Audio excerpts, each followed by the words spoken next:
Morning, everybody. Just a few things before we start. A reminder to shut down apps that are not being used on your laptops to preserve the batteries. We will take lunch at 12:30. I don't plan on stopping before then. So obviously, depending on where we are in the particular agenda item, it could be 12:15 or it could be 12:45. I'm going to give you from the chair permission when you speak to remain seated instead of standing. It does make more sense with the microphones. Masks should be worn even when seated. Obviously, it's slightly different up here because we have the screens. And just for the plethora of late amendments that have come in this morning and the multiple requests for everybody to go last, I will be taking them in the order in which we received them. So, all of that said, we'll start the meeting. Lord, keep us from getting set in our ways.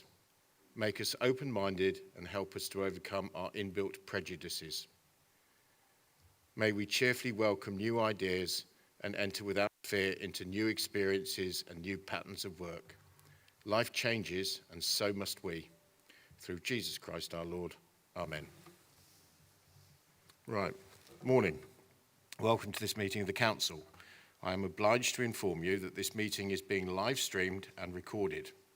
Members of the public will be able to view the meeting using the link on the agenda. There are no planned fire alarm tests this afternoon or this morning. We operate a managed evacuation procedure, and you will be assisted and directed by a member of theatre staff to the nearest fire exit in the event of an evacuation. The assembly point is Frankwell Shortstay Car Park. Toilets are located on the riverside of the building and on every floor. The wearing of masks is mandatory when moving around the building and when seated in theatres. You may remove your mask when speaking during the meeting. Please observe social distancing rules at all times. For those unfamiliar with the microphones, please switch on your microphones using the centre button and turn it off again after use. You may find it easier to be seated whilst using your microphone. Please remove your mask during this position and hold it close to your mouth. So we move on to item 1, which is apologies. Chief Executive. Thank you. Apologies have been received from the following councillors: Bernie Bentic, Simon Harris, Dan Morris, Dan Thomas, Dave Tremellin and Rob Wilson. Thank you. Mr. Chairman. Thank you. Mr. Chairman, this is Bernie Bentic. Recording my presence, I've managed to cancel my commitments, so I'm present for the meeting. Okay, thank you. Can you just say your name, please, because I've got the lights in my eyes and you're all so far away I can barely see you. So who was that? Bernie Bentic, Councillor for Meal. All right, thank you. I refer members to the guidance notes with their agenda papers, and we remind members to disclose any pecuniary interests in any matters to be discussed which is not included in the register of interest and leave the chamber prior to that matter being discussed. Please do remember, though, you don't need to disclose anything which is already on the register. So move to item 3, the minutes. I move that the minutes of the previous council meeting held on the 20th of May 2021, as circulated with the agenda papers, be signed as a correct record. Mr. Chairman, I beg to second.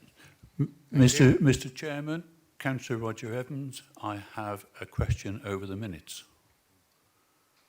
Okay. There was an election for your post, which an alternative name was put forward. There is no mention in the minutes at all that that took place, and a vote actually took place of all members present at that meeting. Could that be included, please? Okay, Roger, thank you. That is indeed correct, and I'm sure that will now be amended. Thank you. Anybody else? No? Well, Councillor Vasmer, can I just... I think it's appropriate to say something now about the venue we're at, since it was at the last time we were here. Sorry, no, thank you. We are doing the minutes of the last meeting, so unless it's about the minutes of that meeting, I'm not going to take that. Okay, nobody else has said anything, so we move on to item 4, which is announcements to receive the communications of Chairman and Vice Chairman of the Head of Paid Service may desire to lay before the Council. refer members to the list of official engagements carried out by the Chairman and Vice Chairman since the meeting of the Council on the 20th of May 2021, which has been circulated by email. Just a quick thing from the Leader. Leader? Thank you, Chairman. Good morning, everyone. On behalf of Shropshire Council, I am sure that all members will join me in congratulating the England football team on reaching the Euro 2020 final. If, like me, you are a fan, over the last month you will have experienced the most incredible highs and lows. However, nothing prepared me for the low that I felt on Monday morning. The team's massive achievement was overshadowed by the abhorrent and totally unacceptable racial abuse towards members of the team, in particular, the 3 young men who stepped up to take penalties. There is no such place for abuse in our society, and it cannot and must not be tolerated. Life bans from social media and from football matches should be handed out to those found guilty of these offences. I will be writing to the government to make my own views known, and I really urge you, if you feel the same way, to do the same. Thank you, Mr. Chair. Hear, hear. Okay, item 5, public questions. In accordance with Procedure Rule 14, we will now deal with questions from members of the public.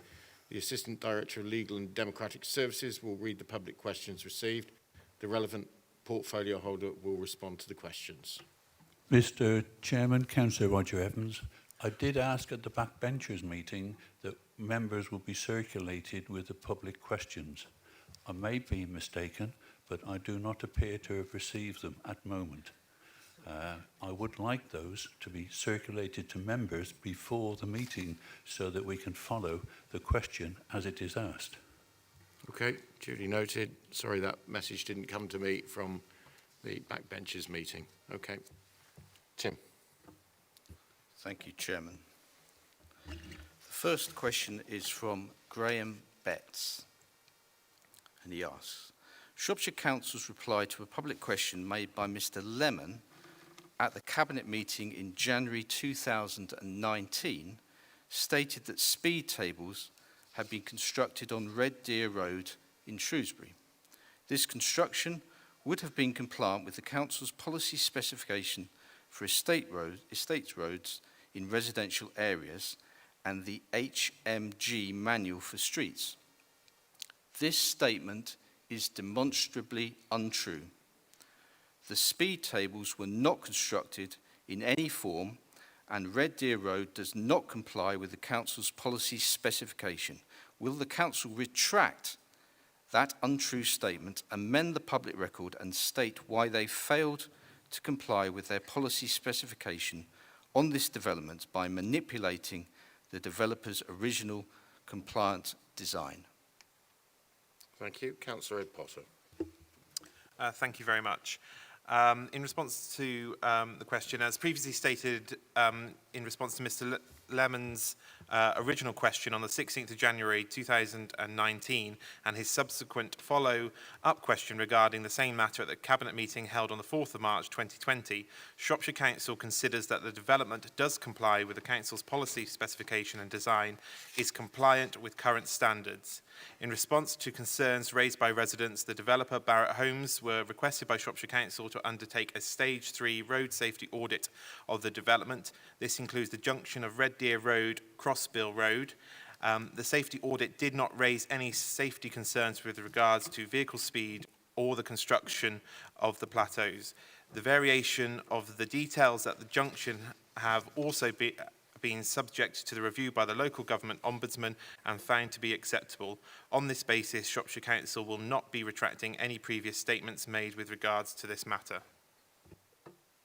Thank you. The next question is from Anita Rose, and she asks, the development of the local plan partial review developed over the past 4 years is on your agenda today. I am concerned that, whilst there has apparently been cross-border consultation between Shropshire Council and its neighbouring planning authorities, there appears to have been little at parish council level. The village of Burford borders Tenbury Wells, but is separated from it by the River Teme, and appears to have been left out of the loop in these discussions. Burford is posted to receive an additional 190 houses over the planned period, where most of the town's services lie across the river in Tenbury Wells, which is in Worcestershire. Tenbury itself will experience growth, and the two communities have been working together on a neighbourhood development plan in recent years. Many residents are concerned about the pressure on the local infrastructure, including the narrow river bridge that carries the A4112. It has been suggested that developer contributions arising from housing growth in Shropshire should be passed to Tenbury Wells and its senior authorities to fund services across the boundary. This is a matter of concern to many, especially since Shropshire Council is short of money.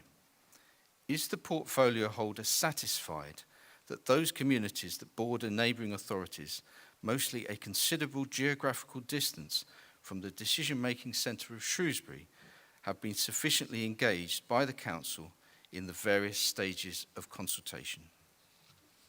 Thank you. Councillor Ed Potter again. Thank you very much for the question. The Council has engaged fully with every parish and town council in Shropshire and those directly adjoining Shropshire throughout the preparation of the local plan review since 2017, including Burford Parish Council and Tenbury Wells Town Council. This has included 6 separate consultations between 2017 and 2021. All comments received as part of these consultations have been given very careful consideration by the Council in developing the plan. The cross-boundary use of services and facilities Burford and Tenbury Wells has been recognised in the Council's assessment of suitability for Burford to be considered as a community hub in the draft local plan. This has been recognised in cross-boundary discussions with Malvern Hills District Council. These discussions have recognised the potential additional pressure development in Burford could place on the services and facilities in Tenbury Wells, although it is considered appropriate for these detailed issues to be considered as part of any future planning applications in the area. To further support this, the Council is proposing minor modifications to the local plan before Council today in Appendix 3 to item 7 on the agenda to include additional text to the developer guidelines for the proposed site allocations in Burford to read: the designation of Burford and the scale of the proposed housing development reflects the additional service provision in the adjacent town of Tenbury. Consequently, where development in Burford is required to make a contribution towards sustaining key local services, this might also include services located in Tenbury. Thank you. Thank you. The next question. And the final question is from David Cooper. It's headed Shropshire Local Plan, Bridge North Development Options. And the question is this. At the Council meeting on the 7th of December 2020, which considered the issue of proceeding to a Regulation 19 consultation for the draft local plan, it was reported that the Council was undertaking a further assessment of the highway's impact of the proposals for Bridge North, with conclusions expected early in 2021. A report from WSP has now been included in the documentation for this meeting at Appendix 4A to Agenda Item 7. Many people locally are concerned about whether Bridge North's infrastructure will be adequate to cope with the impact of the proposed level of future development in the area, and transport issues are a major point of concern. It is not clear from the report presented whether the assessments have taken account of the traffic input of the existing site allocations under SAMDEV being developed. Can you clarify whether the local road network will be able to cope with the volume of traffic if both the outstanding SAMDEV allocations and either of the competing Garden Village proposals were developed by 2038? Thank you. And once again, Councillor Ed Potter. Thank you very much for the question.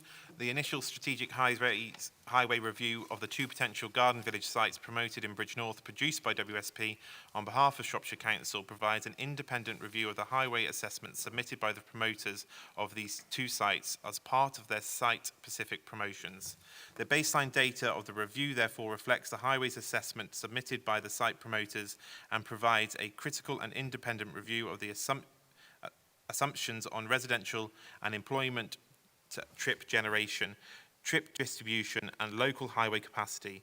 This review is considered to provide a proportionate evidence-based responding to the issues raised throughout the consultation process and in no way replaces more detailed highways impact assessment work required as part of any future master planning exercise or planning application process.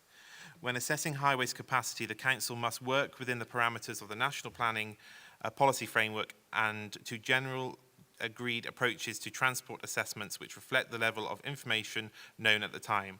Ultimately, the review concludes that the development of either site at Tasley or Stanmore would result in impacts at junctions in future years. Future works would be required to identify appropriate mitigation to minimise residual cumulative impact in the future assessment year, although from the initial review of survey data and modelling, it is considered that the level of mitigation needed would be of a level that either scheme could implement given the scale and quantum of the development proposed. We would note that the draft policy DP25 of the draft Shropshire Local Plan addresses infrastructure provision and states that new development should only take place where there is sufficient existing infrastructure capacity available.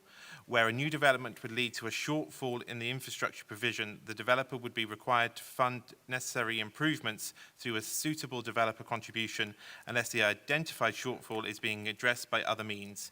Furthermore, draft site guidelines for proposal allocation BRD 030 Tasley Garden Village include any necessary improvements to the A458 Ludlow Road roundabout. The wider highway network and associated infrastructure will be undertaken, informed by strategic and local highway transport assessments. They also include a requirement to prepare a supplementary planning document incorporating a vision, design code and master plan.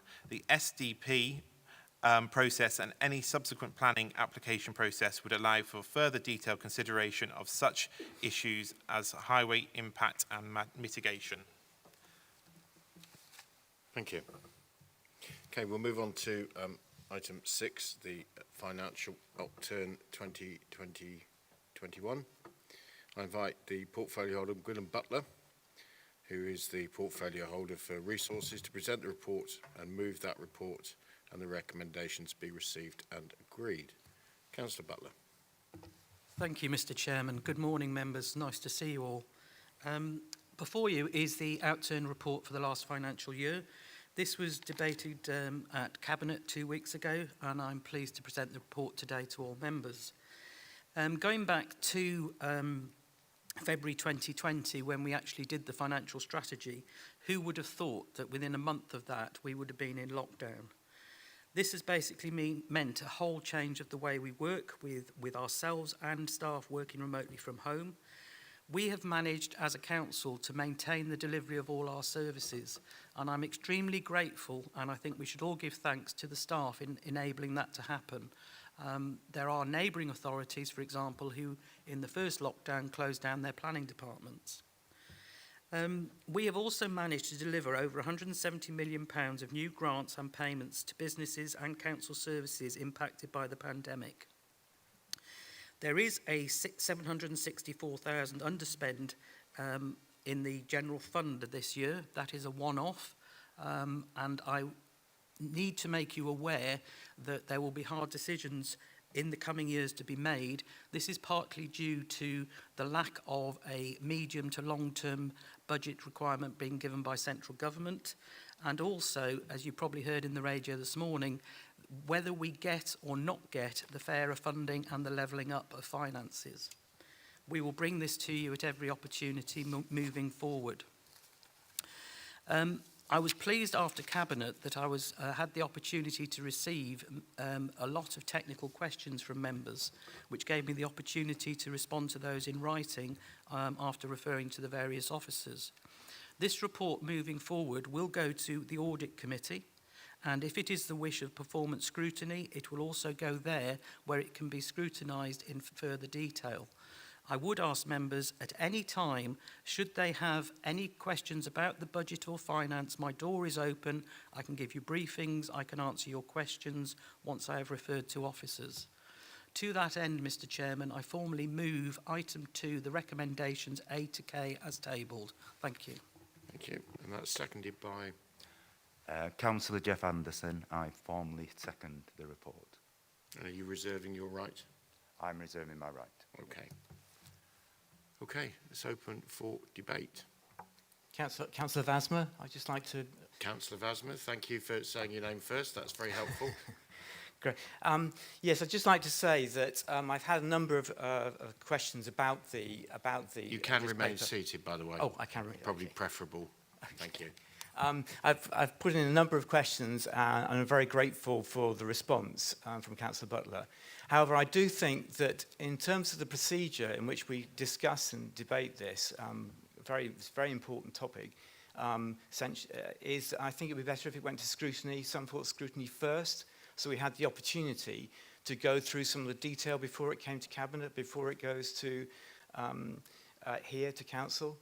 Because I have got further points I would like to make, which I will write to you. I don't want to go into the detail now, but I do think that procedure could be improved and we get a better debate at the end of it.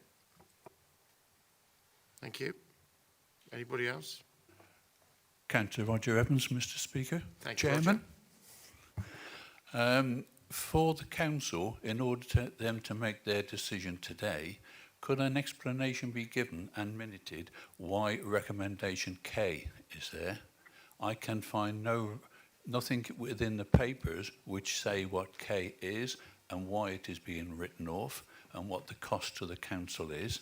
Can I also add my comments to the Cabinet member, and I think everybody here, in congratulating the staff on, the executive team in delivering the budget, but also all the staff and the work they did during the 12 months that this period covers during the COVID crisis. However, I also note in it that there was nearly £3 million worth of staff salaries for those staff who were seconded over to assist delivering the COVID. And thank you, it was needed, appreciated, and the flexibility shown was good. But there was nearly £3 million worth of staff salaries which were claimed from COVID grants in order to pay that, which helped deliver the budget for this last 12 months. Those staff will now be taking up their posts, so I do have concerns that that £3 million is now going to be part of this year's budget, and I would like to ask how that £3 million cost over and above what was paid last year is going to be paid this year and stay within the budget that was originally proposed. Thank you, Mr. Chairman. Thank you. Anybody else? No, in which case I will go back to Councillor Jeff Anderson, who reserved his right. Councillor Anderson, is there anything you wish to say before I bring the portfolio holder back? No. Okay. Councillor Butler. Thank you, Mr. Chairman. David, I have a tendency to agree with you. What I need to look at is the actual physical procedures and the time levels, etc. If you can leave that one with me, and I will talk to the chairs of scrutiny as well, and we'll see with the leader, and we'll see how we come back on that one, if that's okay. But I'm very much, we work together. We're all here for the benefit of the people of Shropshire. Roger, item K, I have done a written response of this to Councillor Vasma's questions, which I believe are on the member portal. This was part of the business plan which was approved when we purchased the shopping centres, and it was known that it would be coming along the line. So just to be aware of that. It's no surprise, put it that way. It was part of the initial business plan. In respect of your 3 million salaries, if I can take that away, Roger, and I will get you a response in writing when I understand. Thanks. Mr. Chairman, on a point of order, I have asked the question. The members' portal is not open to the public. Can the answer to K be made public? Thank you. Councillor Butler, do you just want to answer that? Yep, I will take advice from officers on that, and if it's not commercially sensitive, we will certainly do that. Okay, Thank you. Thank you. Okay, so we will move to a vote. There are a number of recommendations there. All in favour, please show. And please keep your hands up for longer than you might do normally. There are counters at the end of each deck, or whatever you call them in a theatre.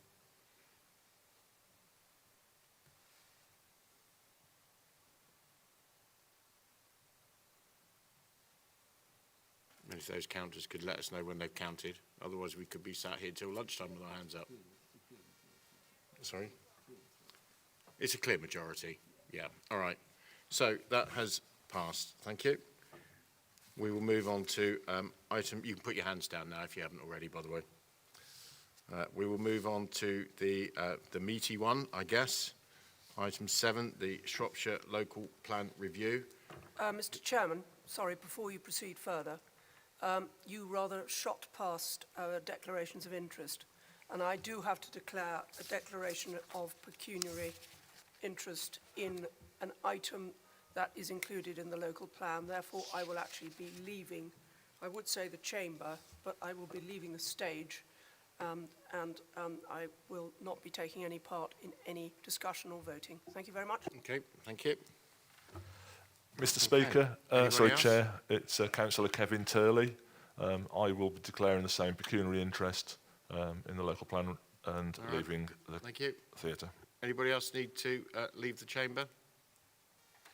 Nope.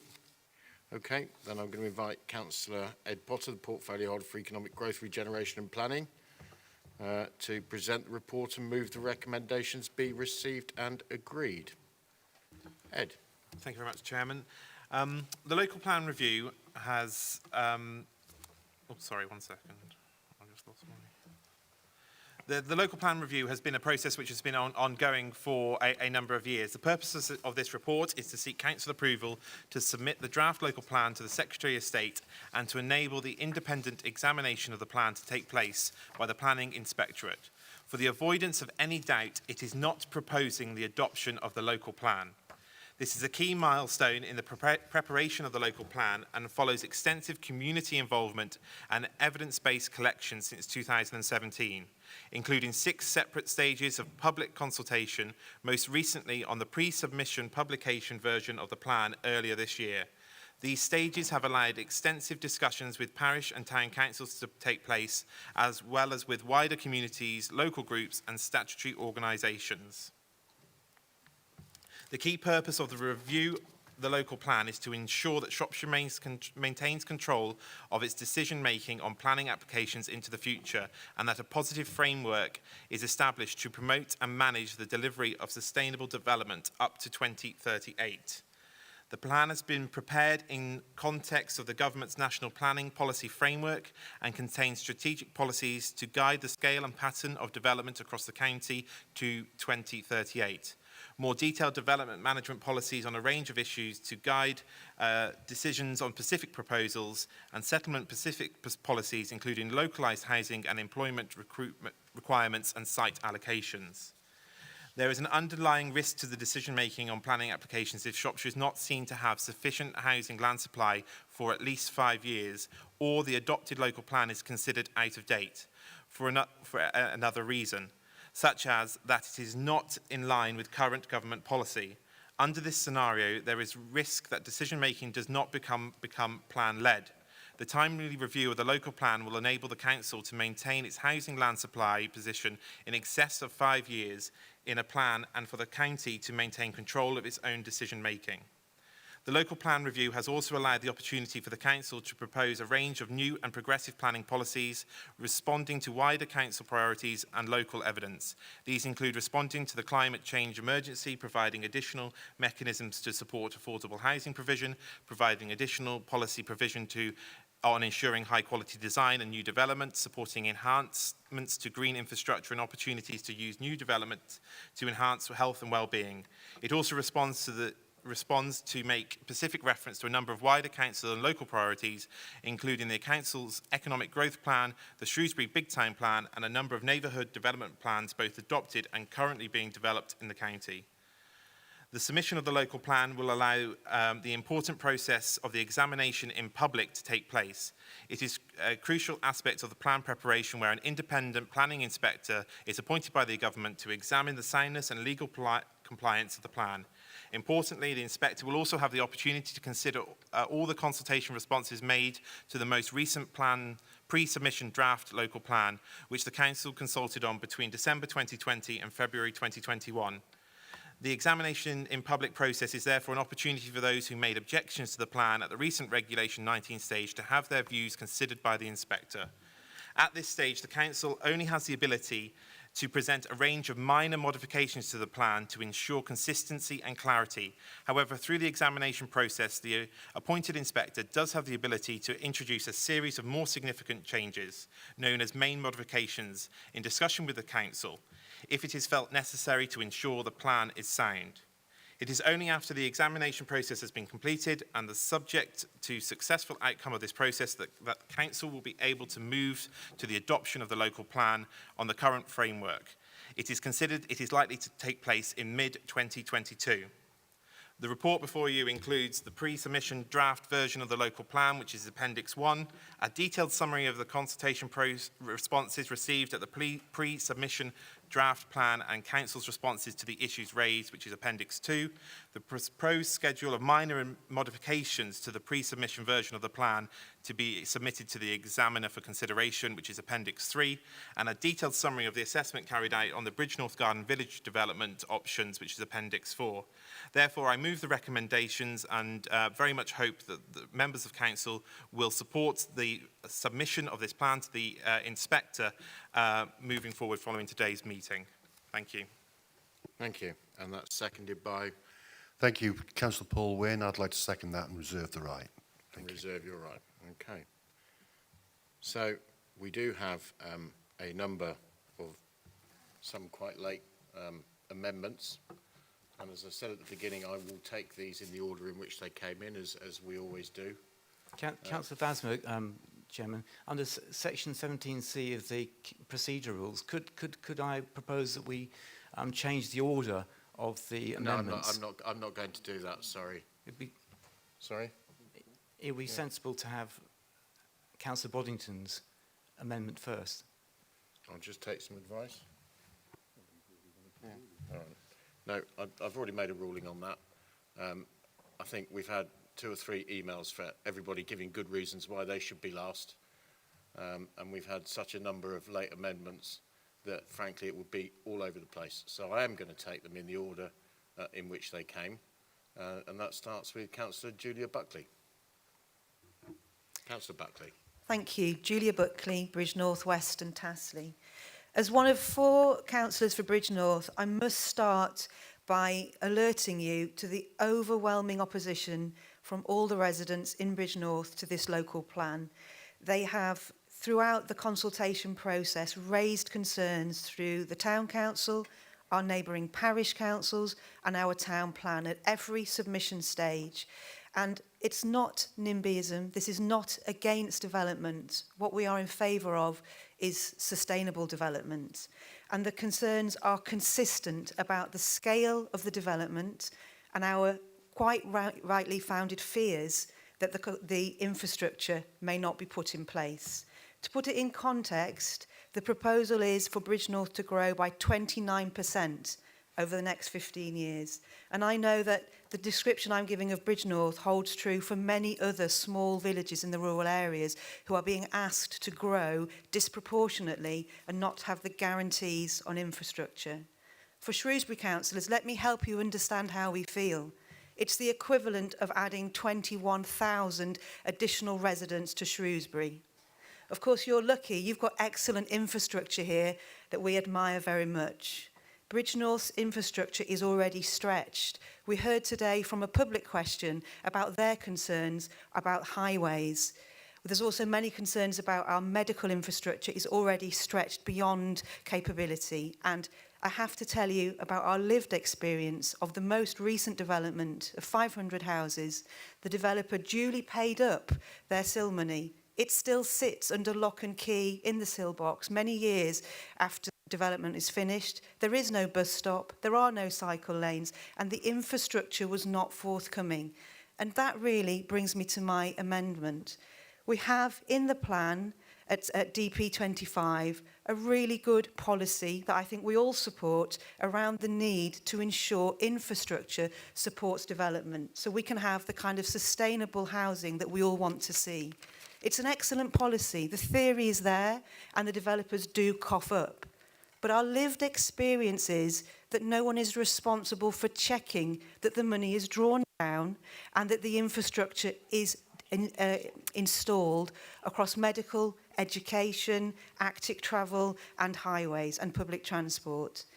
If we all agree that infrastructure is essential, if we all support DP25, then I hope you will also support this minor modification I'm bringing forward. It's a small technical suggestion which will ensure that we do deliver the policy that we all agree to, and I will read it out. I would like to add to paragraph 5.35 the following wording.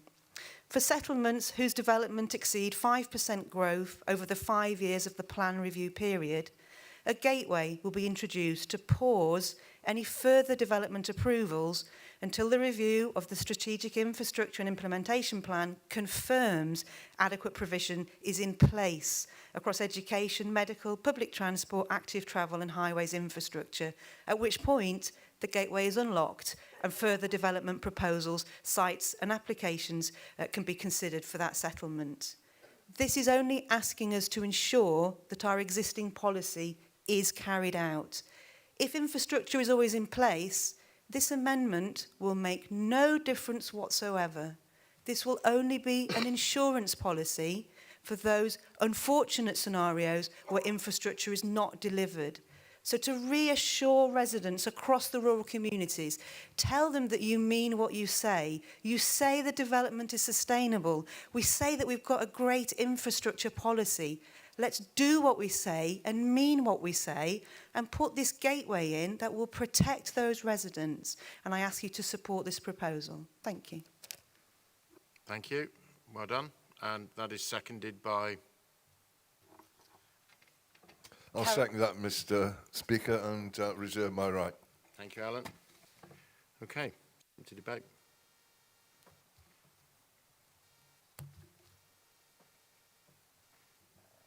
Councillor Roger Evans wants to speak, Mr. Chairman. Roger? Right. Thank you, Chairman. I'm supporting this, and the 5% I think is a realistic one. I have a number of villages in my division which are labelled as hubs. All their protestations has been ignored, and I would dispute extensive consultation has been carried out. No, it hasn't. It never has, and up till now, it hasn't. Consultations have been issued by email of the main papers, but no discussions have been entered into with any of the parishes. Some of the villages are set to expand by over 40%. Education facilities are virtually full. Bus transport, virtually nil in one place. The infrastructure is not existing in another place, so 5% I think is perfectly feasible and should be supported.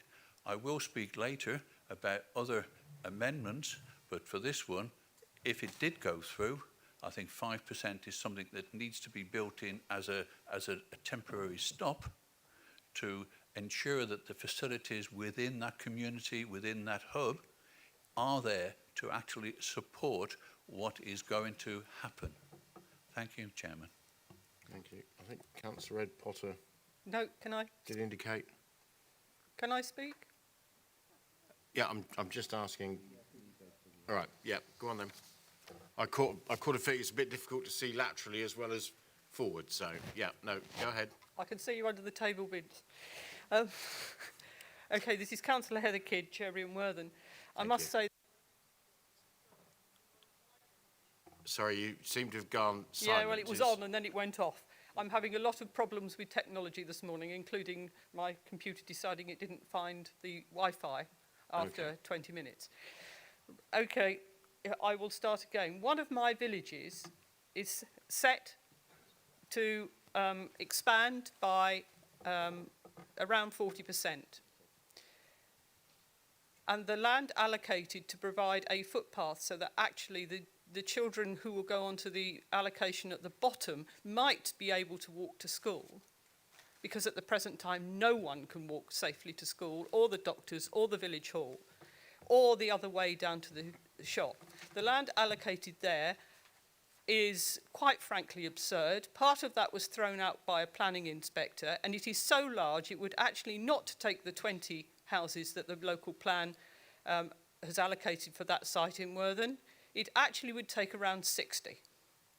So you can see that under the new planning guidance, if it goes through from government, my village of Worthing will not expand by around 40%. It would expand by probably 70–75%.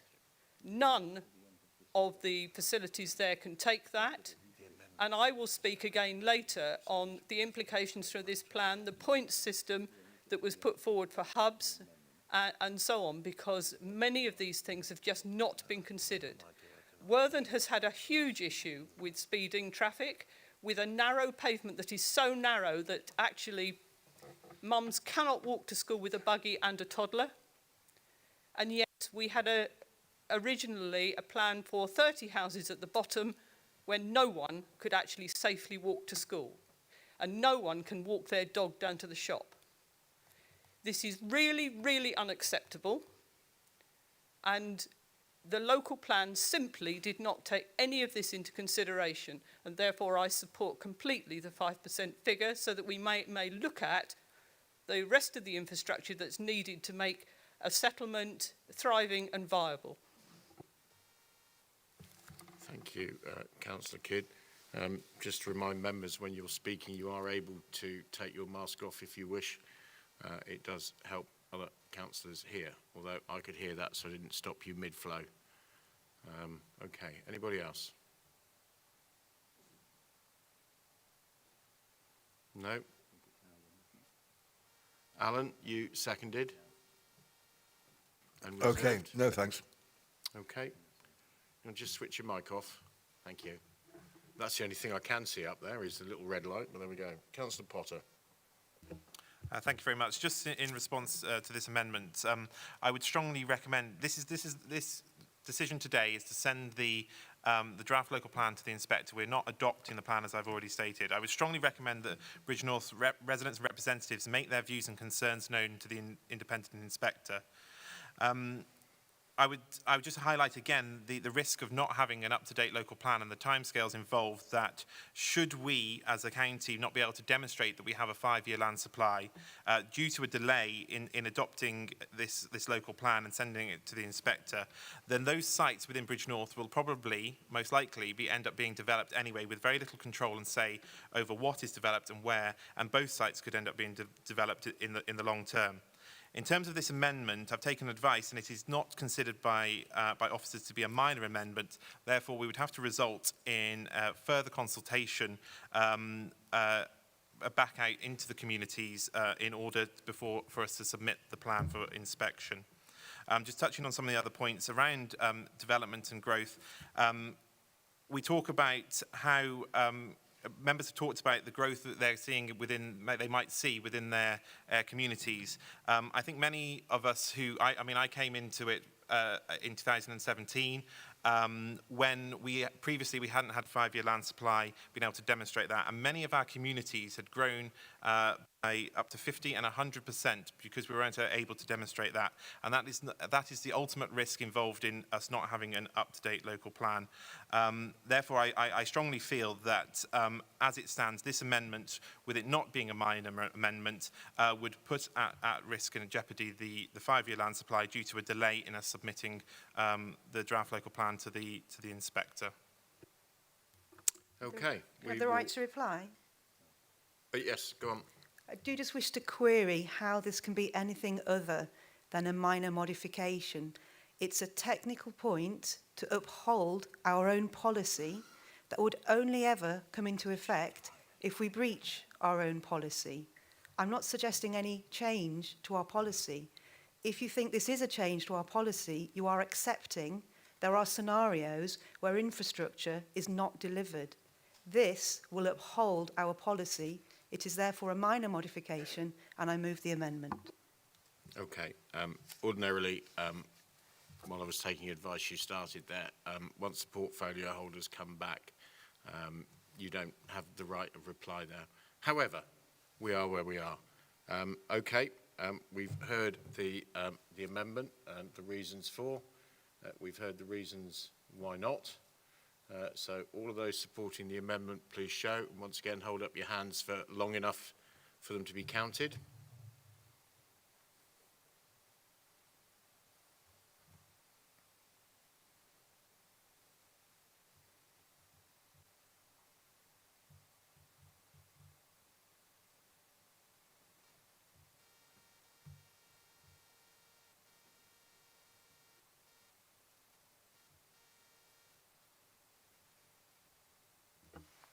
Can we have the votes for in the upper circle, please?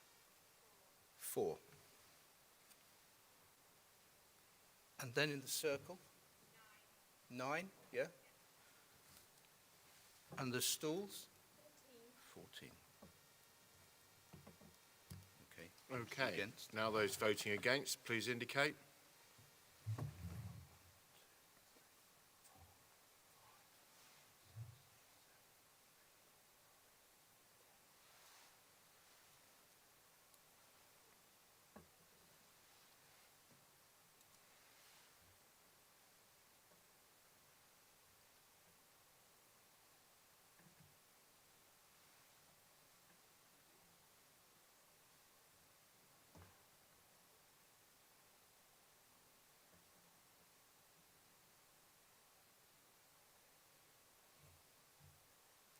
So upper circle, please.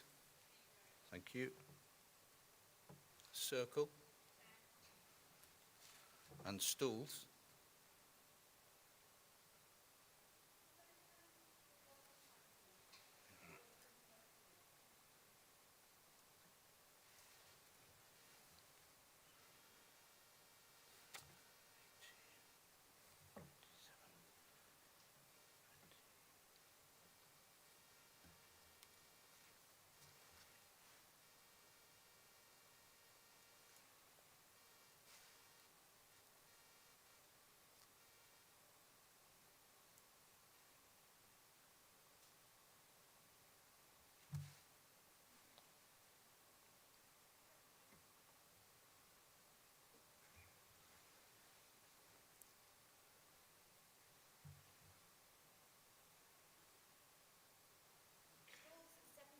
Thank you.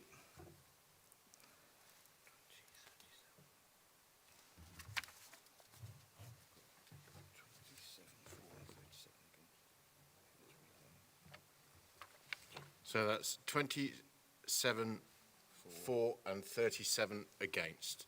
So that amendment has fallen. Mr. Chairman, Councillor Roger Evans, can it be noted that I voted in favour of the amendment, please? That's a personal request, and I would ask that be noted in the minutes. Thank you. Everybody knows, Roger, now you've said it. I'm sorry, Chairman, I want it in the public domain, and as per the Constitution, as a personal one, I'm asking that my Right, vote Roger, be noted. it will be in the minutes. Thank you. Okay, thank you. Me too, please, Vince. Okay. Right, amendment now from Councillor Julian Dean. Councillor Dean. Thank you, Chair. So I'm afraid my amendment is to not submit this local plan. So I shall just read the amendment quickly. That the Council agrees to not submit the draft local plan to the Secretary of State. That the Executive Director and Portfolio Holder are tasked to bring forward at the earliest opportunity a revised draft local plan together with revised timeline for consultation and council agreement in order to produce a plan that has more ambitious development policies with regard to climate change mitigation and adaptation, and that sets levels of growth in line with rather than substantially in excess of the baseline defined needs. So there are two reasons why I feel that we have to reset this process. The report states that the draft plan proposes a level of housing growth in excess of baseline defined need. Why? To support a 5-year-old economic strategy. There are plenty of much better ways to boost jobs and incomes in the county than by letting developers loose. As we propose later in the agenda, we could start by improving the homes we've already got. As it stands, the plan commits us to a growth agenda that treats housing as a commodity rather than as a social good, and that will fail to address housing need or create a more inclusive and just local economy. And the second reason is that meanwhile we have development policies that are woefully behind the curve when it comes to addressing the climate emergency. And I'll give you one example.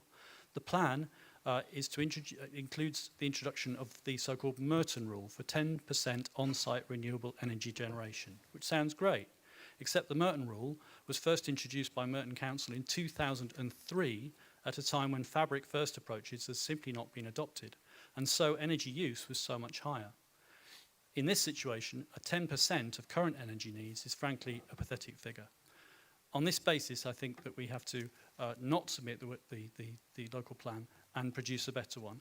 With regard to the challenges that puts us, with the difficulties that puts us in, firstly, in terms of the planning reform, which is reported on in the report, I think that is actually now a red herring. It's become clear since a certain by-election result that Genric's proposals are in hot water and may well not appear in the form that we're expecting. And the second is the land supply issue. And whilst of course that is a challenge, I would argue that it is just as much a challenge to end up with a local plan which is going to produce excessive development, and that risk is one that we should take whilst at the same time being mindful to producing a revised local plan as quickly as we can. Thank you. I move the amendment. Thank you, and that's seconded by... Sorry, can you use your microphone? I can't see that far up. We've only got one mic up here. That was Councillor Julia Evans who said that. I appreciate your help, thank you. Okay, and are you reserving your right, Councillor Evans? Right. Okay, open for debate. Anybody wish to speak?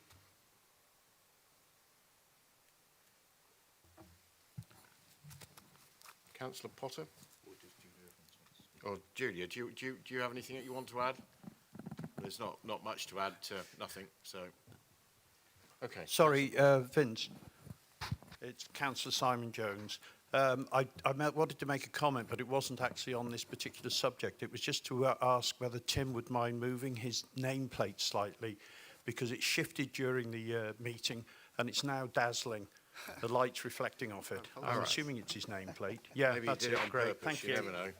Councillor Potter. Thank you very much. Just in response to Councillor Dean's motion, the draft local plan includes new policies going above and beyond the national minimum levels of carbon reduction. We need to balance competing issues such as housing delivery, including affordable housing, and ensuring the development remains viable.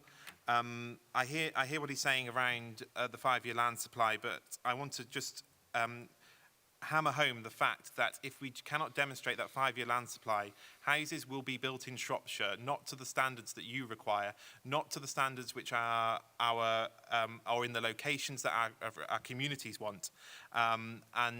We do not want to find ourselves in the situation that we find ourselves in and around 2014, 2015, when many of our communities saw wholesale change by extensive and unsustainable development, because we as a local authority were unable to demonstrate that 5-year land supply and challenge developers to uphold the standards which we would expect. Okay. Well, we've heard the amendment. Will all those in favour of supporting the amendment please show, please?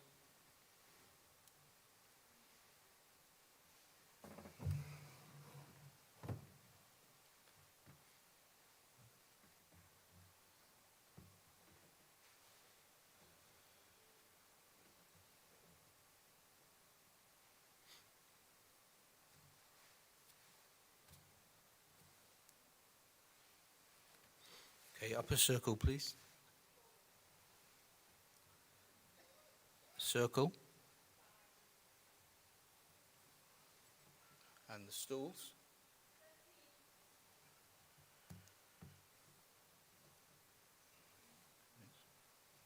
Thank you. And just to go through the process, even though all those in favour please show. Sorry, against. My fault.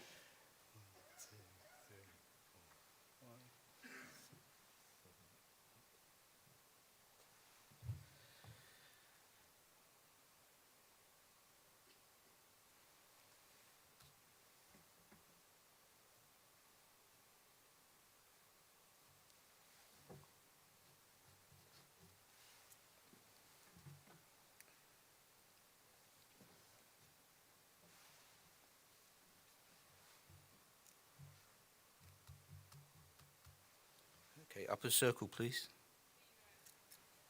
Circle. And the stools. Thank you.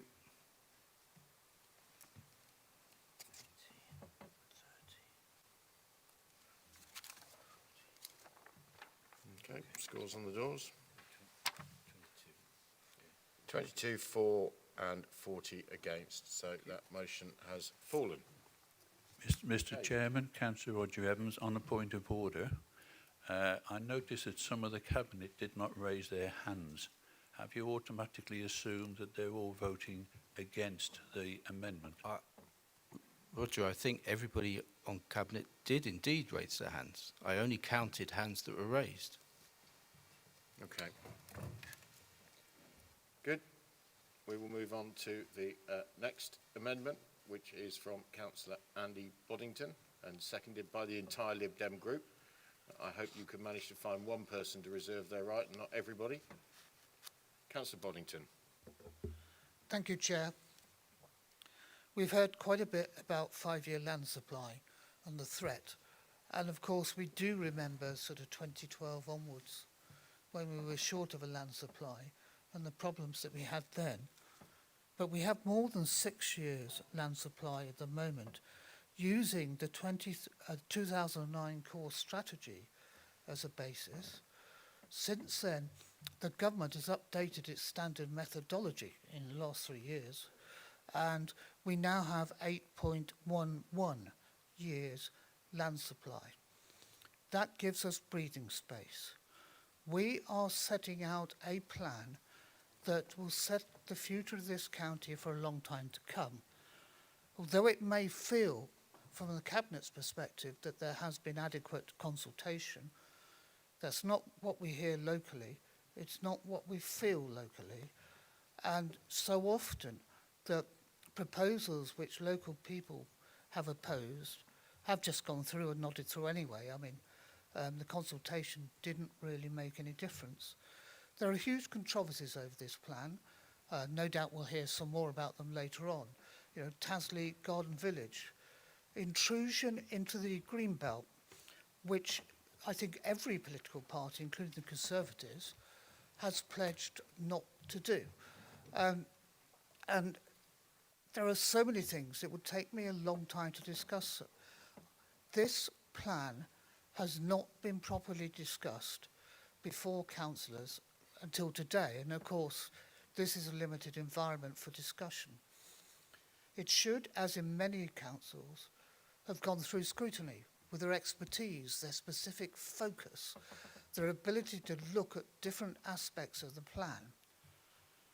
So my proposal, which would be seconded by Roger Evans, that my proposal is that we, turn the right page here, 1 moment, that we actually go to scrutiny with this plan, go to all the scrutiny committees, when they should look at the areas within their remits, because that means that we will get a better plan for the future, and this council will be more successful in the future, and our county will be more successful in the future. So my proposal is, or the amendment is, to replace paragraph 2 with, this council recognises the contributions that officers, councillors and communities have made to the current draft of the new local plan. It believes that further scrutiny of the plan is needed to ensure that it is aligned with community needs and priorities, and to ensure that it provides the most robust blueprint for the county through to 2038. This council proposes that the council's overview and scrutiny committees review those areas of the plan within their remits, producing a report to go to a special meeting of this council in October or November 2021. Thank you. Thank you. And the Lib Dem member officially seconding that is? Councillor Roger Evans, and I reserve my right, Mr. Chairman. So, opened up for debate. I can see a hand up there. Would you like to, is it? Oh, well, I can't see. Councillor Tony Parsons. Okay. I support this amendment. I do feel that there is a lot of detail in this plan which simply doesn't add together. And I want to focus on affordable housing, which you'll see in sections 525 and 526 of this paper. And we're talking there about building in total across the county over 30,000 houses, of which 7,700 or 25% would be affordable housing. Now, the policies that we have in place to obtain affordable housing simply will not bring in that percentage.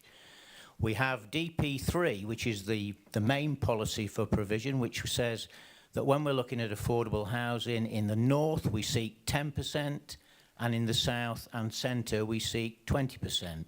And whatever combination of that you do, you will not find 25%. It's impossible to get that number. Now, I'm sure that people will say, well, there are 3 exception procedures as well, DP4, 5 and 6. They will not provide the shortfall that we will see from DP3. DP4 talks about settlements in total which surround communities that we already have of circa 25 properties. There's the single plot exception, which will obviously only provide 1 at a time, and there's the exception for first-time buyers, which again will not provide the shortfall that we get out of policy DP3. If you add to that the fact that we're expecting a large proportion of our affordable housing to come from our 7 strategic sites, then I think we're in bigger trouble still, because the first of those, to put in an application for planning permission, has said we can't afford to meet your requirement for 200 houses. The best we can do is 50. And so if those strategic sites are not going to meet their targets, that's not going to be made up by single plot exception sites or any of the other points that are in there.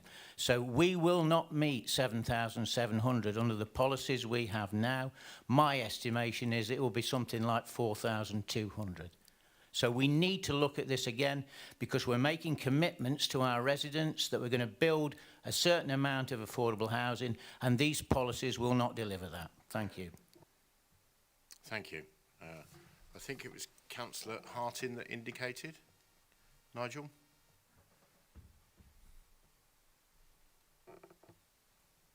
Yes, thank you very much, Chairman. Yes, I would support this amendment. I think the point that was raised by Councillor Boddington in terms of the, although consultation has been carried out with parish councils and town councils across the county to a certain level, there is a consistent feeling that councils generally have not been well listened to.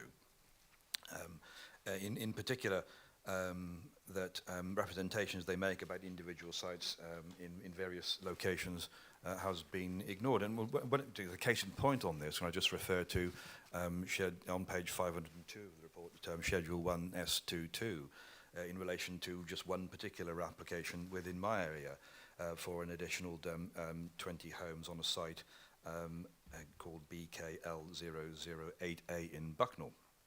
This is one whereby there is a greenfield site there which has been identified by officers, despite the fact that on a number of occasions at meetings attended by myself and by the parish council with planning policy officers, this particular site was made very clear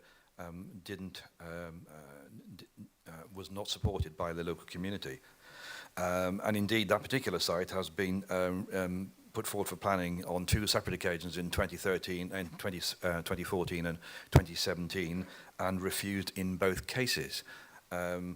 Now, it seems peculiar that officers seem to be changing their decision in order to put forward sites like such as this, which are greenfield sites, when there were available sites on brownfield land, which would be commensurate with council's policy, whereas development of greenfield land, as far as I can see, isn't.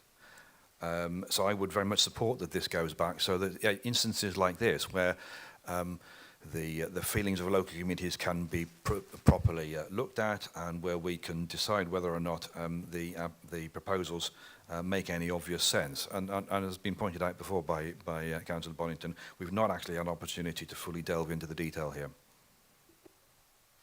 Thank you. Now, I saw a hand waving from where Councillor Kidd's voice came from last time. Was that you? It certainly was, Vince. You're not Brilliant. confused. Okay, where you go.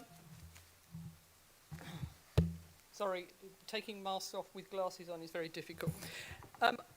I would like to support this because actually across the rural southwest we have a huge problem in delivering the sorts of housing that we require. And 20% on a site of 20 houses or 20% on a site of 30 houses is not going to deliver the housing that we actually need in affordable terms.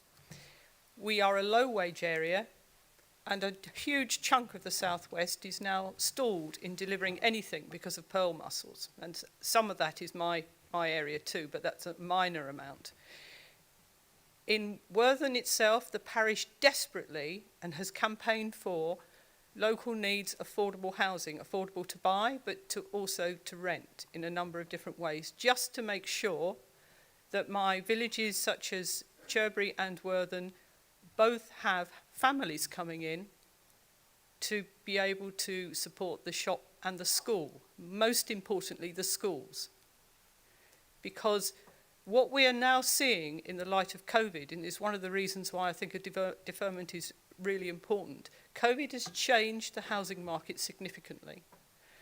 And we do not reflect that at any point during the local plan.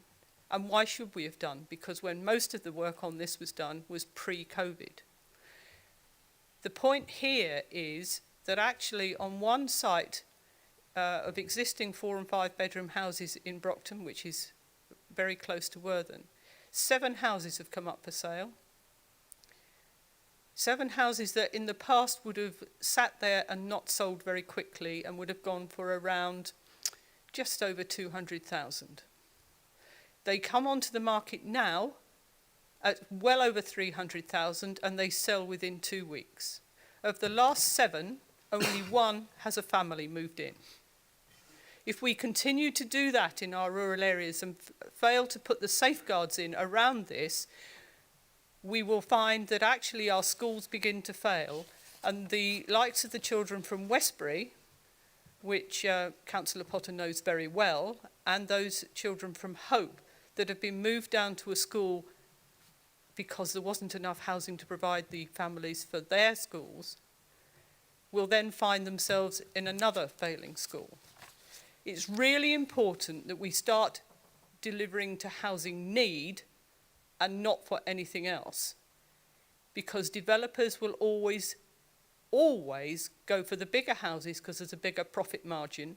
And whenever we see, and in a rural area, in fact, they don't have to deliver affordable housing on anything less than 10, we see repeatedly that actually we get very little delivered. It is about life and death to our rural communities, and I've already had a meeting with planning officers, both on development management and planning policy, and Councillor Potter, to actually look at a rural supplementary planning document so that we can actually begin to look at the rural economy and those people who have to live in the countryside to provide the services that we all require wherever we live. And it isn't just about the bigger settlements such as Shrewsbury. Thank you. Thank you. Councillor Ruth-Houghton.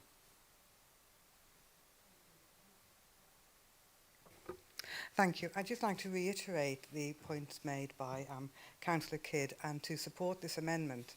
The problems in the southwest of the county are well documented regarding the site of scientific interest in the Clun Valley and its catchment area. Can I just ask, Ruth, if you just a little bit closer to the microphone? It's quite difficult to hear you. Okay. So Thank you. That better? Sorry to interrupt, yeah. So the issue in the southwest of the county regarding the Clun River catchment area is preventing all development, those sites in the previous SAMDEV allocations and those sites listed in this local plan. Admittedly, Bishop's Castle is completing its own local plan, and we're well aware in the division that those properties, whichever is adopted may not come forward at all until something is resolved regarding the Clun River catchment area. I'm fully aware that it's between Natural England and the Environment Agency, but I think by adopting this amendment put forward by Councillor Boddington, there's an opportunity for Council to intervene and to try and move the resolution to that problem forward so that development can occur in an area where affordable housing is absolutely essential. The average cost of a house in Bishop's Castle is 11 times the average salary. So it's incredibly essential that we get affordable housing. And we have sites that have been allocated that have been sitting there waiting for a resolution to the issue around the pearl mussel problem. So I'd really urge this council to adopt this amendment to give us some time to move forward on that issue, please. Thank you. Thank you. I can't see anybody else indicating, so I'm going to go back to Roger Evans, who seconded and reserved. Roger? Thank you, Mr. Chairman. Can I first say that this is seconded by the Liberal Democrat group, but it has nothing to do with politics. Each individual member of the group support this as an individual. There is no politics in this, and when I have spoken before and raised questions on it, I have stipulated then that it is not political at all. It is for the sake of the community, and that is where I'm coming from. I have asked several times in the last few years for this local plan to go to a scrutiny committee, overview committee, for it to be looked at by members. Every one of them has been refused. After the Regulation 18 consultation, the results of that consultation was published on the Friday. Cabinet looked at it on the Monday and passed the Regulation 19 consultation. I asked for it to be called in. The chairman of the appropriate scrutiny committee refused. It would have given an opportunity to do that. The greatest danger for this council, and a current local plan is wanted, but really the greatest danger is that the planning inspector has a look at this and reject it. We would have lost a year or 10 months or however long it takes, and we will have real problems. There was a cross-party group of councillors who started to look at the local plan, and during the last 18 months, I think it has met once. There was a refusal to take it and to hold those meetings. Please, let us refer it back now, have a chance to look at it so that this council can be unanimous and take the local plan forward, because it is important for the community, for the residents and for the future of Shropshire that we have a local plan, but it needs to be supported. I do not want to go before the planning inspector and start arguing that it is not fit for purpose. The consultation was not carried out. I will read a paragraph that was in the local plan before, and it states, the plan should respond to local issues, including settlements and site-specific evidence, and from public consultation responses, but should also have full regard to national planning policy. It has not. My villages in my area, and I've been present at the cabinet meetings when Regulation 19 came before it. There were, I think, 19 public questions. There were a number of questions from the members at that meeting as well. And the vast majority of those expressed objections to the local plan and queried the procedures that have been carried out when, as I said earlier on in this morning's debate, extensive consultation was not carried out. In one of my villages, it is going to have about 150 houses. It is going to be expanded by 125 houses. A lot. It is classed as a hub because it goes over the scoreline of 48 by 2 points. And the points that are awarded on it are disputed by numerous parishes and hubs in Shropshire. The way that the scoring mechanism was scored, and the officers have not taken any of that on board and looked at, neither have the cabinet. I do pay homage to the officers and the very few officers that have had a look at this and taken it forward. But if I refer back to the Regulation 18 responses, and it is typical of what has happened, 396 pages. 396 pages of public comment was published on the Friday. Cabinet looked at it on the Monday. Is that the way to report responses and a consultation so they can be looked at and taken note of? No, it isn't. It should have gone to a member panel, cross-party, to look at it, to examine it, to see if it could be improved, to ensure that we could all support it. You're And I down to know your I've got last 50 minute, Roger. seconds, and I'm winding up now, Mr. Chairman. Please, members, refer it back.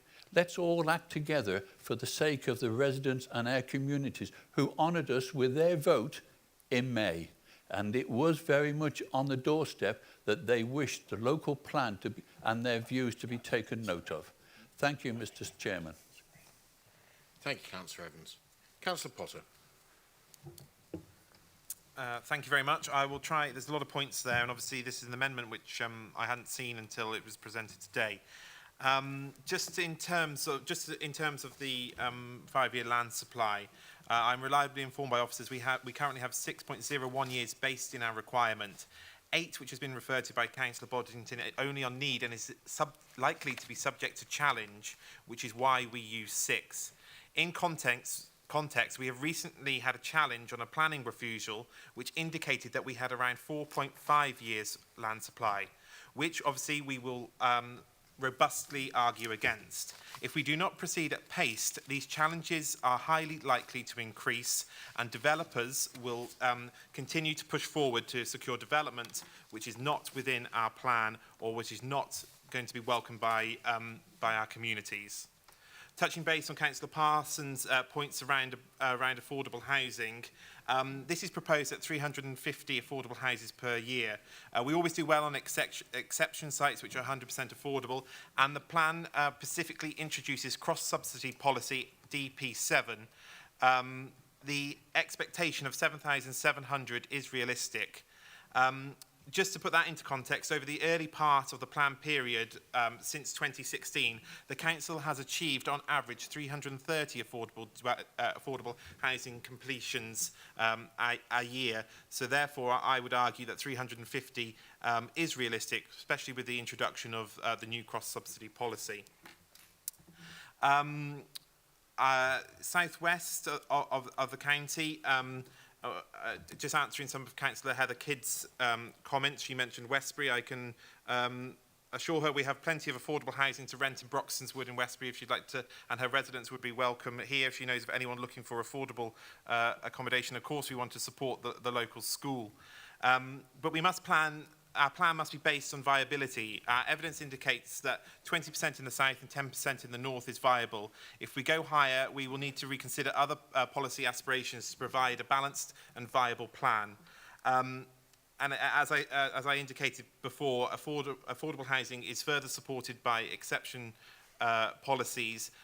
And again, for many of our communities in the rural area, cross-subsidy policy is something that might well work to deliver that much-needed housing that we require within our communities. Of course, Right Home, Right Place programme, which specifically seeks to identify local need, which is included in policy DP1. We could, of course, agree to a programme of a supplementary planning document on rural housing as part of the emerging type and affordability of housing. But we need a new plan to hang this on. So any delay to the local plan would not be good for our communities in trying to secure the type of housing that we need. Just finally touching on Councillor on the Clun catchment, these discussions are ongoing with Natural England and the Environment Agency. We consider our policy approach and minor modifications, which we've discussed with Natural England, provide a robust platform for securing rural housing provision in the Clun catchment. But we do need to establish mitigation measures to be identified, and we are working on these with our statutory agencies to ensure that there will be some sustainable development in the Clun catchment. I hope I've touched base on all of those policies and referred, and I just refer you back to the fact that this is not the time for delay. Delaying will do none of us or our communities any favours whatsoever. Therefore, I would not be in favour of supporting the amendment as proposed. Okay, thank you. Councillor Vasma here. Can I ask for a recorded vote, please? You can, and that's supported by, I presume, the whole Lib Dem group. It is. 15. Can we have a count of hands, please, to make sure we have 15?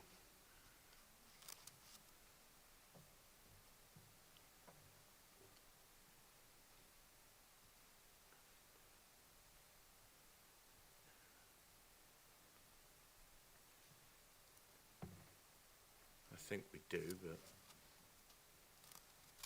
but just for the records, we'll make sure we know exactly how many, now that everyone's holding their hands up. Just have the votes and the stools. 13. Yeah, it's clearly 15. Thank you. All right. Clearly we do. You may indeed. Tim, over to you. Andy, sorry, over to you. Thank you. Roy Allcroft. Against. Jeff Anderson.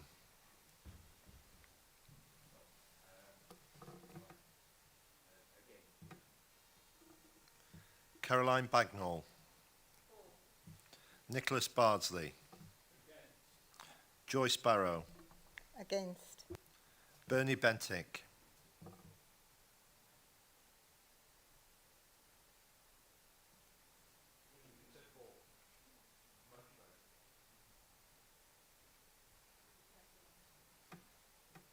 For. Thomas Biggins. Edward Bird. Against the amendment. Andy Boddington. For. Peter Bramhall. Against. Julia Buckley. Gary Birchett. Against. Gwilym Butler. Against. Dean Carroll. Against. Steve Charmley. Against. Ted Clark. For. Gerald Dakin. Rosemary Dartnall. Steve Davenport. Against. Mary Davis. For. Julian Dean. Jeff Elner. Against. David Evans. Against. Julia Evans. Roger Evans. For. Paul Gill. Against. Rob Gittins. Nat Green.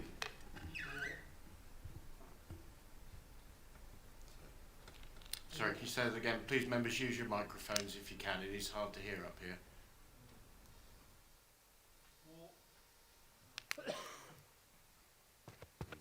That was a Yeah, thank you.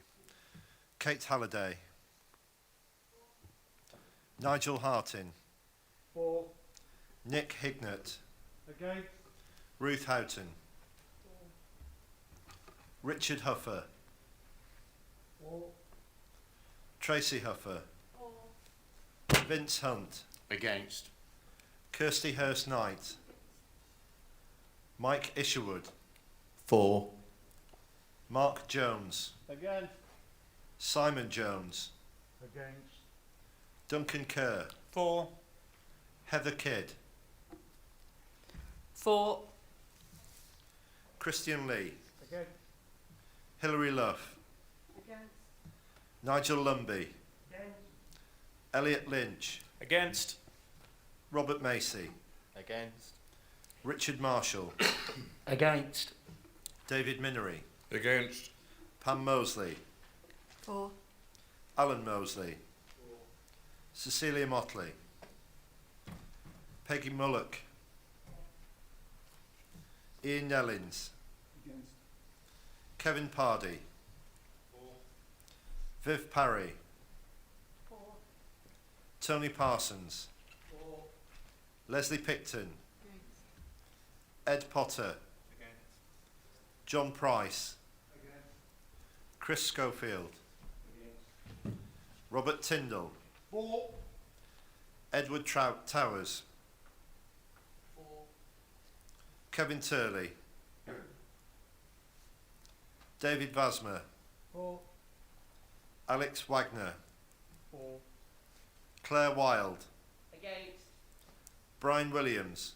Against. Les Winwood. Against. Paul Wynne. Against. Thank you.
Okay.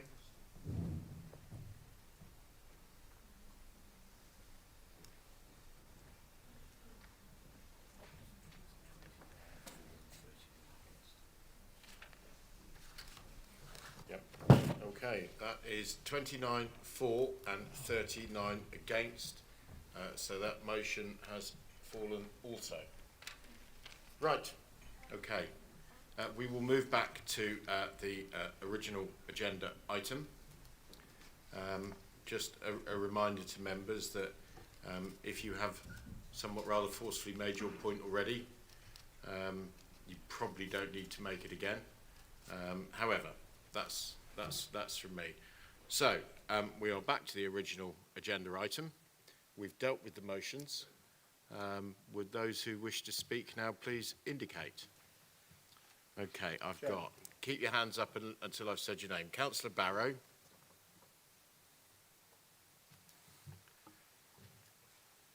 And I don't know everybody else's name. Les Winwood, especially when you're your mask, so I'll get Tim to make a note of.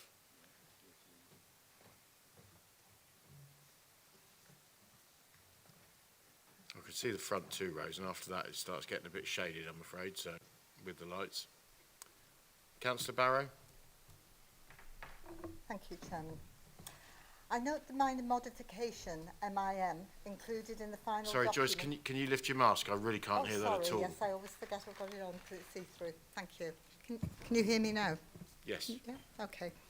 I note the minor modification, MIM, included in the final documents to reduce the housing guideline up until 2038 for Trevonin, from 55 to 35 houses, and the assurance from officers that Appendix 5, Schedule A5, will be modified to match it before it is submitted for consideration by the examination inspector. I note Trevonin is still proposed as a community hub settlement with a new settlement boundary. My parish council and Trevonin Rural Protection Group have contested this at every stage of consultation since it was first proposed in 2017, setting out the case for our village to retain its countryside status, with a provision for affordable rural exception housing for identified local needs, which would still be possible under the proposed DP4 and DP7 policies, without, I emphasise, hub status. We've challenged the highly ambitious strategy and high growth housing target of 30,800, set at 15% over and above the fully identified needs for the county, which will require more housing to be delivered every year. Unfortunately, to no avail. That has an inherent risk of the 5-year land supply and delivery not being achieved due to circumstances outside the council. Sorry, can you just turn your microphone off and turn it on again? It seems to have switched itself off. It's on.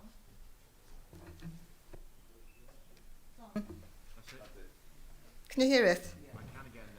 Where did I get to when you last heard me? Should I start again? No?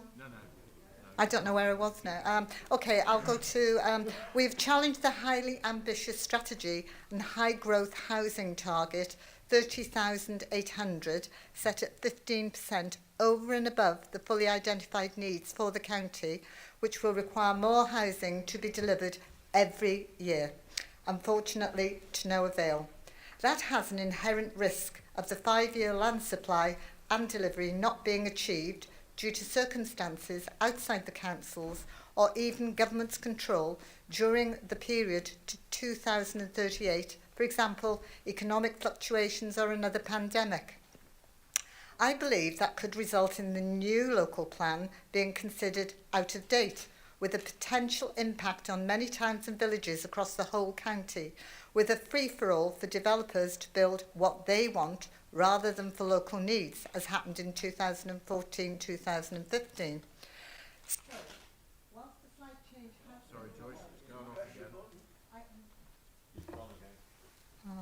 So, whilst a slight change has been proposed by officers for Trevonyn, I feel it is unlikely that even after further discussions and consultations that we will obtain a change of the settlement status or reduce the county targets and the other concerns about climate change and sustainable travel.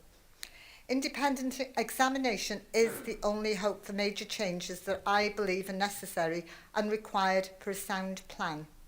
The choice we are left with is proceed with the draft plan that isn't perfect and hope for the inspector's intervention, or risk an out-of-date plan whilst the draft plan is reviewed, amended, reconsulted and brought back to council. Whilst not agreeing with the proposals for Trevonyn, on balance, I think it is best for the plan to be submitted for independent examination, and I'd ask members please to consider the points I've just made when they are voting. And I'd like to, as well as this point, thank Councillor Robert Macy, who was the former portfolio holder, for listening to me, bending his ear so often and giving me advice.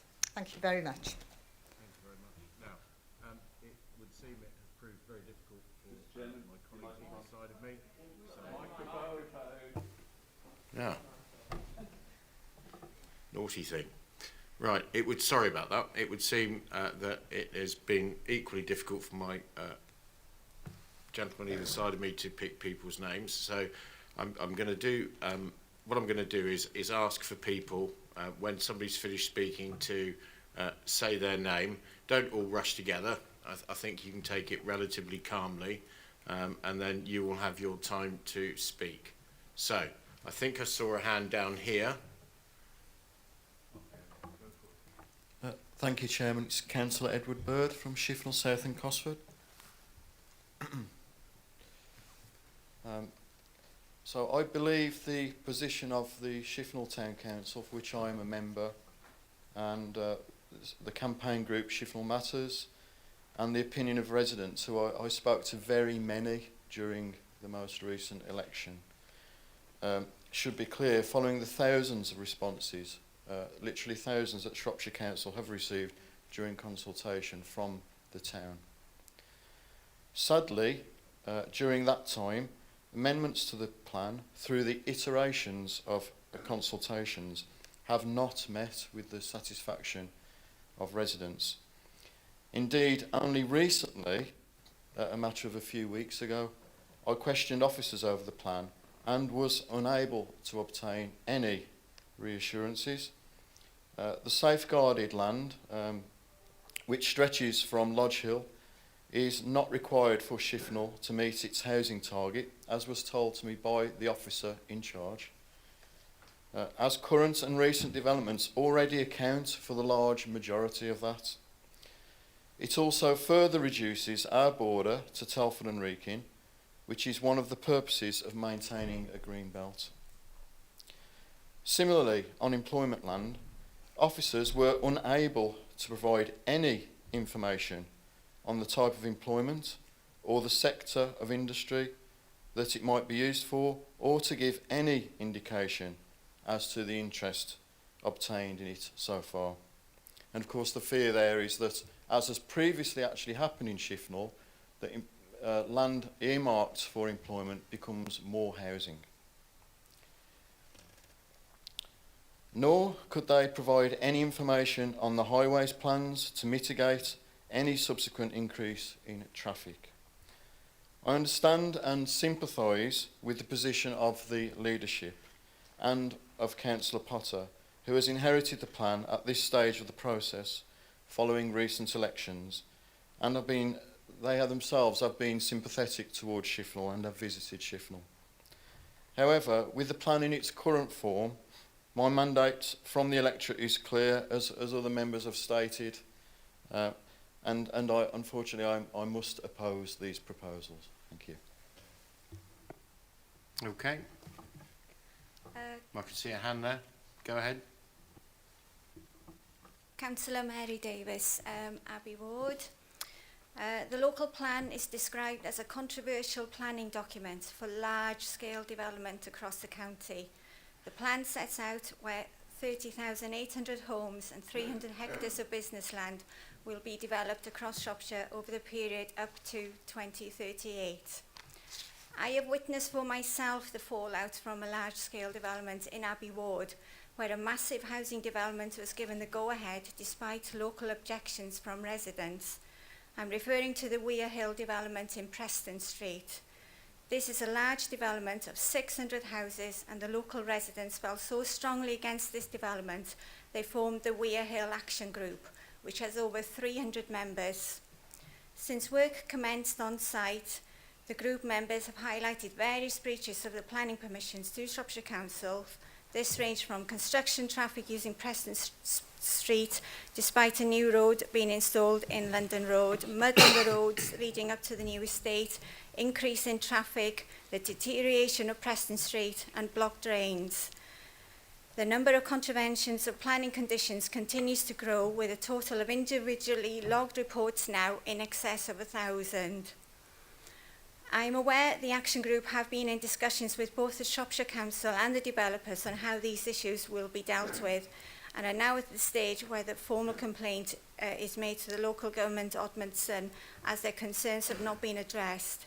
I'm highlighting this case as it shows if we allow these large-scale developments to go ahead, then Shropshire Council need to listen to residents and be more robust in tackling breaches by developers more effectively, monitor the development and take action when necessary. Building more and more houses without proper long-term plan for the increased demand on highways infrastructure and the provisions of community facilities and services such as schools and doctor surgeries are far from ideal. More houses will also lead to an increase in traffic, and more often than not, they are reliant on a car-dependent lifestyle. Huge areas of land earmarked for housing development across Shropshire will only appeal to bigger national housing developers.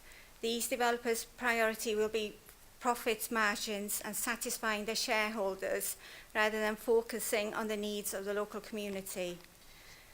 The targets in the local plan are too high, and the plan for growth is not sustainable, particularly in view of the declared climate emergency by Shropshire Council in May 2019. The main concern, and despite of all this, we could have a shortfall of affordable housing, which is desperately needed. I understand the council wants Shropshire to be the best place to do business and invest in, but to allow acres of our beautiful rural county to be developed will have detrimental consequences to its residents. We only need to see how valuable these areas have been during this pandemic. The key is to find the right balance, and I feel this local plan is not fit for purpose, therefore I'm not supporting it. Thank you. Thank you. And I have picked up it from the shadows of the royal boxes, both councillors Les Winwood and Claire Wild. Les. Thank you, Chairman and members. The local plan before us is without doubt one of the most important and contentious documents that we've debated for many years. I have serious misgivings over certain parts of the plan, and especially where it affects the wards of Tasley and Bridgnorth West that I represent. There is so much wrong about what we are being asked to accept. The Tasley Garden Village development does not guarantee the sort of infrastructure that would be required to sustain such a large development, and it is very sketchy as to what actually would be provided and at what stage. But it would guarantee an urban sprawl into open countryside, which is totally unacceptable. The knock-on effect of building on the west side of the river at Tasley means that the vast majority of the traffic movements for employment will be on the wrong side of the river, for most of the journeys to Telford, Wolverhampton, Birmingham, Stourbridge and Kidderminster. And this will cause congestion on an already congested network. Without major road improvements, there can be no confidence in that serious traffic issues will overwhelm the network. Mineral deposits at Moreville Heath will be directly in conflict with the residents of the 1,050 homes, and the minerals will be lost for good. Whatever happens, we must ensure the future of the livestock market and all the associated businesses, and not put jobs and livelihoods at stake. Tasley Parish Council, Moreville Parish Council, Erdington Parish Council, Bridgnorth Town Council and other neighbouring parishes, and prior to the election the Shropshire councillors, spoke out against the Taylor Wimpey development, the Garden Village, along with the town of Much Wenlock, which has its own highway network issues. Can we really ignore all the views of the elected representatives and the surrounding parishes and all the residents so against the scheme? The Taylor Wimpey Garden Village site at Tasley is under multiple ownership and still gives no guarantees that all the land can be achieved as of today. The site at Tasley is the gateway to our historic town of Bridgnorth and so many beautiful rural parishes surrounding, and a large urban sprawl will have a major impact on the landscape, its wildlife and flora and fauna. Our residents accepted the SAMDEV proposals of 500 homes for the relocation of the livestock market, but cannot accept a further 1,050 which, if built, would overwhelm Bridgnorth and surrounding parishes, both with infrastructure, road network and all its services, including medical education and car parking. Thank you, Chairman, members. Thank you. Councillor Claire Wild. Okay, thank you. I just wanted to ask the portfolio holder 3 questions. The first one is, I understand that as part of the local plan, the Black Country authorities want us to accept some of their housing and employment need, which they cannot accommodate themselves in their own area. So is that part of Shropshire's proposed local plan? And what are other authorities who've been asked the same question to meet some of this unmet need? What are their plans? What are they going to say to the Black Country about that? So I'd like some figures, please, about exactly what the Black Country wants from us and what we're giving them. And then the other question is, looking through the paperwork, it says that Shropshire councillors had 1,800 completions a year since 2017. But in this local plan, with the figures that you've come up with, the completions are actually going to be 1,400 a year. So I just wondered how you're going to sort of control that. And also, prior to 2014, it was only 1,100. So I just want to understand the rate at which houses are being developed and are actually our need. And then the last question is,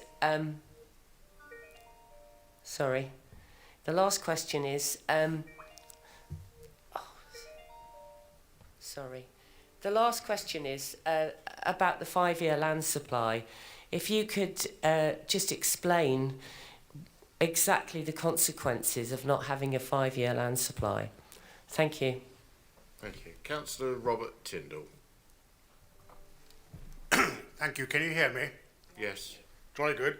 Well, in my election address, which was approved by the Ludlow Constituency Conservative Association, I said, I will also continue to fight undesirable and unwanted large-scale housing development in the countryside.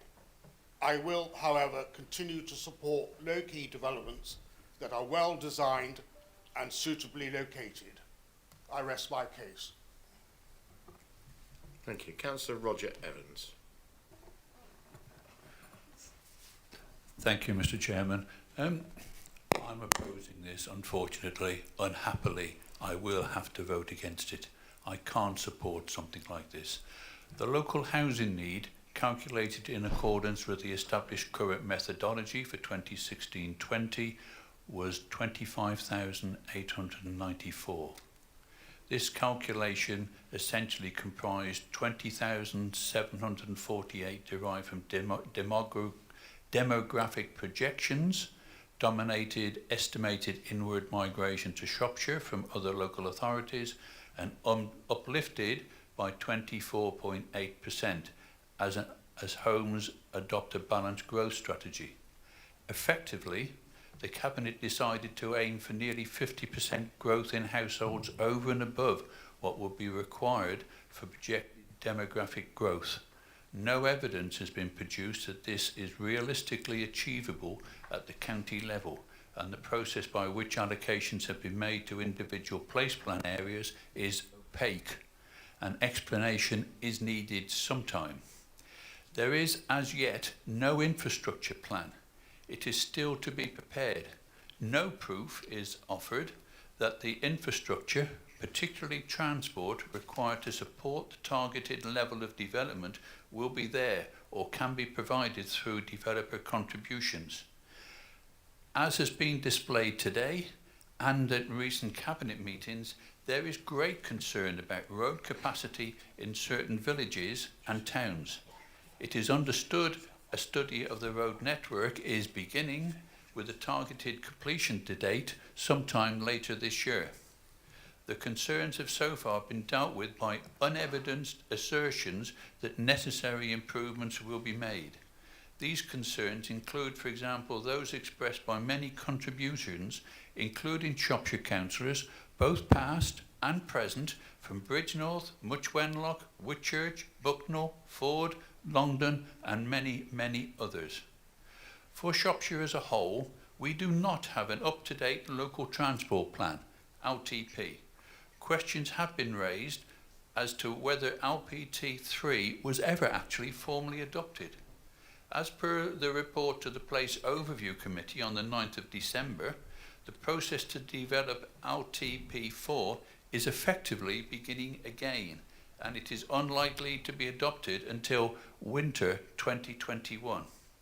It is at present proposed that the updated local plan will be submitted for examination without an updated local transport plan.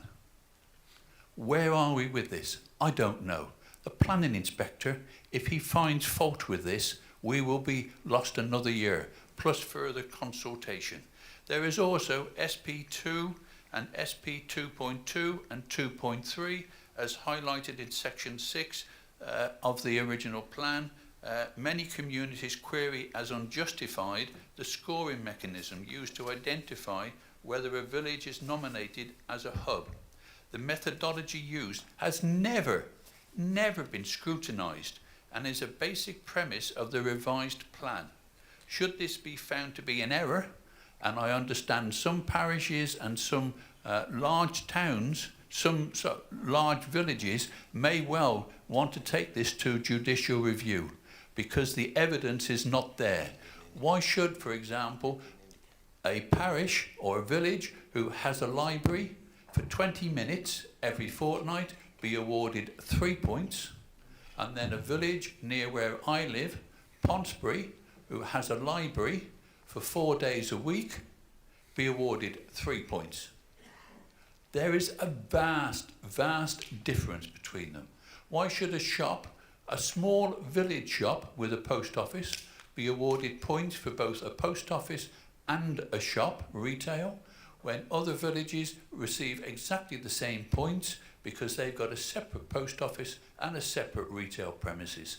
It does not make sense, it is not correct, and I will be voting against this, Mr. Chairman. Thank you, Roger. I thought you were summing up then. You were down to your last 50 seconds, so well timed. Thank you. Okay, Councillor Nigel Harting. Thank you, Mr. Chairman. I'll refer to a couple of comments that have been made by previous councillors bemoaning the issue about consultation in their particular areas. And I think it's been highlighted, perhaps unfortunately, by a most recent press release by Councillor Potter as the portfolio holder, where he said that in his press release that the council has listened to people's concerns and acted upon them. Well, that was rather like raising a red rag to a bull in my local area, where it's quite clear that that hasn't been the case. And I just wonder whether it may well have been an unfortunate choice of words, or perhaps the particular media not perhaps transposing what Councillor Potter had said properly. But I just wonder whether you'd like to comment on that. I mean, clearly, when you have a situation where a vast number of people who have been consulted on feel they've been their views have been rejected or completely ignored, without any obvious explanation, and indeed against the council's own policies, why he would take the view that this council has acted upon the views that he's received. It just doesn't seem to make any sense whatsoever. Thank you. Thank you. Councillor Julian Dean. Thank you, Chair. What an interesting discussion. I don't think we've yet heard a single councillor extolling the virtues of this local plan, apart perhaps from poor old Councillor Potter. It seems to me that the previous administration, by committing us to going for excessive growth above baseline, has dug us an enormous hole, which is leading to screams of anguish from many communities, is leading us to have development policies which are not fit for purpose in order to try and deal with viability. In that context, I really think that councillors should be brave and should be saying to the administration, have another think.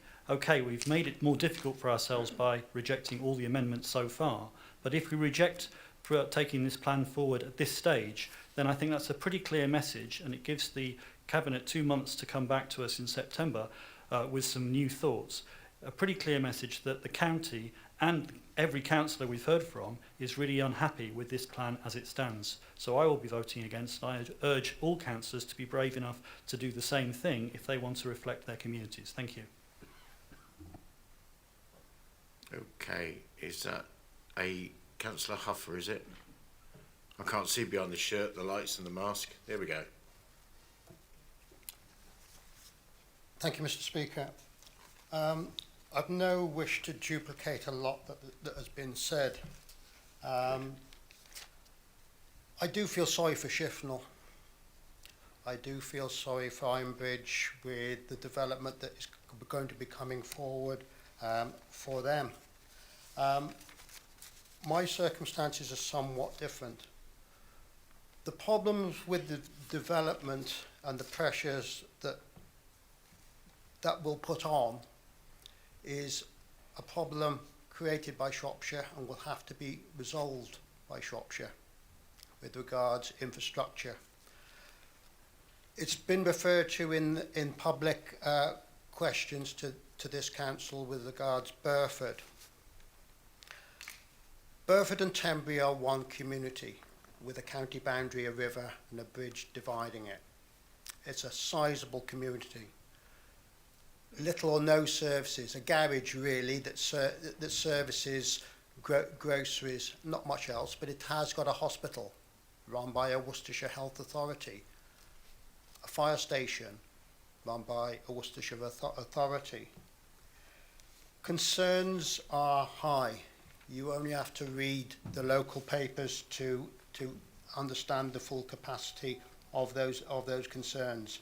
Tenbury has in itself seen significant build over recent years. It's got significant problems of its own.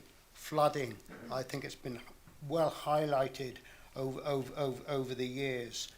Their infrastructure as a result of new build is at breaking point now.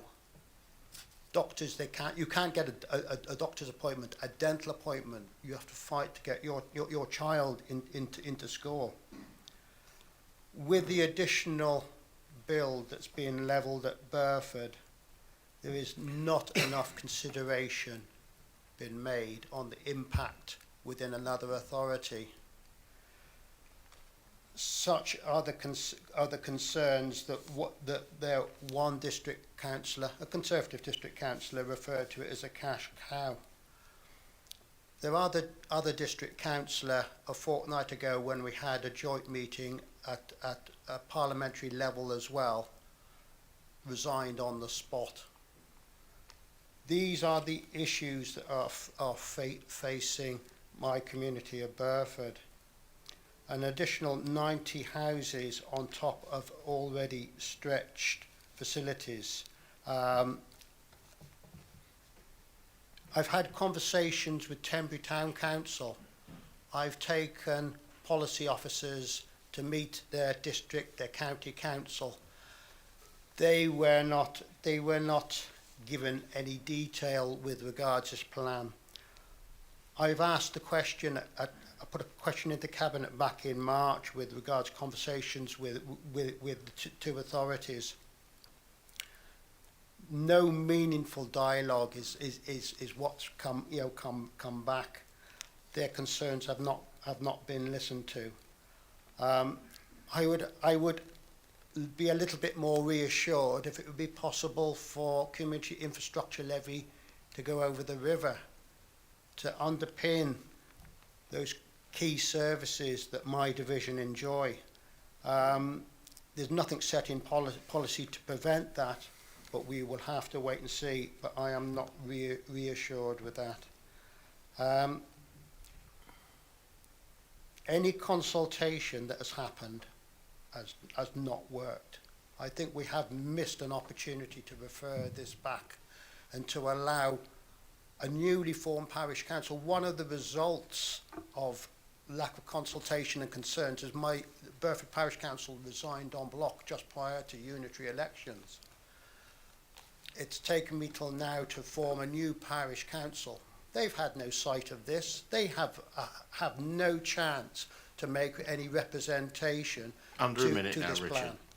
So there is, I've got to think of my residents in Burford. I've got to also think of my residents in Tenbury as well.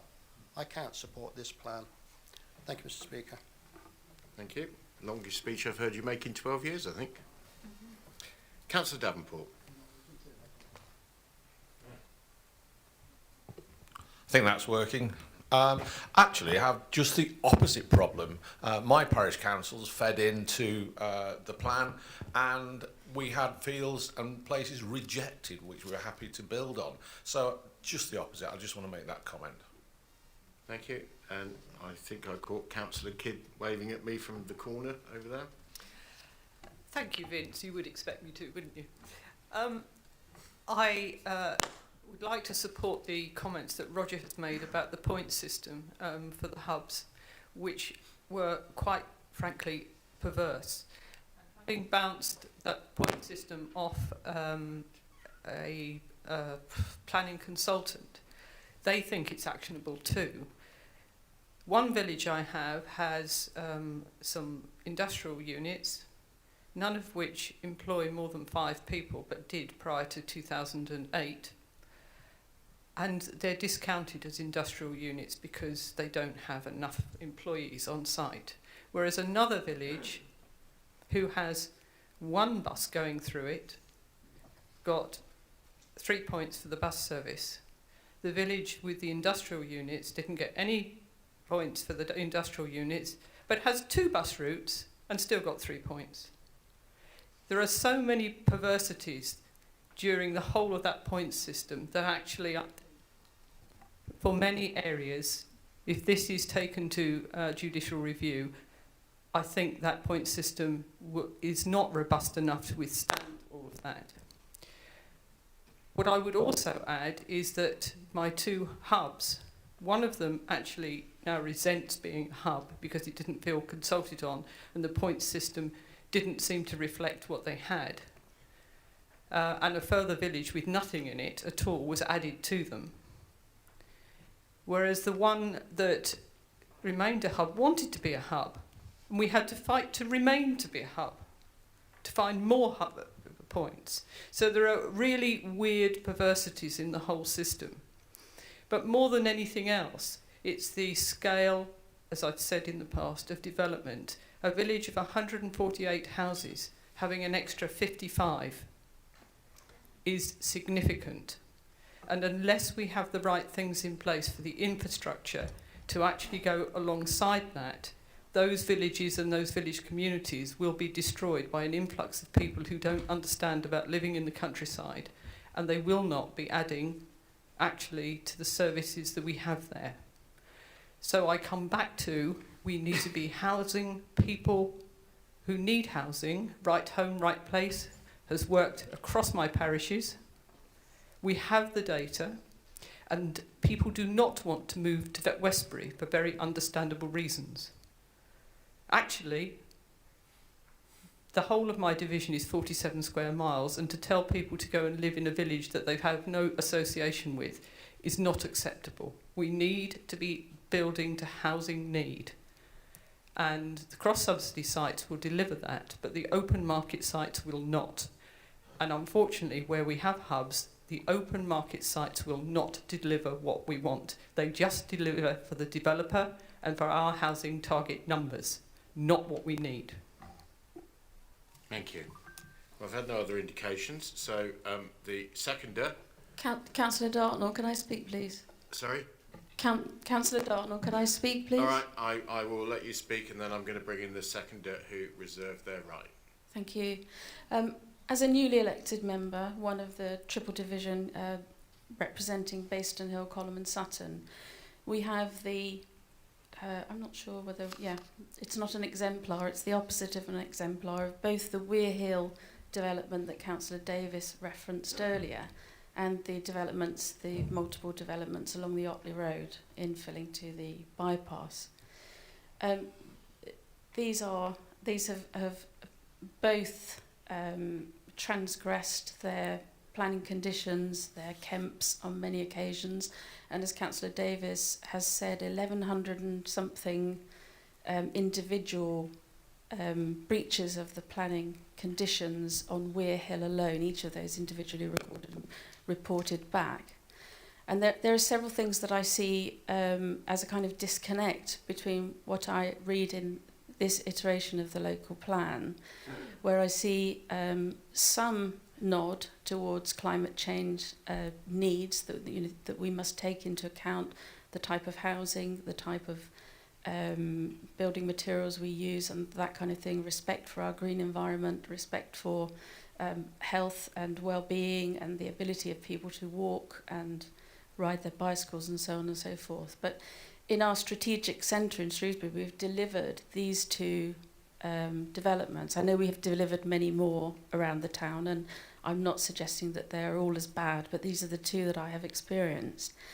And I would love, I could put most of the things that I have been told about by very upset residents, either existing residents who've had these housing developments infringe their lives for several years, and also people living on those new estates.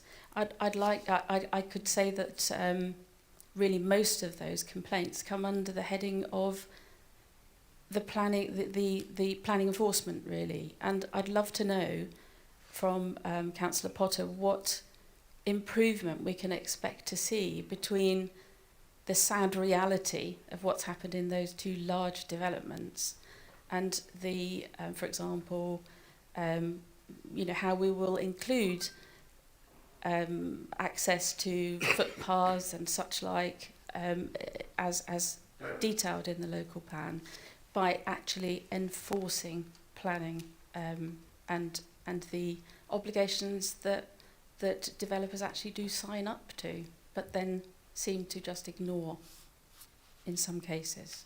Thank you. Thank you. Councillor Wynne.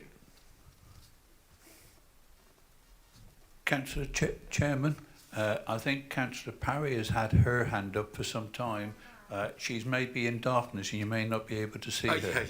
Ironically, I can see some people better in darkness than I can see people in the middle. But sorry, Viv, before I bring you in, Paul, if Councillor Parry has indeed had her hand up, I will give her a chance and then I will bring you in afterwards. Thank you, Roger, for letting me know. As I say, I can't see everything from here, unfortunately. Councillor Parry. Can you use your microphone, please? There we are, got it on at last. Can I just say thank you very much for letting me speak. I don't know whether this council knows, but the biggest majority of our housing is not in Ludlow, it's in Ludford. Over the years, lots of maps have been sent out to for different planning issues.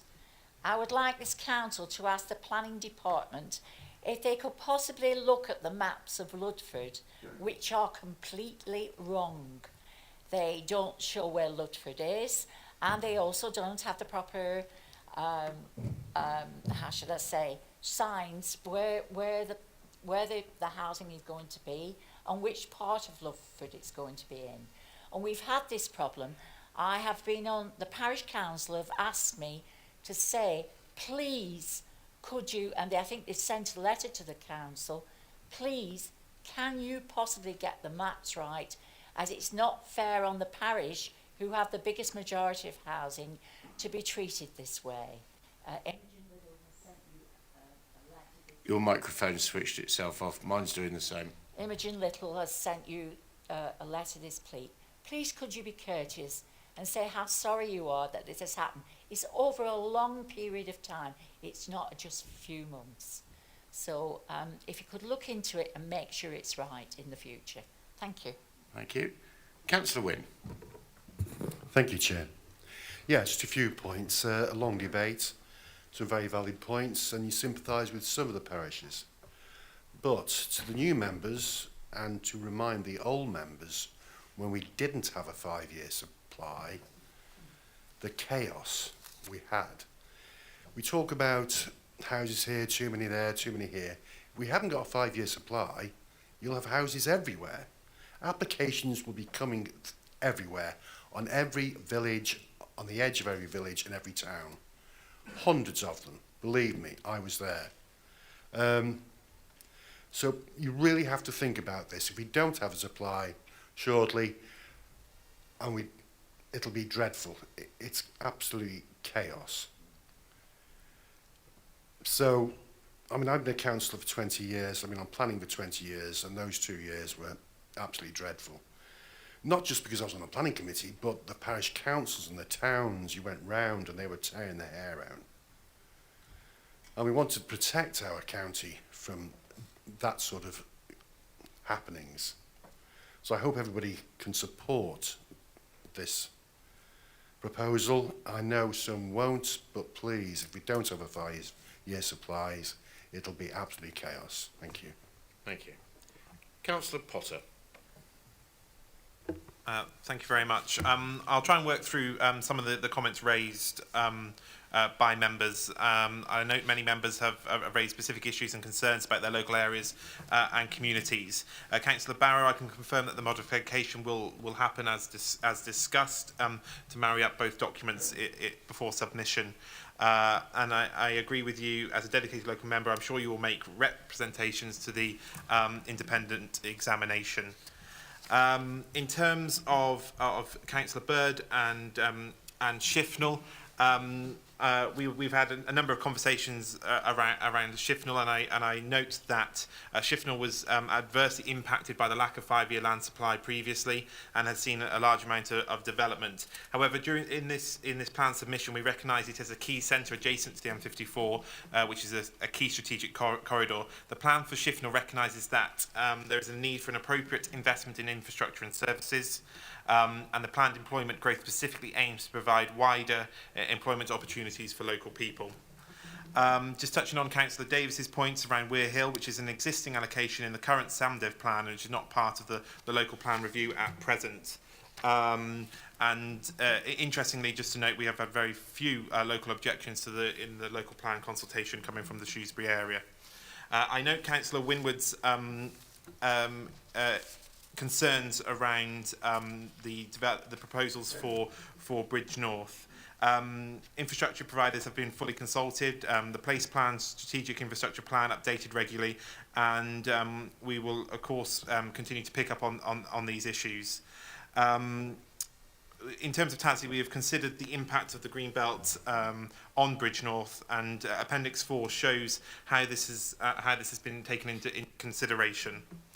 I think Councillor Wilde had several questions which I noted down. I might come back to that when I can find that. But in terms of the Black Country housing allocation and the ratio of housing to employment land were Councillor Wilde's questions. If I come back to that, but Councillor Roger Evans, just touching on your points around the approach to which we've taken, not one size fits all, and the approach to the community hub has been acted on and adapted in terms of the scale of the village.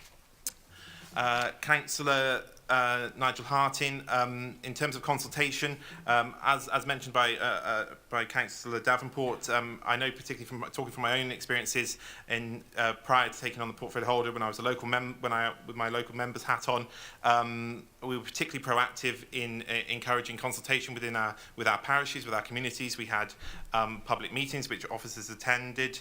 We have listened to the, and based on the evidence provided to us, we have made changes to the local plan following consultations. I can think of just two off the top of my head, such as removing allocations, site allocations in Church Stretton and the Oswestry area.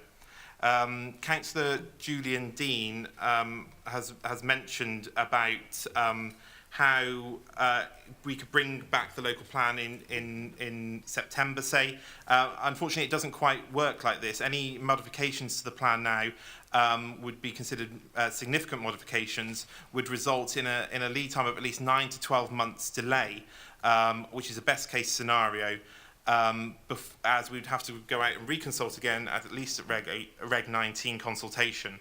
And so we would be looking probably to be bringing back any amended local plan for submission at the earliest in 9 to 12 months' time. Councillor Huffer, in touching on your points you've raised, I think I answered this in the public question. Cross-boundary considerations have been taken into account. Malvern Hills District Council have signed off an agreement on a duty to cooperate, still as a potential use for services in Tenbury if it is required. Councillor Dartnell, in terms of the current local plan submission about new policies, which specifically seeks to have a better mix of housing, design and green infrastructure, I can point you to policy DP14 and SP5. Your microphone's turned off, Ed. I can't see a clock, so I'm rattling through. And finally, I'll touch base on Councillor Wilde's questions. In terms of the Black Country allocation, yes, as part of the ongoing joint plan preparation, the Black Country authorities are undertaking a duty to cooperate conversations with all their adjoining and closely related authorities. Given the scale of the issues identified in the Black Country's evidence base, it is likely these conversations will include the possibility of authorities having to accept an element of Black Country's unmet development need.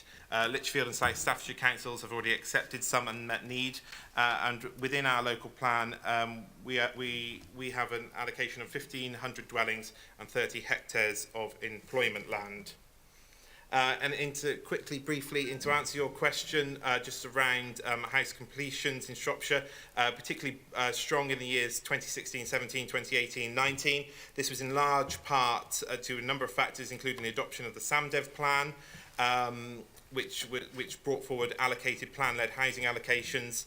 And of course, during this period, we saw a number of sites developed which were brought forward when we didn't have the 5-year land supply, finally, emerging from the 2008 economic crisis, which saw house development numbers drop. Prior to this, has seen buoyant house building recently. And of course, we're within a buoyant market at present. Therefore, obviously, as supply moves to delivery, it shrinks our 5-year land supply. And I'm sure I've probably used my time. Thank you. Yes, you've used a bit more than your time, but I wanted to give you some extra time so that everybody's question was answered. Mr Chairman, Councillor Roger Evans on point of order.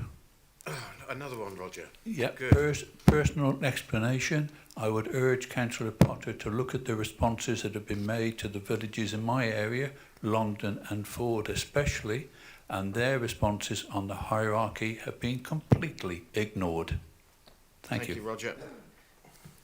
Councillor Vasma here. I'd like to ask for a recorded vote, please. Okay, and I presume other members will support you in that. We need 15.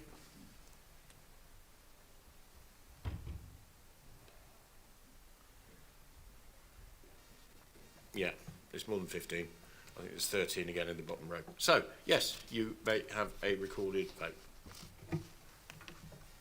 Andy. Roy Allcroft. For. Jeff Anderson. Caroline Bagnall. Nicholas Bardsley. Joyce Barrow. 4. Bernie Bentick. Against. Thomas Biggins. Edward Bird. Against. Andy Boddington. Against. Peter Broomhall. For. Julia Buckley. Against. Gary Birchett. For. Gwilym Butler. For. Dean Carroll. For. Steve Charmley. For. Ted Clark. Abstain. Gerald Dakin. For. Rosemary Dartnall. Steve Davenport. For. Mary Davis. Against. Julian Dean. Against.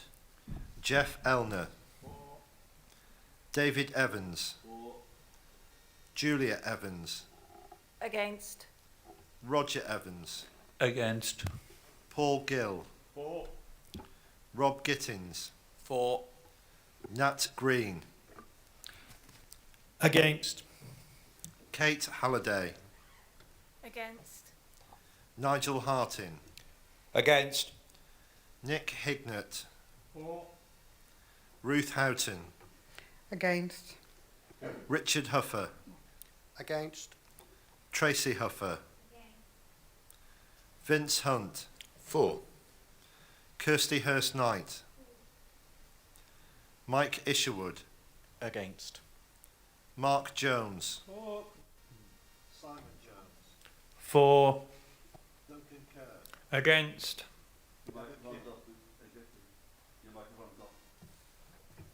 Thank you. Duncan Kerr. Against. Heather Kidd. Against. Christian Lee. Against. Hilary Luff.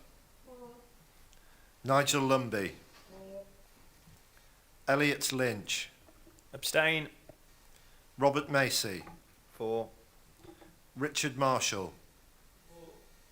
David Minery. For. Pam Mosley. Against. Alan Mosley. Abstain. Cecilia Motley. Peggy Mullock. Ian Yellings. For. Kevin Pardy. Against. Viv Parry. Against. Tony Parsons. Against. Leslie Picton. For. Ed Potter. John Price. Chris Schofield. For. Robert Tyndall. Edward Towers. Abstain. Kevin Turley. Outside. David Vasmer.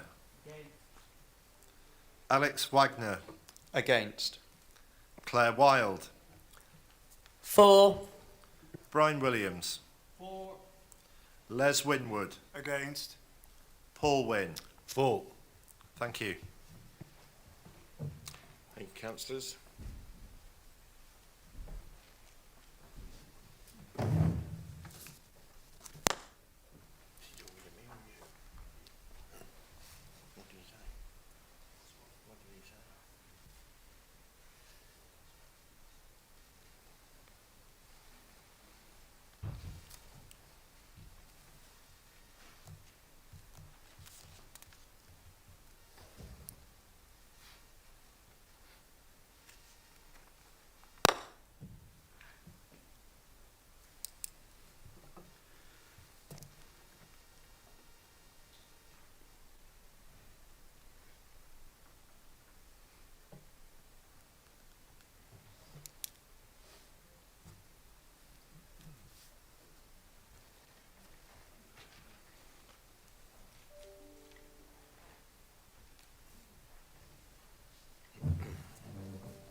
Okay. We have 34 votes for, 28 votes against and 5 abstentions. So that has passed. Thank you, councillors. Right. I am now going to propose, as I said earlier, we would stop for a 30-minute comfort stroke lunch break stroke recharge your computer if you need to break at past. That is 8 minutes away. So I'm going to propose that we bring that forward by 8 minutes to now, that we reconvene in this chamber, and I'm going to be generous and say at 5 to 1. That gives you an extra 3 minutes. Can I remind the live feed folks to turn that off for now? And members, I will see you back in here. We will commence again at exactly 5:02. So enjoy your picnics and do what you need to do. Thank you, councillors.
8 was the adoption of the Stoke-on-Turn Neighbourhood Development Plan.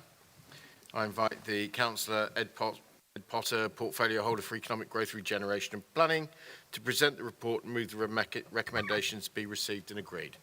Councillor Potter.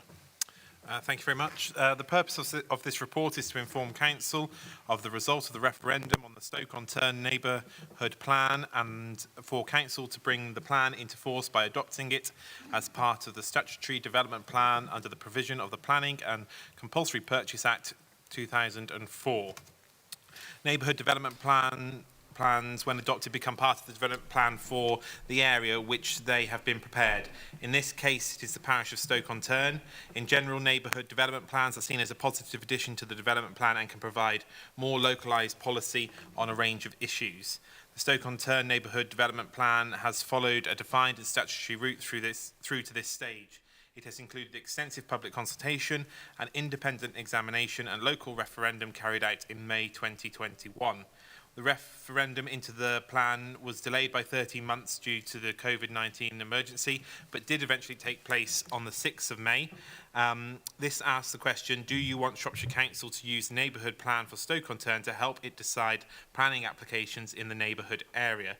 This received support of 87.54% of those who voted. The referendum was therefore successful and has allowed Shropshire Council the opportunity to formally adopt the plan. By way of a brief background, the plan was prepared by a steering group which included representatives from the parish council along with other local volunteers with support from planning consultants commissioned by the parish council.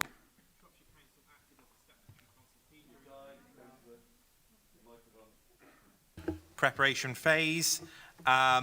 It is considered this collaborative process has helped to ensure the final version of the neighbourhood plan is in general conformity with the strategic policies of Shropshire's adopted development plan and the emerging local plan review.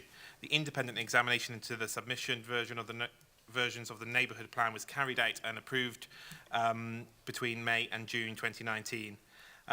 Therefore, I would ask that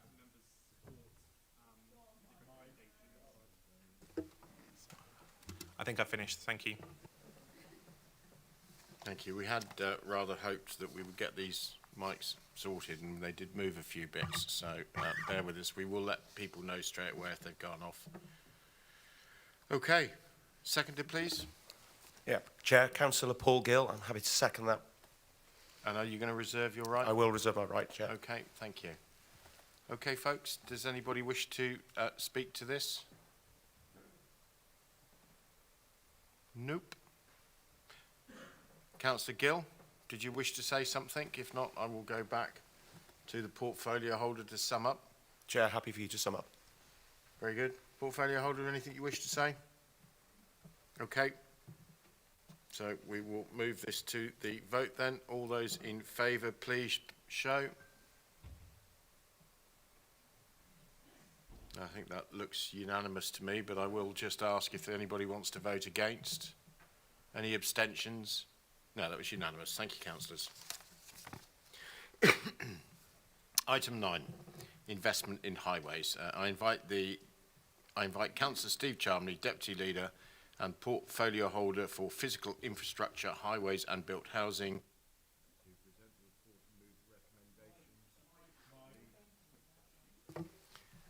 Be received and agreed. Thank you. Thank you, Councillor Mr. Charmley. Speaker. As outlined in my recent open letter, we have acknowledged that the state of our roads is not where we want it to be. However, we are not alone. It is a national issue. And this administration will continue to challenge our government for an appropriate share of the funding to allow us to maintain our network at least a satisfactory condition. The service is changing. Budget management, work prioritisation are all improving rapidly. However, we cannot make the effective changes we need to without further funding. The Conservative Group pledged an additional £40 million over the next 4 years as part of its manifesto pledge. However, it's clear to me, having looked at the state of the roads and the work that is needed, that even that is not enough to make the changes which we so much need to do. This paper is asking Council to provide a mandate for officers to draw up a strategy for investment of between 60 and 120 million pounds over the next 4 years. To note the contents of this report, and finally to approve the variations to the current capital programme to release £8 million into this year's highway maintenance programme. Members, this is a critical investment not only for this year but for the next 4 years. I've stated publicly that the roads will be fixed, but we need the tools to mend them. I expect a report to come back to Council outlining how and when the greater portion of the investment will be brought forward. But members, I ask you to support this plan, and I move recommendations set out in 1, 2 and 3. Thank you, and that is seconded by... Councillor Richard Marshall. I'll second that, please, and if I could reserve my right. All right, excellent, Thanks. thank you. Now, we do have a proposed amendment to this, which is Councillor Andy Boddington, and once again seconded by the Lib Dem group. Sorry? Well, the green light's on, so... Okay. Councillor Boddington. Can everybody hear me? All right, good. Okay, Councillor Boddington. Thank you, Chair. Firstly, to welcome the overall thrust of this, that something must be done about the state of our highways, and if we are to get them resolved, then we do need to be ambitious. So I welcome the overall thrust of the paper, while still having some doubts about whether we can actually realise it. But if we don't try, we won't get there. However, I am concerned about the first year of expenditure, and the reprofiling from the capital programme. Taking money out of broadband, and as you know, broadband is as critical as roads almost in rural areas, and it's also as poor as the roads in rural areas. And the one I'm particularly focusing on in this amendment is taking money out of the drainage budget and improving the drains, and that's an issue because a lot of areas across Shropshire, particularly rural areas, suffer from flash flooding, and it doesn't get the same headlines as you get when it floods here in Shrewsbury, in Ludlow Town, and it doesn't get the same sorts of headlines as those, but nevertheless it's very significant. And I think of several properties which have been severely damaged over the last few years by flash flooding. And I do think that we need to keep that budget up, even if it's at the cost of road maintenance, other road maintenance activities. So my proposal is simply to cut the cut by 1 million, if that makes sense. So to leave the Highways Maintenance Challenge budget at 1.643 million for the current year. And I'll just read out the proposed amendment. It is for paragraph 2.3, and you've got the original wording before you. And the proposed amendment is approve some of the variations to the current capital programme proposed in Appendix A to release additional capital investment of 7 million into highways maintenance for the current financial year, while setting the Highways Maintenance Challenge budget at 1.643 million for the current year. Thank you. And Bernie is going to second this. Thank you very much. That was going to be my next question. Okay. Open it up for debate. Members would like to indicate. I will do my best to spot you. Councillor Viv Parry. Thank you. You saw me that time. That's good. Well, Viv, do you want to feel free just to pop your mask off if sorry. you want, so that we can? It just makes it easier on the mic. Put it on, and I keep forgetting Thank you. to take it off. You know, this is a debatable thing with me because I've been complaining about the highways in Ludlow and surrounding areas for quite a long time now. It's not just this last winter, by the way, and I'm talking really for Councillor Tracy Huffer and myself, for the places in Ludlow and surrounding areas that are so bad we get that many complaints. I must have over 100 complaints in a week, and I'm not exaggerating about it. That we decided that I would get in touch with Shropshire Council once again, and very kindly, and the officers worked very hard, mind I say, one of the officers came out to see me in my usual place of Sheep Road and Parry's Road. He came across and he showed me a paper which was about this size, which Keir had sent to him to tell him with red spots all over it that they had filled all those holes. So I walked him across, and not one of those holes had been done. And he said they've not been done. Now, this is 6 weeks ago. Before that, I'm talking about 2 or 3 years that they've been ongoing and getting worse all the time. And I know we've had COVID, you can tell me that. But, you know, people in these areas are fed up. Tracy has the same problem in her area as well. Now, you're talking about 8 million, and yet in part of this this agenda that you've given us, it says 60 million to 120 million is what we should be spending. Now, if you'd have spent that years ago, we wouldn't have been in this problem, and I mean that. We have not spent, we have taken money out of this agenda, the highways agenda, for quite a few years now, millions, and it's not the officers' fault. I do blame Keir for the potholes not being done when they've been asked to do them, and nothing has been done. I have sent to one officer over and over again about a sinkhole that is at Moore Park School.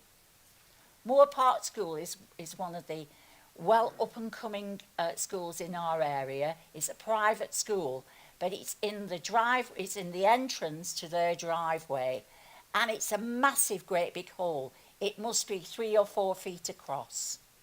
Now, I sent that 3 months ago that sinkhole had come, and it's terrible when I get onto your portal and a little voice says to me, "And where is Ludlow?" And I say, "Well, I know you're a very nice girl, but really you should know if you're working for Shropshire Council where Ludlow is." So I have taken to sending my annoyances through other means, is by sending emails to a wonderful chief exec over there, who must be getting very annoyed with me. But you haven't got the staff anymore. We used to have what was a linksman, who used to be a man called Richard Bennett, who suddenly disappeared. We have 2 little men who were cutting the grass in Ludlow, and not just Ludlow, for the whole of the south area. 2 men. Now, how are you expecting people? We need more staff, and we want Keir to do the jobs properly. It's got so bad that Councillor Tracy Uffer and I was so upset that we put it in the front page of the Advertiser last weekend, and we are sick of keep trying to get Shropshire Council to do things for us. I'm sorry about that, and I don't usually complain, because we have another officer who did something for me straight away. It only took 5 weeks. He put me new pedestrian crossings, halos, and a new roundabout in. Different altogether from highways. So, you know, please get them to come and explain to us why these jobs are not being done properly, instead of sending us the usual emails that say the same thing. Oh, it was winter wet, and it was the snow. No, this all happened before all that. I'm sorry.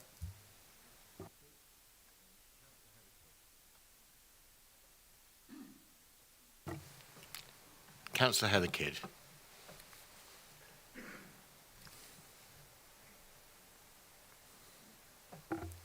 Right. Now that I've tangled with everything, oh great, I've just tangled with everything. Right, look. No, gone off, sorry. They seem to be still playing up despite the changes made over lunch.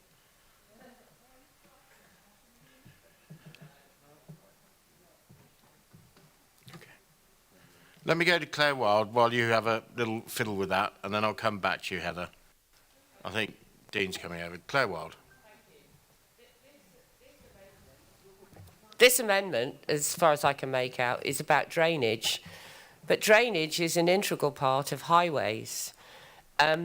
We've recently got quite a good drainage team in. We need more of them. But when I've made inquiries, I've been assured that this will be looked at within the whole highway budget. So I look forward to seeing that. And I think, you know, we need to give the portfolio holder a chance, and then perhaps we look at 12 months through scrutiny at just how things are going. Thank you. Councillor Kidd. Thank you. Oh, it's not flashing. Excellent. Thank you very much. Two things. Of course, I support more money.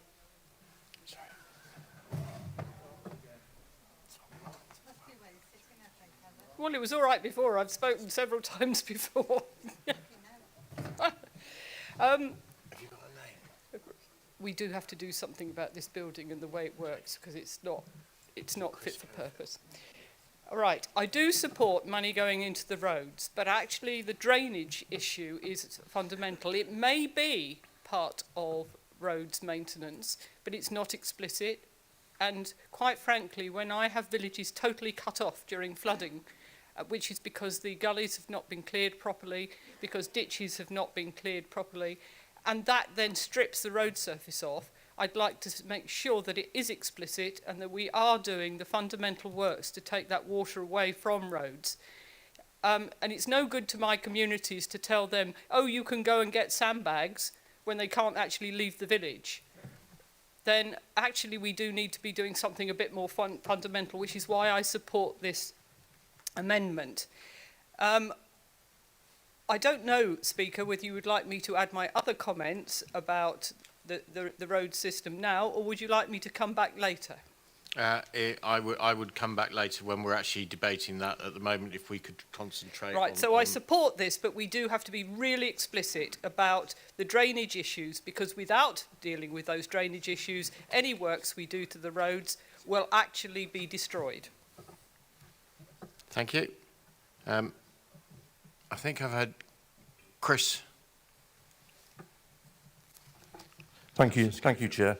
I, for one, absolutely welcome this investment if the motion goes through, because the people of Shropshire, Oswestry, everywhere, Bridgnorth, I suppose, they really have had enough to see the state of the roads. And as the last May elections proved, it has been a massive talking point. But I do believe, after talking to the portfolio holder, that drainage is included in this, and he has come up with some good ideas. So I personally wish him all the best, and I would urge all councillors to get behind it. Thank you. Thank you. Ted, were you indicating? I was endeavouring to. I was also feeling short of company, really, so I'd just I'd wave to you. It's an unrelated point, really, but is there anything, if we continue with this venue or similar, prevent us preparing before the meeting the officers so that the amendments, which are given under notice, I think, are actually showing on the screen? Because otherwise we're running completely blind here at the moment, aren't we? Just the text of the amendment, surely it shouldn't be beyond wit to actually have those displayed in front of us. I speak for the pre-decimal diminishing squad that are around this room. That would be wonderful, Ted, but that does rely on the amendments not coming in on late at night or the morning of, unfortunately. If people get the amendments in reasonable time, I'm sure that could be accommodated. But when they arrive 15 minutes before we do, then that's very difficult. Thank you. Okay, Roger. Thank you. Thank you, Chairman. I wasn't going to speak, but after the last comment about the Oswestry and the roads, yes, the roads are absolutely desperate. But we cannot rob Peter to pay Paul. We need to contribute and use all the money at present in the flooding and gullies there to do it. Because if those flood, they're going to flood onto the roads. When it freezes, going to make the roads and the potholes even worse than they are now. We can't rob Peter to pay Paul. We need extra money in the highways, yes, and there is a proposal to borrow it and to get some there. Surely we can get it now to actually start doing that work on the highways now and still continue with the projected work on the flooding. And I totally support this amendment. Thank you. Okay, I can't see anybody else indicating. Oh, Nigel, did you indicate?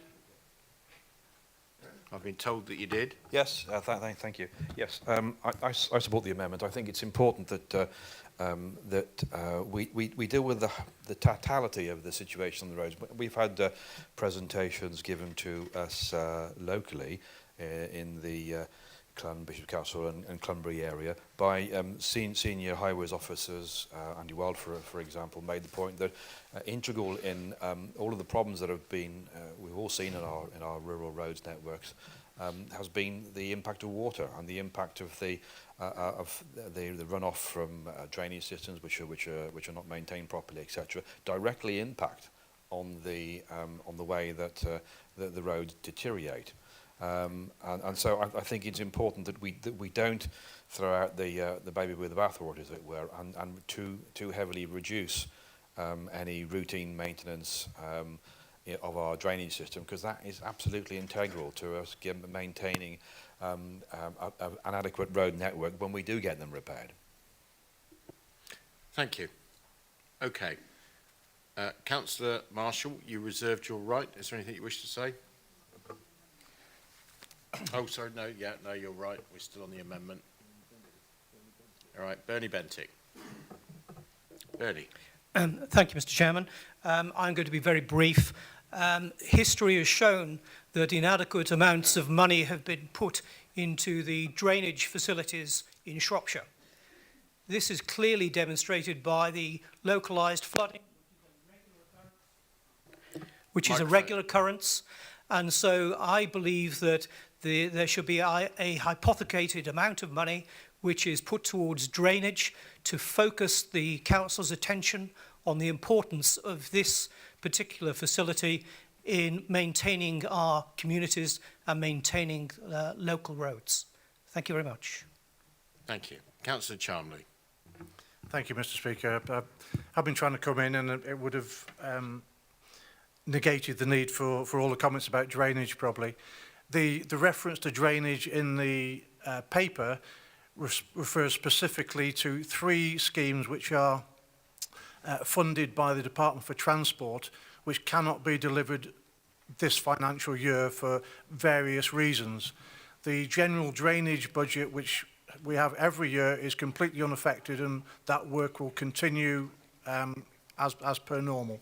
And at present, it's continuing at a rate of knots because, as everyone has said, we need to clear the drains before we do the resurfacing work, and that is exactly what we're doing. So basically, I don't think we need this amendment, so I will not be supporting it. Okay, well, we have the amendment. It has been proposed by Councillor Andy Boddington, supported by the Lib Dem group, and in particular seconded by Councillor Bernie Bentinck. Would all those in favour please show?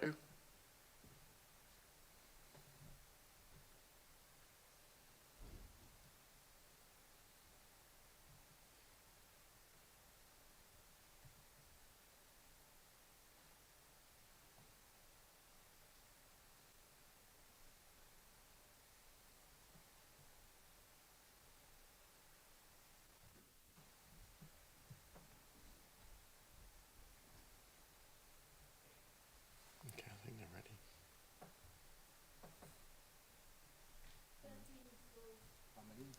13.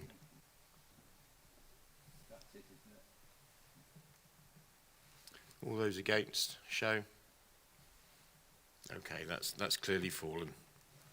Thank you. So we will go back to the original in highways. That's now open for debate. Yep, Tom. Thanks, Mr. Chairman. Very good report. Welcome it very much. Great credit to the portfolio holder.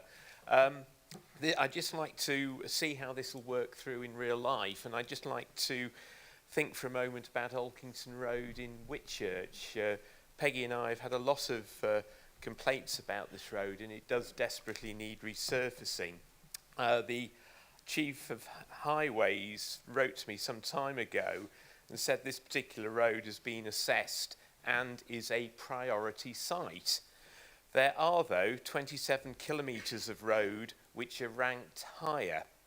However, we anticipate that this site will be in our design programme for 2022-2023, with construction likely to be in 2023 to 24.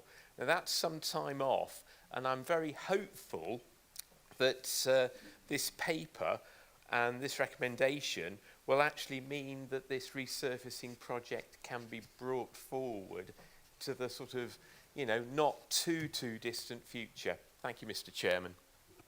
Thank you. Councillor Hartin. Yeah, thank you, Mr. Chairman.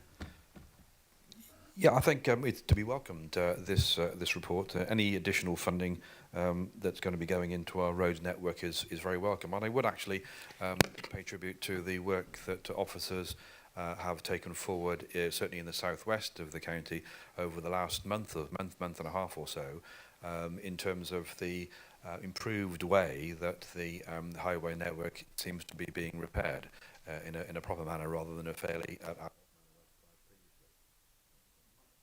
off again. There we are.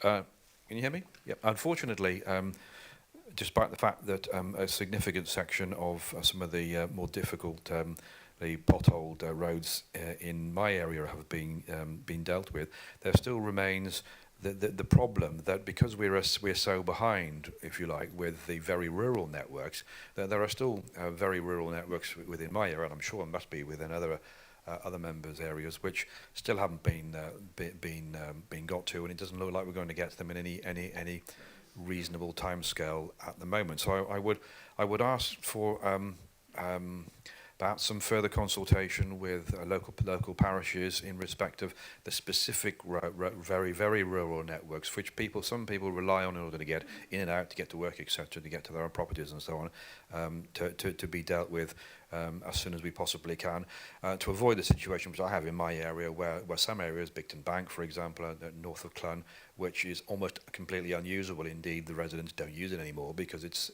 almost impossible to drive down unless you have a high clearance 4x4. Thank you. Okay. Yep. David Vasmer. Thank you, Chair. I've also got my colleaague, Councillor Heather Kidd, who's wanting to speak as well. She's actually under the table for me, so it's difficult to see her. So. Right. I welcome this extra spending, but I do worry that we are not actually making sure that the spending we make on Kier is proper, and make sure that it is efficiently spent. I know efforts have been made to improve the performance of Kier, but I do worry that if we're putting a lot more money into highways, we're not forgetting about the fact that I think there has been inefficiencies in the way that the Kier contract has operated. The other thing that worries me is that, in previous council, highways appeared on the savings lists, and if you look at the savings list in the report we've got before us today, it's all to do with adult services and children's services, and I do worry that that we're kind of spending a lot more on highways, but in actual fact, not spending the money we should do on children's services and adult services.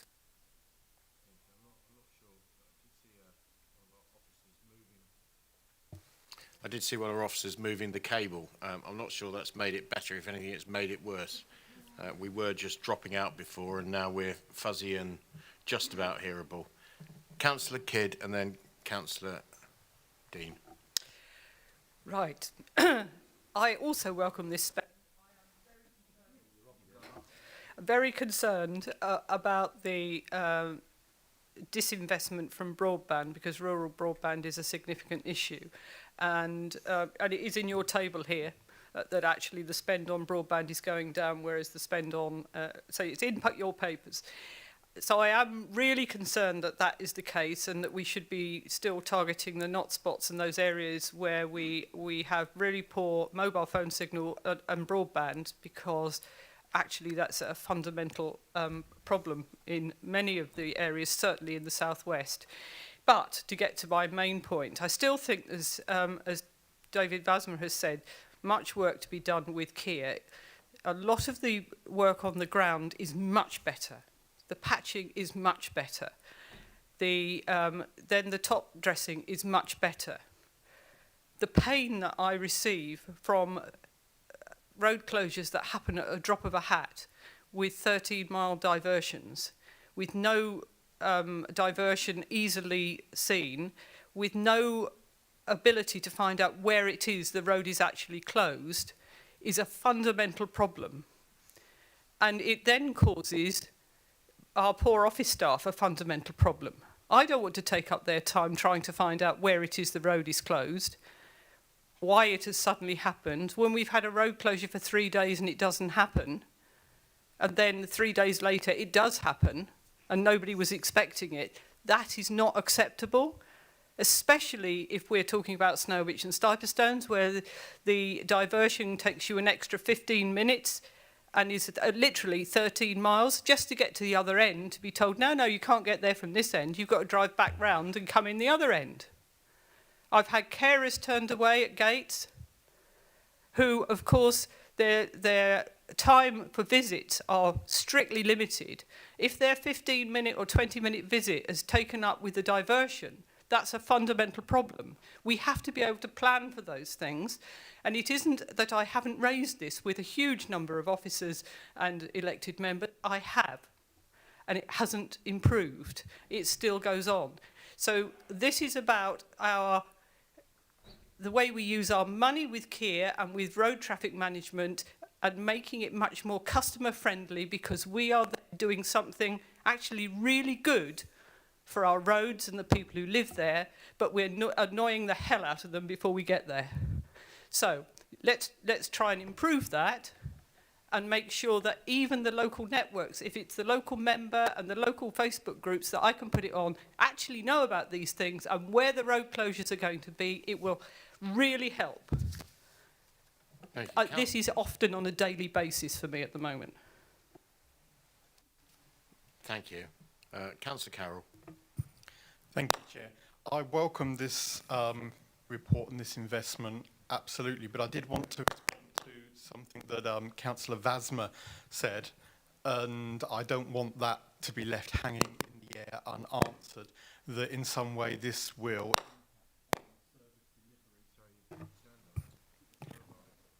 I don't want that this would in some way impact on service delivery in adult social care and children's services, which I can categorically say it will not. Not only will we continue to meet all of our statutory obligations in those areas, certainly I can't speak for children's services as it's not my portfolio, but in adult social care, we have a policy of excellence and aspiring to be the best and to provide the best service for our residents. We have a simple test that every member of staff is aware of, that the service that we deliver has to be good enough for our loved ones and the people we care about if we're delivering it for anybody else. And I wouldn't want anybody to think, based on that remark, that this will in any way impact on the services we deliver to our most vulnerable people, because it will not. May I speak, please? Councillor Evans. Thank you, Chairman. I will be supporting this. I think we do have to support it because we do need extra money spent on our highways. But I would like assurance from the portfolio holder that communities who have put in bids for fibre to the house using the voucher system, which is still delayed by the DCMS in London for implementation by Openreach and other providers in Shropshire, that those bids using the vouchers will not be cancelled because that money has not been spent. It has been registered, and I would hope it is not included in when it says the unspent monies to be transferred. Broadband to the house is important for many, many parts of Shropshire, and I would hope that none of those will be cancelled, and I would hope the voucher system, which has been in place, is still honoured for the rest of this year, because there are communities who are trying to get houses signed up using the government voucher and the matched voucher from Shropshire Council in order to actually pay to have fibre to the house. And I would like that assurance, please, Chairman. Okay. Julia Buckley. Yeah, I can see a hand, but not a face underneath it. Julia Buckley, Bridge North. All right, yep. Again, I welcome this funding, but I think that council needs to be aware about where this money will be spent. If we look at page 10 of the report, it gives us a lovely rainbow diagram of how the money will be spent. And in the current financial year, it tells us that the investment will be spent through our existing term maintenance contracts. So we are today delegating, outsourcing permission to Kia to deliver the changes that we require. Are we also outsourcing the geography of where it will be spent? We're hearing from councillors from all different divisions, all talking about the terrible state of the roads. Of course, I'm going to tell you Bridge North roads are also terrible. When I attended the Excellent Highways presentation, I was shown a map which showed me where the rollout programme will come and the running order. It was quickly whipped away before anybody could see the running order, but I photographed it and Bridge North was...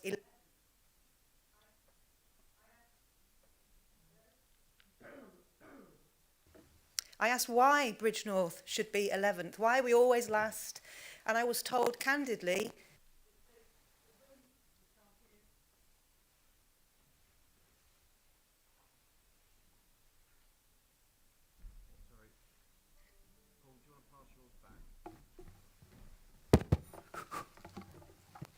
Thank you.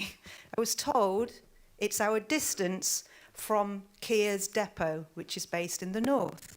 So our contractor is delivering the nearest ones first so they can show some quick wins, presumably to save a few quid. How lovely for them. I went away a little bit disturbed by that information, but that is nothing by what followed next. 1 week later, myself and another Bridge North councillor get a 3-line email to tell us that the depot in Bridge North, the Highways depot in Bridge North, will be closing. So will one in the north of the county, and they will be centralising into 3 depots to cover the whole of Shropshire. I cannot find reference to that in this report. So you are being told how much money to spend, told which contractor to give the money to, but has any councillor in this room been told that depots will be closed in the rural shires and the service will be centralised, and then the order, the priority order of repairs will be based on your distance from the depot? I believe that we should have been briefed, given a report, a business case. I actually believe we should have been asked, and we should have to vote on that. And I would like to propose an amendment that no highways depots be closed until this council has received a report for a discussion upon which elected members have a say. Thank you. Okay, there is another amendment that has been put forward. Is that seconded? I'll second it. You're thirding it now. Okay, so would you like to clearly repeat what your amendment is? That no highways depots be closed until a report be brought to this council for members to discuss and approve. Okay. So there's an amendment that has been put forward. It has been seconded.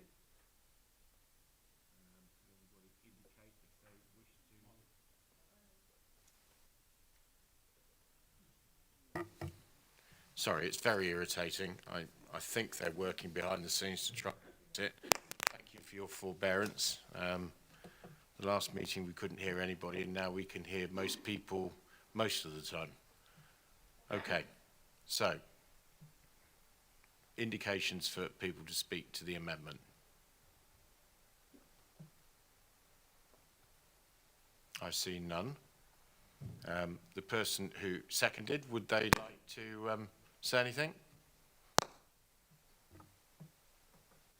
Les, you thirded. The lady next up, which I can't see because it's in the shadows, actually seconded. No, I'm sorry, I didn't realise that you'd actually picked me up as seconding it. So, no, I don't have anything to add. So, did you actually second it or not? Yeah, I understood that it was the councillor over there, Les, is it, who seconded? Les Winwood. Les, is there anything you want to say, Les? We'll Yes. take you down as the official seconder. Thank you. Yes, it's eminently sensible, actually. I would like to know more as to why it's being shut. We were just told as a two-liner that it's closing, no explanation, so it would be preferable to delay that until we know the facts. So, yes, I second it by all means. Okay. So we have an amendment, it's been seconded. The seconder and the original proposer had something to say. I will bring in Councillor Charmley and then we'll move to a vote. I will bring in Councillor Charmley and then we'll move to a vote. Thank you, Mr. Speaker. Just more for information than anything else. We obviously have two depots in Bridgenorth, Stanley Lane and Stourbridge Road. The Stourbridge Road site is deemed as no longer needed. For those who are worried about geographical coverage, we're also losing Hodnet Depot in the north. So all the north will be served by the depot in Whittington, which is probably further on one side of the county than Craven Arms is to Bridgenorth. So there's every confidence that 3 depots is more than enough for a county the size of Shropshire. Plus the Stanley Lane depot for storage in Bridgenorth, so as a drop-down base, if you like. Okay. So, all those in favour, please, of supporting the amendment, please show.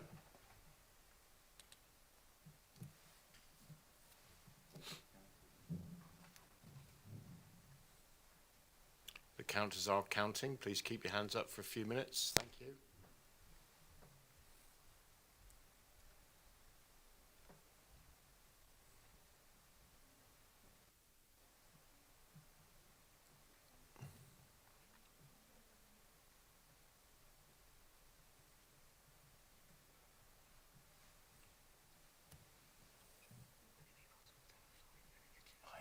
I've already just dumped him. I'm going to adjourn for 10 minutes because I can't go on like this. Okay, upper circle, please. Okay, those against, please show. Oh, we haven't counted them. Oh, right, sorry. Okay. We need to count. We need to, the scores haven't come back. It's difficult with the screen there to hear what Tim says, unfortunately. So Upper circle, please. 3. Circle. 13. And stools. 13. Thank you. okay, now those against, please show.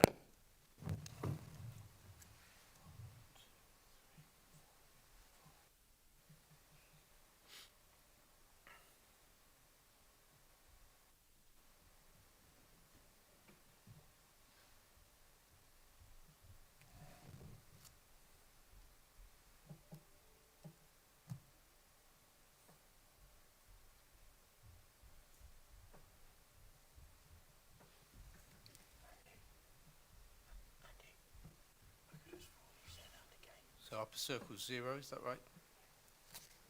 Circle. 9. And stools. 15. Thank you.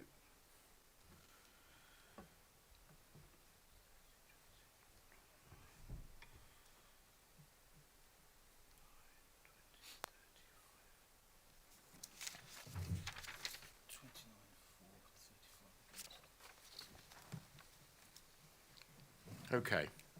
There are 29 for the amendment and 35 against the amendment, so the amendment has fallen.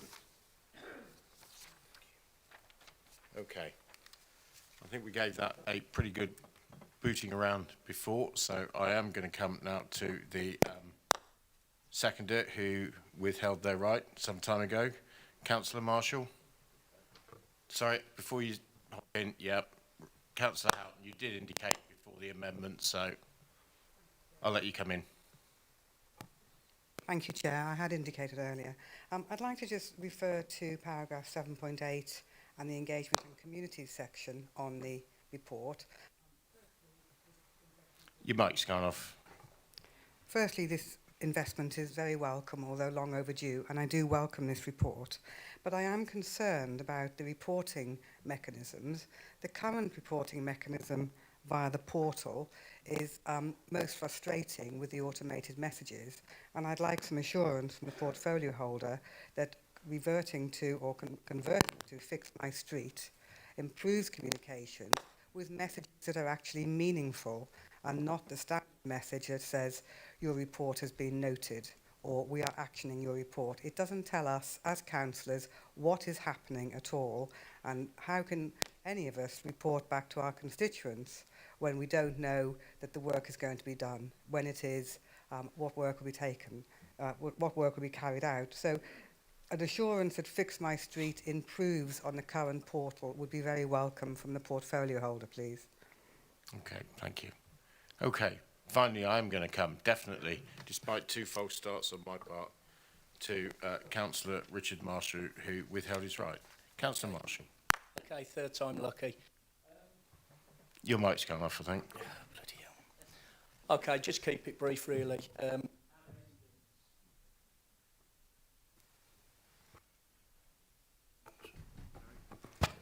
Am I on? Yeah. Our residents not only demand, but they deserve better highways and better quality highways. The only way we can do that is investing into those highways and the reparation of them.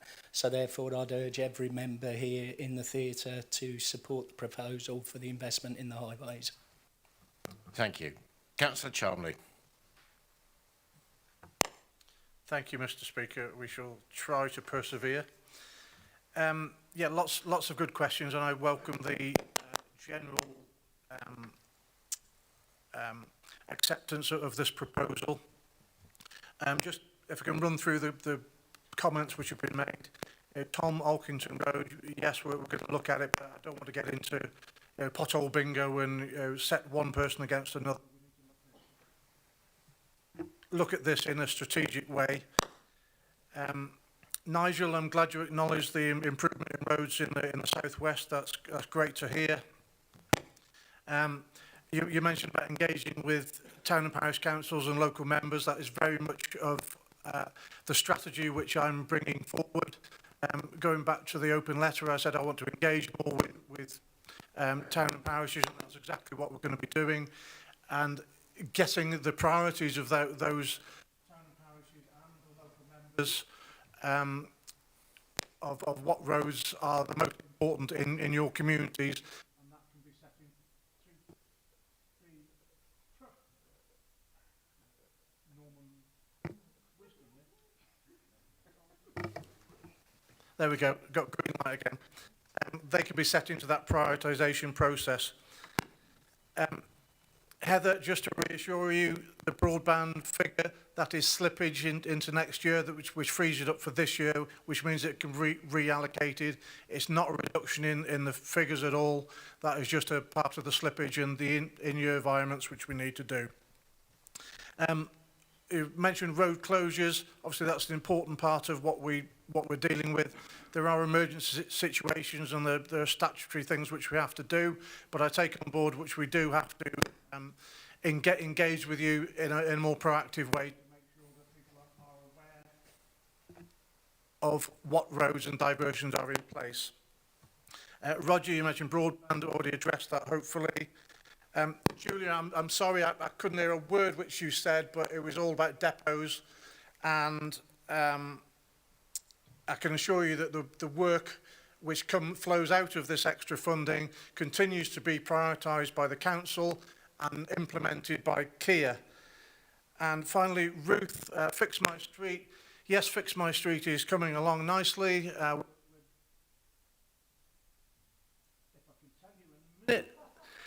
We will be implementing it this year, hopefully, if resources will allow, and by resources I mean people to do the work will allow us.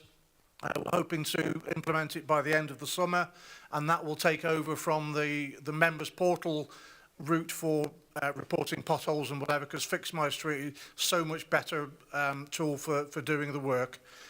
Hopefully that's covered everything. Obviously, with the microphones playing up, if I've missed anything, please just drop me an email and I'll give you a full response without my pop microphone playing up like that. So I do apologise and look forward to taking the vote.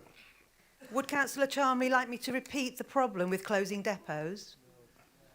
Or did he perhaps hear? Can you take that up with him afterwards, please? He has done his summing up now, so I'm going to move to the vote. Flashing at me again. I have spoken with Tim and the Chief Executive. We are going to take a 10-minute recess after we voted on this to give our council officers a chance to try and sort these microphones out, because this is certainly at present no way to conduct business. So we're going to go to the vote.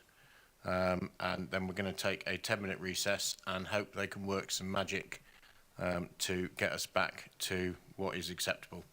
Okay, so all of those in favour of the proposed investment in highways, please show.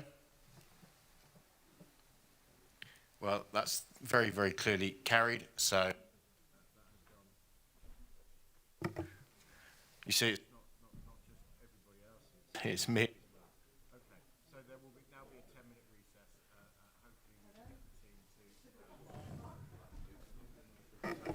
Sort out what's going on quickly. Thank you.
It's starting to flash again on me.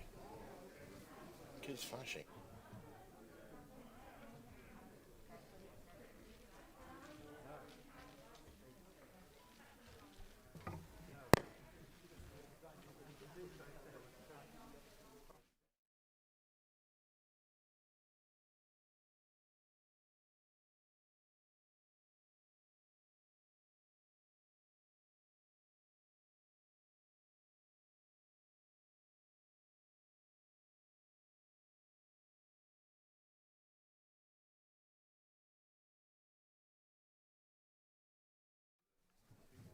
I hope everybody is back. If they could take their seats and please be quiet, we will start the meeting again. Thank you. I'm not trying to do my impression of Donald Trump here by having multiple microphones, but if necessary, I will swap between. Okay. Now, we are going to recommence the meeting. We are going to be on item 10, the appointment of officers to statutory roles. But just as a bit of food for thought before we go, there are a number of notices of motions, and whilst I will go through those, if anybody was willing to move their notice of motion to the next council meeting, where we are not having these sorts of experiences with the sound, that would be welcomed. But you can choose to withdraw it to re-present it at the next meeting if you wish, when we come to them. So, should we take a vote on that? Hold on. Yeah, let's not waste the battery power. All right, everybody will get their choice when we come to it, but we are not there yet. So we will move on with item number 10, appointment of officers to statutory roles, returning officer, statutory scrutiny officer. I'm going to present the report to be received and agreed. Obviously, the report's there. You've read it. Brian, are you going to second? I am indeed. Oh, okay. All right, so that's open to debate now. No hands. Good. So, Brian, do you want to say anything, or can we just rattle on with this and go to the vote? Let's rattle on. Okay. All those in favour, please show. Okay, clearly overwhelming. Thank you very much. Item 11 is changes to the Constitution. Once again, I'm not going to present the report. It's there for you, but I will move that the Thank you. Mr. Chairman, Councillor Roger Evans, I wish to move an amendment. Okay. Thank you, Mr. Chairman. Disappointed to see this come to a council. Changes to the Constitution used to just go to group leaders, including the deputy group leader, and anything only controversial came to council. If it was agreed by those, it could be immediately implemented. But here we are. A lot of it is non-controversial and could be implemented yesterday if you wish. But part A of the recommendation, I do have problems with. We've heard earlier on today about the local plan and communication, consultation, discussion. LJCs are a... Roger, your microphone's going on. Yeah, sorry. okay. LJCs are a real way that Shropshire Council, the local councillors, could talk to individual parishes, group parishes together and actually discuss issues, come back to Shropshire Council and actually do it. That is making it work, ease and a method of communication that could be used. We're now entering into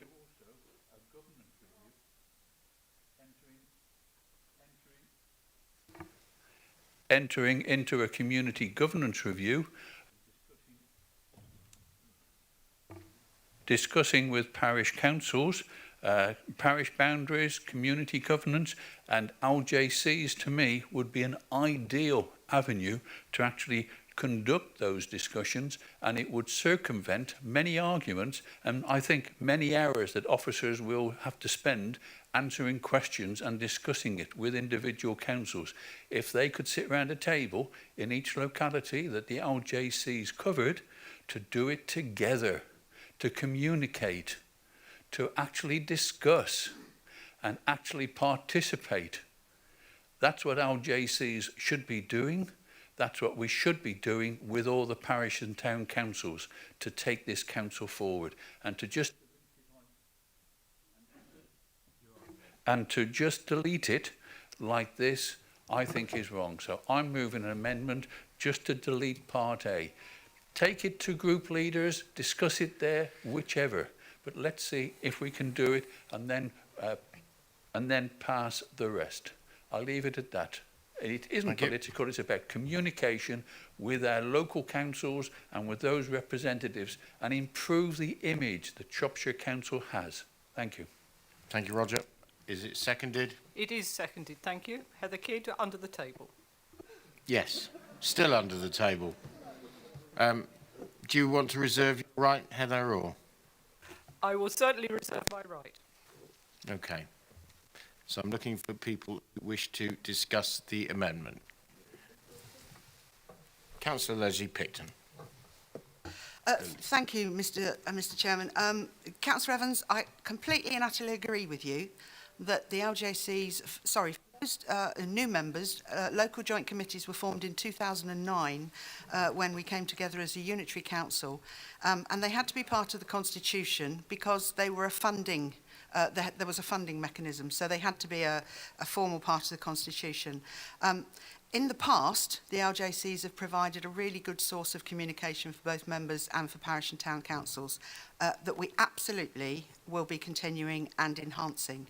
But we do not need the unnecessary bureaucracy of that additional layer within the constitution. So in most cases, LJCs have not met since 2016. To my knowledge, we have not been inundated with requests for them to meet. I know that my Cabinet Member for Communities, Cecilia Motley, is already investigating the ways that we look at the boundary review and how we interact with town and parish councils on a regular basis. And we will be reconvening meetings with parishes and town councils in the autumn.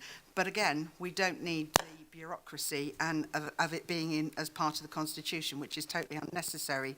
The other thing, Councillor Evans, it was discussed, and I should apologise actually that it would normally have come to the constitutional working group.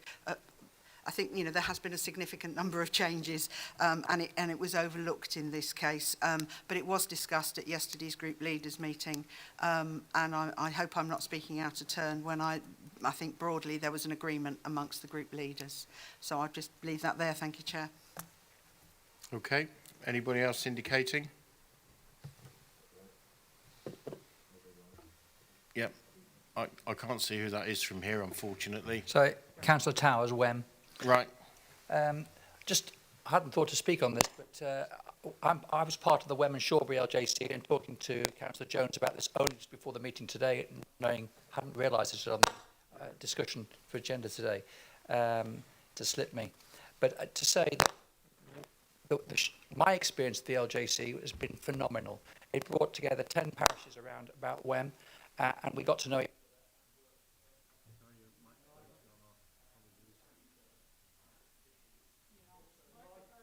So is mine. Your microphone turned off, and as did mine when I advised you. Okay, I don't know where you lost me.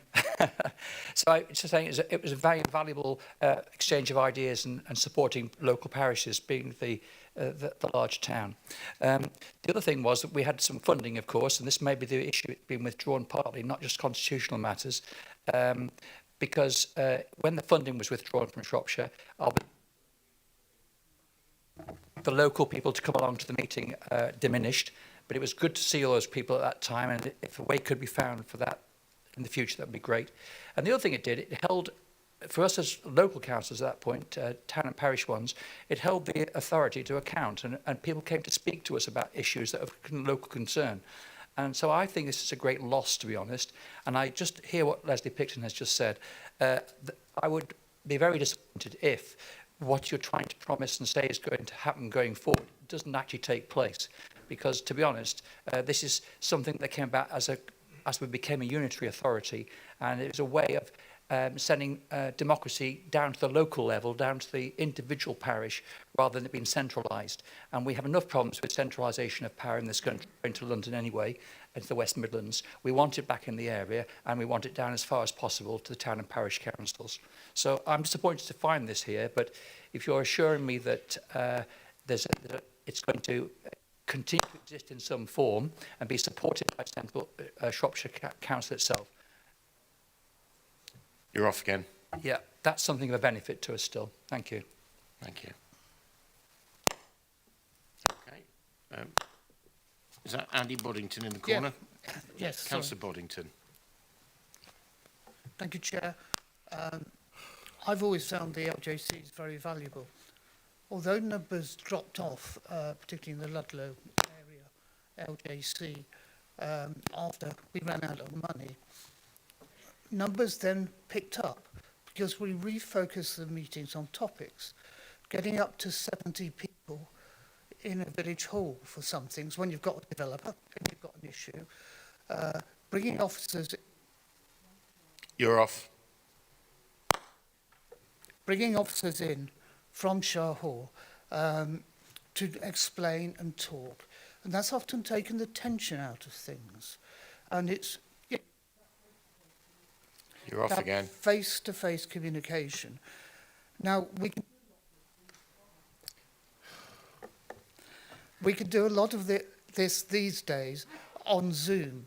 And so I disagree with the concept of them being bureaucratic. They're actually not. They're easy to run, efficient to run. We don't need an officer to run them. And if we're running them on Zoom, we can record them at the same time, which is very...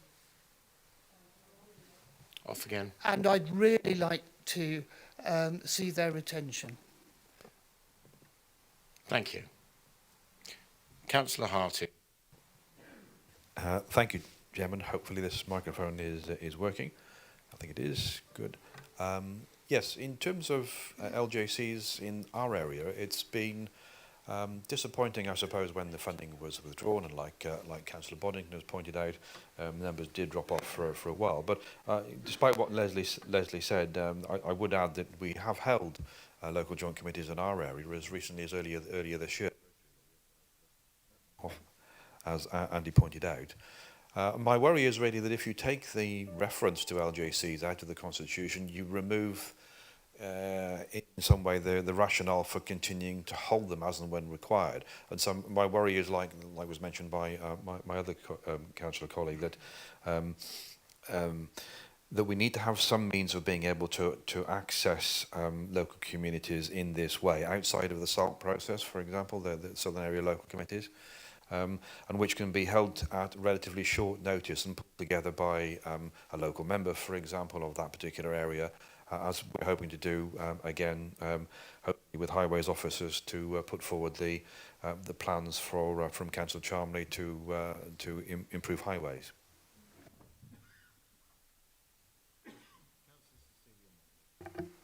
Thank you very much, Chair. I will be as quick as I can because I know this microphone business is rather aggravating. All I want to say is that I absolutely understand that in some areas local joint committees are very much missed. We do have a problem insofar as the response to local joint committees around the county is somewhat patchy. Some really love their local joint committees, others have rather let them go into abeyance anyway. However, we do have place plans. We have something like 18 place plan areas. I am in the middle of getting together a working group to consider the community governance review. One of the things that I want to do is try and fashion another method of getting people together, not so much around a local joint committee format, but getting people in from the point of view of local communities being able to have their say based around their place plans. So we are developing those plans and they will be coming forward. So I hope that's of some reassurance that we're not completely getting rid of the idea of local consultation, because I desperately don't want to do that. Thank you. Okay.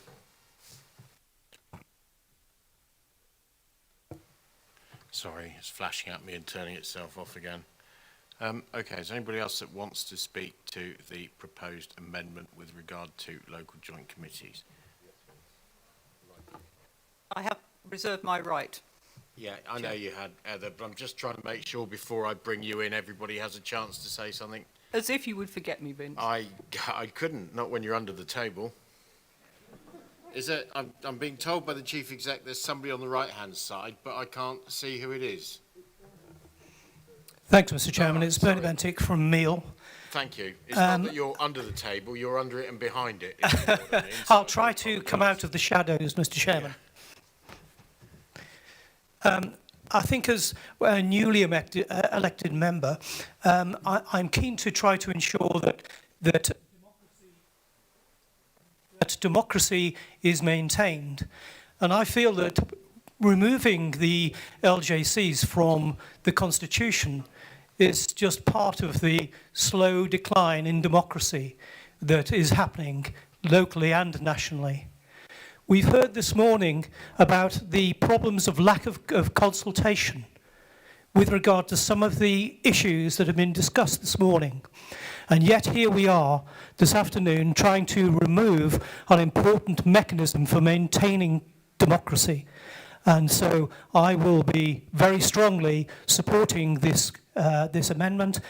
And additionally, I would say that all my local residents, those who voted for me, would concur. Thank you very much. Thank you. Okay. Councillor Kidd.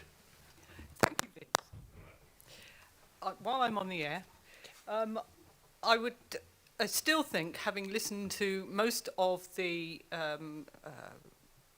things that we've been told that will underpin it, it's premature to remove this from the Constitution because those plans are not in place. And doing things around place plan areas and place plans are important, but they're quite narrow. The LJCs have a much wider remit, and in the southwest they're used not only to raise important issues which may not fall within the place plan areas, but they're actually used in a way for parishes to talk to one another. And when we're looking at the boundary review, that is really important, that actually parishes begin to understand where that review is going to. And doing that through SALC, quite frankly, my parishes and many of them in the southwest do not go to Craven Arms to go to them. In the South Committee. So, I would urge you to leave these in for now until we have some firm plans with some firm rules around what might happen for the future. They have been working really well, as Mark Barrow will tell you, online with Zoom. And if council could find a way to support Zoom, because the parishes all use Zoom, we can bring them all together. They don't have to travel miles. It's a very green thing to do, but it allows them to talk to one another about sharing services, about all the very things that we probably wouldn't do in a place plan. So it is premature to take this out of the Constitution.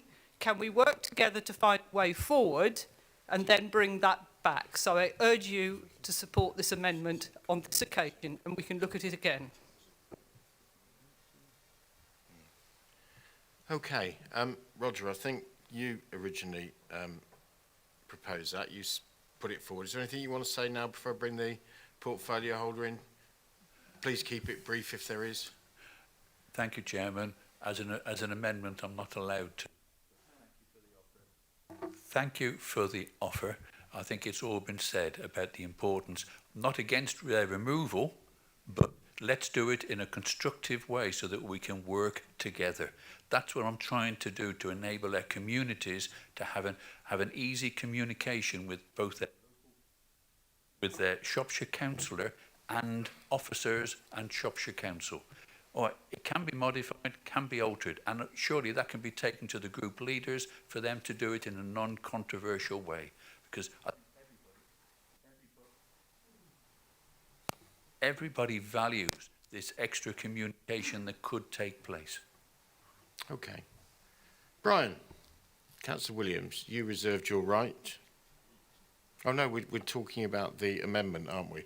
Okay, we'll move to the vote. I've got nothing to say on what's been said. I was the original proposer. There's lots of things I could say, but I don't intend to get overly involved in the debate.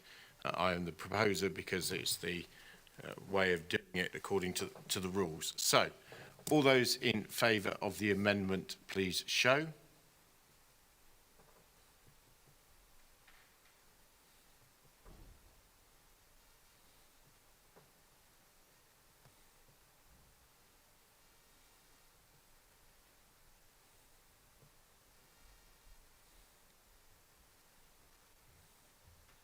Okay, upper circle.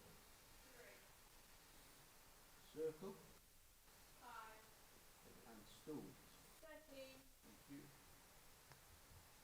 you. Okay, I suspect that it'll be heavily up, but all those in against accepting the amendment, please show.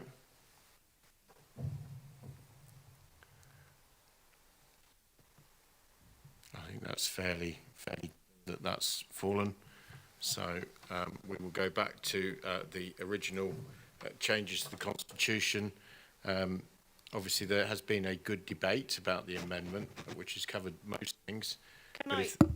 Could I just say something about that then, David? I was about to say, Heather, if there's anybody who would like to add something new, I would. They would be welcome. Right.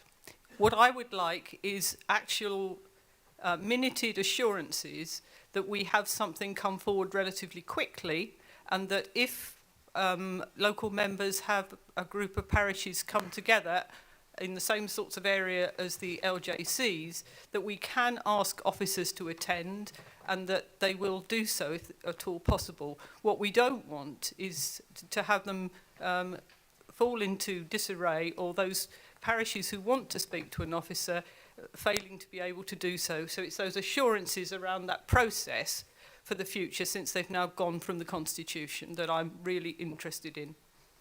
Thank you. Councillor and Leader Leslie Picton. I don't think my microphone is working, but can everybody hear me? What comes with being on the stage more than once.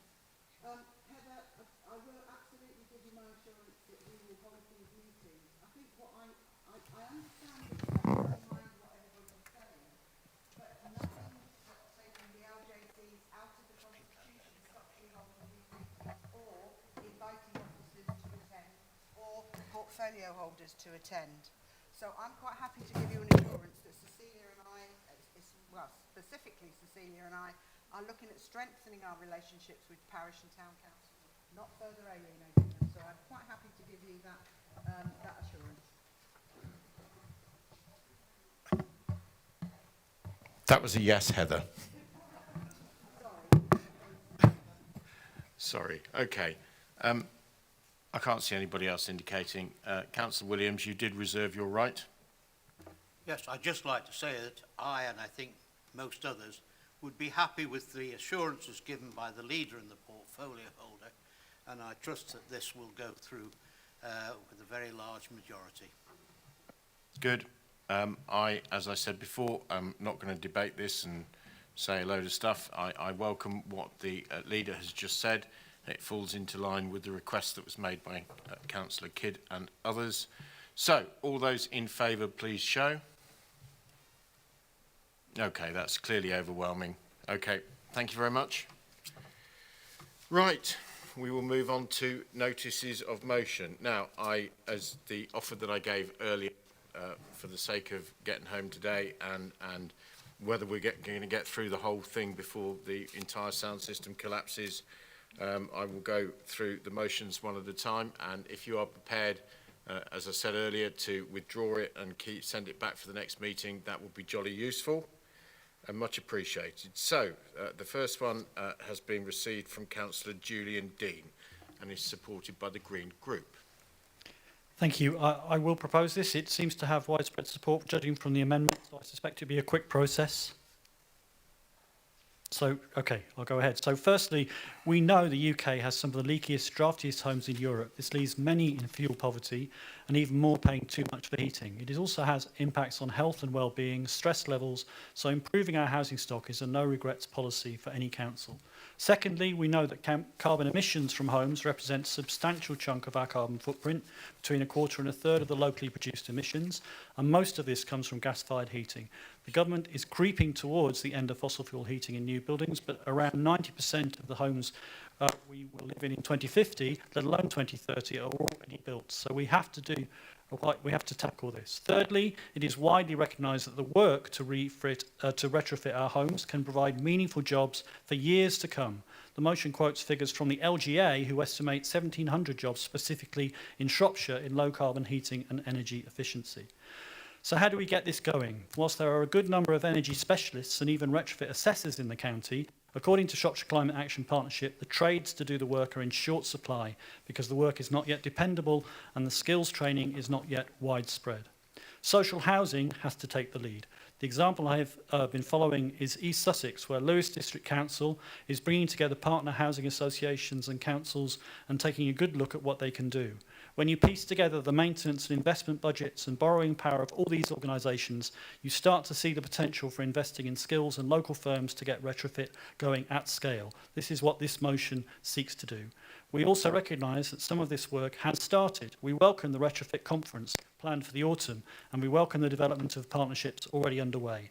But we're convinced more can be done. For example, discussions with one housing provider confirmed that maintenance workers have not yet been trained in energy efficiency measures. The council needs to take a lead to help the whole sector develop a retrofit plan. While this work will improve homes, it is disruptive, so householders have to be involved in developing these plans, showing them the benefits and winning their support by having them involved and co-creating the timelines. And whilst the budgets of the various partners are substantial, we know this needs much more central government funding, so the motion makes that point too. Finally, if the social housing sector can take a lead, then the industry can grow and homeowners and others can then access the trades much more easily. So I move the motion. Thank you. Thank you. Okay. There are a number of amendments which we will now need to go through. The first amendment is from Councillor David Vasmer. Councillor Vasmer. Thank you, Chair. I'll be very quick. The amendment reads, recognising the need to make heating and power in all our homes cheaper to run and release less carbon. Calls on Canova and Star Housing Board to provide decarbonised affordable housing to the highest standards currently available and to set up and publicise an informed campaign to advise householders and how they can decarbonise homes throughout Shropshire. There are 2 points in this amendment. One is to ensure that all affordable houses are built to the same standard as any other house, because I have heard rumours that this is not always the case.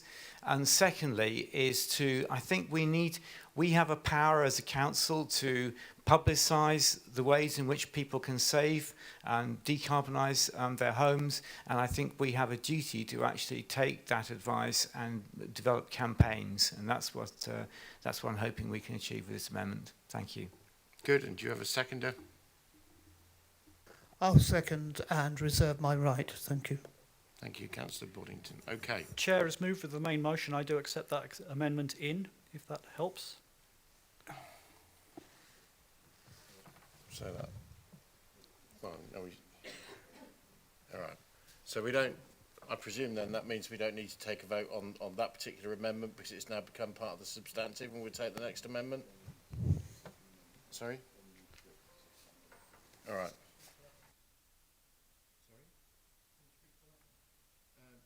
Well, it's been absorbed into the first one now, and we'll come back to the first one after we've taken the second one. So, bear with me. It's a bit more complicated. Bit more complicated sat here. So that's been absorbed into the substantive motion. If you're happy for that, we'll move to the second amendment, and then we can come back to, depending on whether the second amendment, whether it becomes a substantive, it would need to be the substantive with that amendment taken on board, if you understand what I mean. So we'll move to the second amendment, which is from Councillor Steve Chalmley. Thank you, Mr. Speaker. I'm trying to follow this as well. I don't envy you, I'm sure. There you go. Mr. Speaker, I almost entirely agree with everything that's been said. What I was going to say about Councillor Vasmer's amendment is that we are already doing that through STAR and Cornovi Developments. And we are going over and above the industry standards for eco-friendly homes, and we are also building passive house or the passive house equivalent that is planned for the London Road site, which we'll be coming on to later. My amendment was to Councillor Dean's original amendment, and it just tidied it up a little bit at the end because with respect to Councillor Dean, there didn't seem to be an end point to that motion. This just clarified something and put some purpose at the end, which has been circulated. I'm not going to read it all out, but I'll leave it at that. Through the chair, the amendment from that's just been proposed, it only changes a very slight bit at the end, and I accept that in as well. Right. Well, that was the amendments dealt with, I guess, then. Now we'll go back to the original one. I didn't ask you for a seconder earlier. I knew it was a green group, and there's 4 of you, so I thought somebody would speak up. Who will be speaking up on that as seconder, and are they going to reserve their right? I'm happy to second it. No. All right. Okay. I sense this may not take very long. Yeah. Is there anybody that wishes to speak? Yes. Hello. All right. Sorry. Table. Please look under the table. I do, but you're not waving when I do. I've got to look all round the auditorium. It's not that easy. I agree with all of this, and it shouldn't take too long. What I would like is very much Councillor Chalmley to pay attention to some of our social landlords who are now using EPC ratings, for instance, to make it part of their business plan to divest themselves of housing. It's not economically viable to bring them up to the right EPC rating or above, therefore we'll sell it off. And this is a fundamental problem in my area and across some of the southwest. We can't build enough affordable housing now, and we can't afford to lose more because of its poor energy ratings. So to put it something inside this, I would really like the council and Councillor Chalmley and possibly Dean Carroll to actually take this on and make sure that we don't have housing associations divesting itself of affordable housing that we can not do without. Councillor Carroll. Thank you, Chairman. Thank you, Councillor Kidd. I know that when I previously had the housing brief, it's something that we had started touching on at that point. I now have that part of housing in the housing options and housing services team, now relationship with housing associations back under my remit. So I will absolutely take that up at the next Social Landlords Forum in the autumn. I think the next one is. Okay. I can't see anybody else indicating. So, Councillor Kurt, you second. Is there anything you want to say? Nothing to say, nothing to add. I'm delighted to see that we seem to have got support right across the council, and it's a good day for the residents of Shropshire. Councillor Dean. Nothing more to add. Thank you, Chair. Okay. Well, that said then, we will move to a vote. All those in favour, please show. I think that's overwhelming. Now, obviously, that was an amendment, or was that, that was the motion. Catching up with myself now. All right, so that has clearly passed. Thank you. We will move on to the second motion, which again is motion 2, partnership between local government and national government to tackle climate change. This is being brought forward by Councillor Vasma. Do you feel this is one that could go to the next meeting? It is brought forward by the Green Group. Grind through it now. This is Councillor Evans who's proposing this. It's Councillor Vasma has the amendment. It's Councillor Dean who's proposed, I think. It's a Green. All right, yes, okay. And I'm proposing the amendment. Yeah, okay, that's right, yeah. I'm trying to look at 3 different pieces of paper here. So, Councillor Dean, apologies. Do you want to bring that now, or can that move to the next? Chair, we will bring it now. I'm moving it formally, and Councillor Evans will speak as a seconding speech. Okay, she needs to tell me herself she's seconding it, if that's all right. I'm seconding it. All right. Good. are you going to take it that we've all read it and... Okay. No, go on. Right. I'd like to propose this motion for the following reasons. We're in a watershed moment. Sorry, are you proposing or seconding? I'm second. I'm second. Right. So, to the proposer, do you want to present it or...? As I say, I formally proposed it, and Councillor Evans will second it and speak. All right, sorry. You've got to bear in mind that the microphones are a bit flicky up here, so I didn't hear that bit. Appreciate okay. it. Sorry to cut you there short. Please carry on. Thank you. Okay. We're in a watershed moment, and we've committed to reducing our emissions to net zero. Apologies.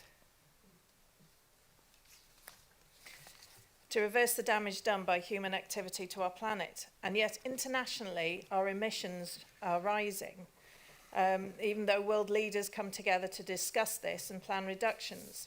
Here in this country, our government tells us that we have halved emissions from the 1990 levels, but this doesn't include data from shipping, flying, or imported goods, which impacts hugely. We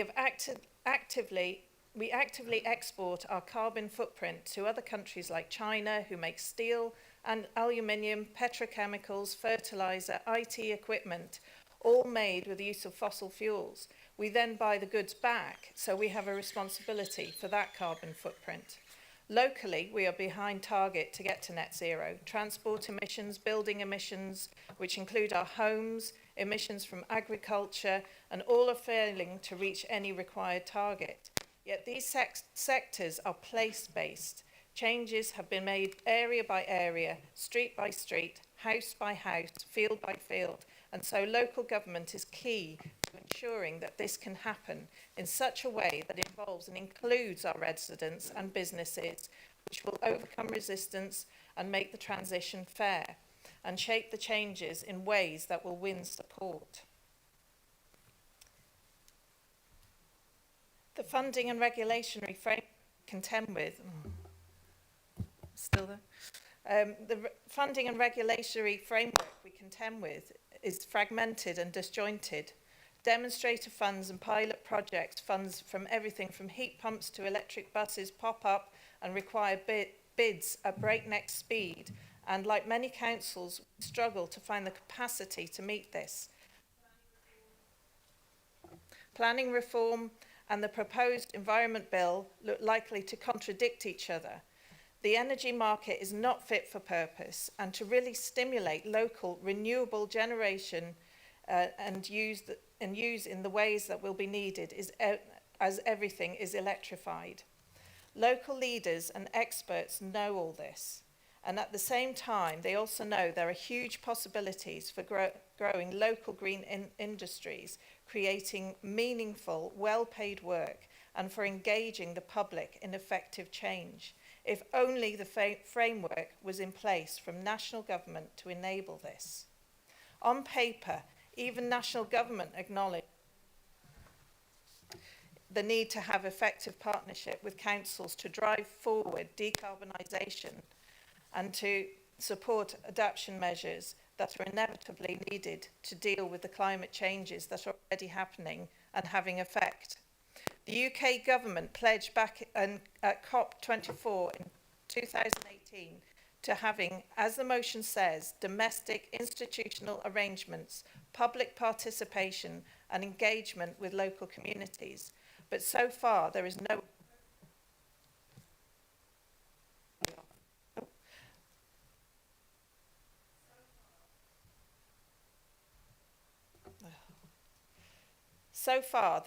appropriate mechanism for getting local government and conflicting government departments into one room to create a funding and framework and policy framework so desperately needed. This is a call for a national task force to be in place by COP26 in November, and it is in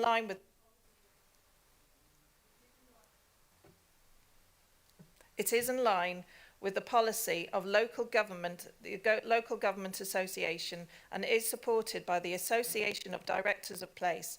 It is also in line with the call made on Tuesday by UK 100, of which Shropshire Council is a member. who call for a new enhanced partnership between UK government and devolved and regional city and local authorities to accelerate transition to net zero. Please support the motion. Thank you. Okay. So, Councillor Vasmer, you have tabled an amendment. Yes, thank you. I've got my ducks in a row again now, you'll be pleased to hear, so... Good, thank you, Chair. I'll be very quick. There's two elements to this. One is the fact that I think the Council needs to be more proactive, even more proactive in tackling climate change, and calling for a thorough review of the capital programme to see if we can't actually kind of get more carbon reduction by doing that. And secondly, I'd just like to say that, of course, the biggest increase in carbon is going to be the building of the North West Relief Road.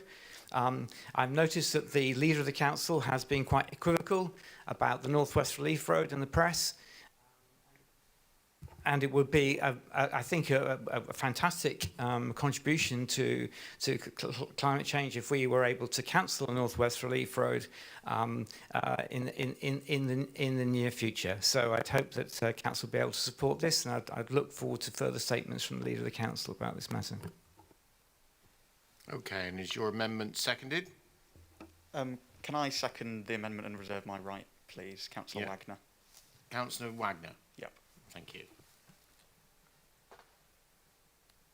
Okay. I will look round the room for hands to discuss the amendment.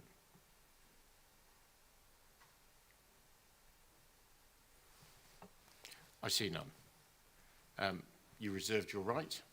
Would you like to say something? Yes, so I'll try and be fairly quick. I'd just like to show my support for the motion proposed. I think it's a really vital principle to cooperate between the national and the local to fight the climate emergency. But as Councillor Vasmer's amendment says, North West Road policy really needs to be brought into the spotlight to do this. It's a pretty simple and harsh truth, which is that road building that's being proposed in Shrewsbury makes meeting our commitments to getting carbon emissions down close to impossible, whatever cooperation goes on. I think that I'd like to use this as a chance to pose an open question to this council, which is, when are we going to wake up and smell the coffee on the North West Road? Shrewsbury residents don't want it. They've made it abundantly clear at the ballot box, in 4,000 objections, in a town council vote. Rural North and South Shropshire see no benefit from this, and it seems totally redundant to those in several parts of the county. And Shropshire Council itself increases vulnerability to bankruptcy by taking on responsibility. So I firmly support Councillor Vasmer's amendment, because for all the talk of the North West Road debate, I really do think that we need to bring it into the spotlight if we are to get climate emissions down as this motion is proposing, and I think it makes a valuable addition to that. Yes, I did hear a voice somewhere from the middle section. I think this is the amendment. Yes. That's the seconder. As seconder. Sorry? Yes, no, I know that. And you withheld your right, and you've just discharged that right. So I will go back to the original proposer of the amendment. Do you wish to sum up the debate? Bearing in mind it was quite short. Chair, I think if we you need to go back to the original proposal of the motion to find out whether they accept the amendment. Well, he did let us know last time that he was quite happy. Okay. We're discussing the amendment at the moment. If it's all right, I'll run the meeting. Okay. If you want, fine, we go ahead. I don't have anything to say. It was indicated from the original proposer to take the amendment on board with the substantive. That did not happen this time. So we will now move to a vote on the amendment. All those in favour of the amendment, please show.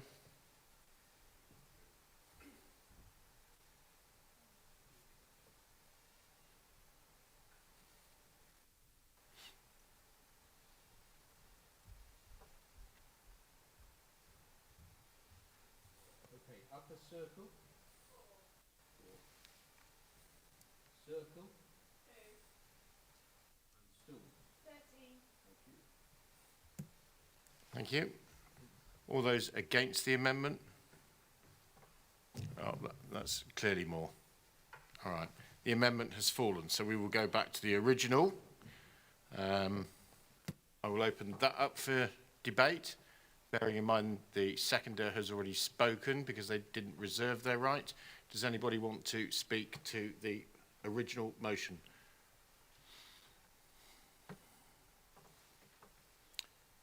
Councillor Dean, do you wish to speak? Thank you very much. Just to commend actually Shropshire Council for taking part in the rural network within UK 100, you know, I welcome that. So I think we are all jointly saying that we desperately need the government to bring together this ecology so that we can actually move forward as a country towards zero carbon. Thank you. Okay. Well, we will move to a vote then on the original proposal. All those in favour, please show.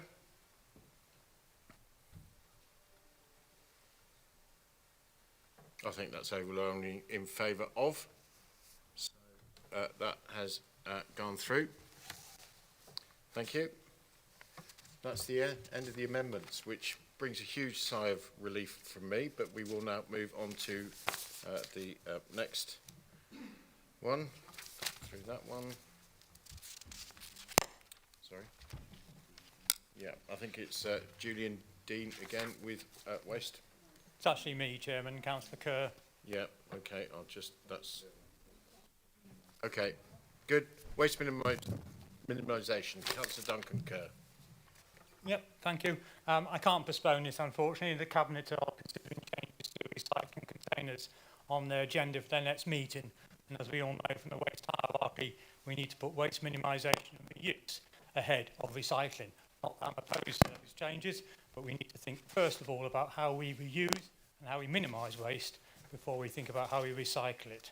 I will try and minimise my presentation, though, in the spirit of the topic I'm talking about. Our recycling rate is good, top 50, we've slipped a little bit, but it's good performance, but it's undermined by the total household waste we produce, which is one of the highest in the country. It's indeed the 5th highest in the country, nearly half per. I think your mic's gone off. I know, I just realising that. You missed all those wonderful words. So yes, we are one of the worst in the country for the amount of household waste is produced. And most residents of Shropshire are probably blissfully unaware of that. Collecting, transporting and treating waste, whether it's recycled or not, is a major cause of greenhouse gases and has to be tackled by any authority that has declared a climate emergency. It's also very expensive. It's not surprising that we top the table for comparative councils, i.e. similar councils to us, in the costs of waste collection and disposal. So we need to learn some lessons from those councils who have done better than us and have effective waste minimisation strategies. And I've proposed a very modest target, which is to get in 4 years to an average situation, to go from being one of the worst, not to being one of the best, but just being average, assuming nobody else improves. So I suggest this is the very, very bare minimum any competent authority that takes climate change seriously would be seeking to do. It will reduce emissions and it will also save us money. So what's not to like about that? Okay, thank you. It does name all of the Green Group. But which one is actually Sorry. It does name all of the Green Group as supporting it, but it doesn't name an individual to second it, and either speak or reserve their right. Sorry, microphone. Is that you, Councillor Isherwood? It is. Right. Do you wish to speak now or reserve? Reserve, thank you. Okay. Right, so we will open it up for debate.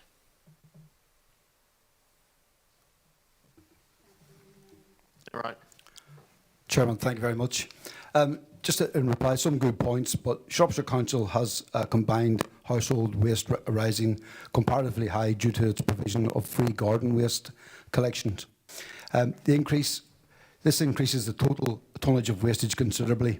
When all separated collected garden waste is taken out of the combined waste arising sum, Shropshire's household waste arising from the residual waste and recycled waste is much closer. Are we back? Yeah. The rurality of Shropshire is also a factor that increases the costs of collection. Properties in rural locations more sparse, and the requirement for more collection vehicles, more collection staff, and increased fuel costs. So that is noted, but it's something that we have to contend with. Not charging for garden waste services also contributes to the relatively high net cost per household. Promotion of waste reduction initiatives take place, but is limited due to the small staff resources within the team and is being looked at.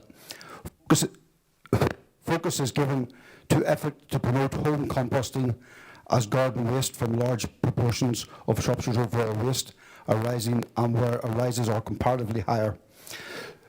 Though Viola Shropshire Council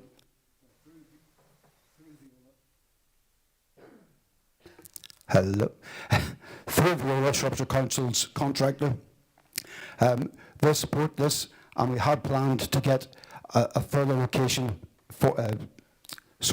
They'll recruit and train volunteers to spread the message and increase knowledge and uptake of home composting. And one of the members of the waste team is a volunteer master composter. Evidence suggests that each household with a compost bin can divert in the region of 150 grams of waste annually. I'll just come on to waste minimisation. Previously, the Waste Management Unit actively promoted the national behaviour change campaign Love Food and Hate Waste.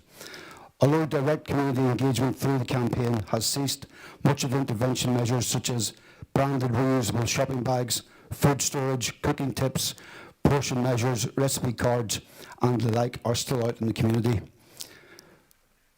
Though less face-to-face community engagement happens due to a small unit waste team, social media is utilised to promote waste minimisation, and awareness has been raised about water refill schemes in order to avoid single-use plastics. The food reduction organisations such as Shrewsbury Food Hub, the Osnosh and Repair Cafe. A strand of work ongoing led by Shrewsbury Food Hub with others is looking to establish a Shropshire Food Partnership. Among the aims of the partnership is to reduce food waste and food packaging waste and promote the local community growing, which is in turn will promote home composting. Members of the waste team are involved in this formation and partnership. In 2019, the Waste Management Unit put together a waste minimisation plan.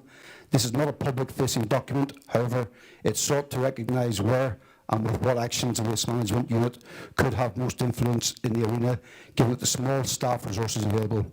The plans are still being worked up by the Waste Unit, and this is linked up in order to work with Ashley Street Collective, Street Allotment Guy, Shrewsbury Environment Centre to help raise awareness of these initiatives and promote waste minimisation. Thank you. Thank you. Yeah. Ha-ha. Listen quicker. Okay. It might be, I don't know how clear that was to other members, but if members can be just a little bit further away from their microphone. It's not a COVID test after all. Okay. Councillor Leslie Picton. Thank you, Chairman. I'm sure my mic is going to play up as well, but I just wanted to come in really because Councillor Kerr in his opening statement mentioned about the third bin. I think it's fair to say that Shropshire Council, in terms of waste minimisation, has always looked at the carrot approach rather than the stick. And I found it was interesting when Councillor Kerr mentioned about the other councils that have had successful waste minimisation interventions. So doing a little bit of research on this, I think that what I'm hearing from other leaders who've got waste minimalisation programmes is that they started very much off on the preventative and incentive, if you like. So encouraging education and incentives. Pretty much bar none, they've all resulted in charging for green waste and giving everybody a smaller residual bin.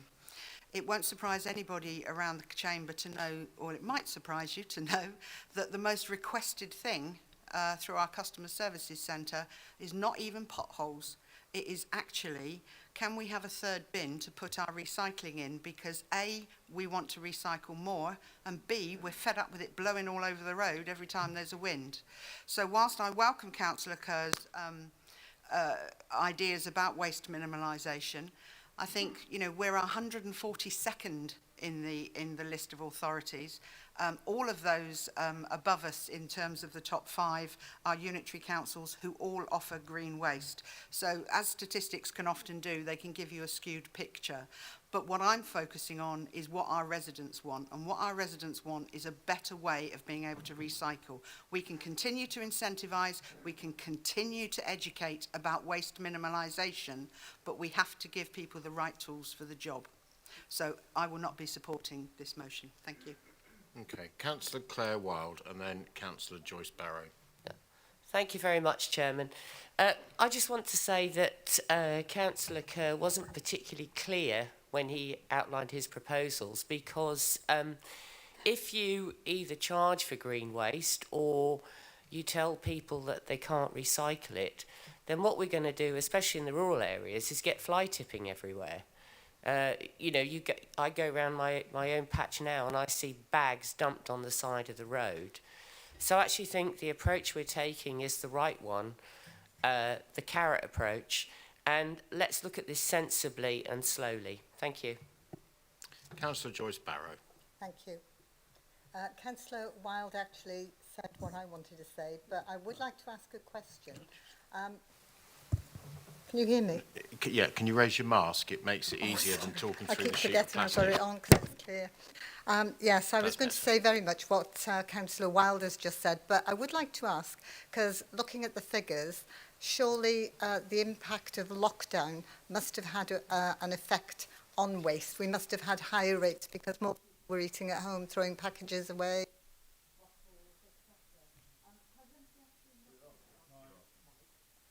Has anyone actually looked at what impact COVID had on household waste? Thank you.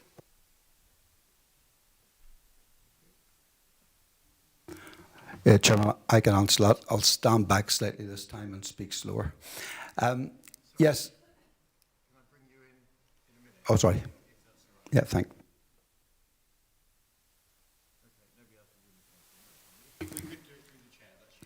Sorry. Yes, that has been looked at. The waste team had looked at that throughout the year, and like everywhere, it has been a factor because most people were working from home, spending more time at home, and therefore the curbside waste collection was a lot higher than normal. Okay. I believe it was seconded and the right was withheld. Is there anything you want to say? No, thank you, Chair. It was covered comprehensively by Councillor Kerr. Okay, excellent. We will move to the vote then. Can I have a right of response at the end of the debate as a move of the motion? Yeah, go on then. Okay, so just to respond to the comments that are made, we can't avoid the waste hierarchy. We may not like it. We may think incineration is the best option for waste, but it is the worst option in terms of the environmental consequences. And sometimes the council has to face up to these things. And the highest and the best is to minimise the waste. The second is to actually encourage reuse. We're not active. I've not heard one comment about reuse in any of the remarks that have been made. We've jumped straight.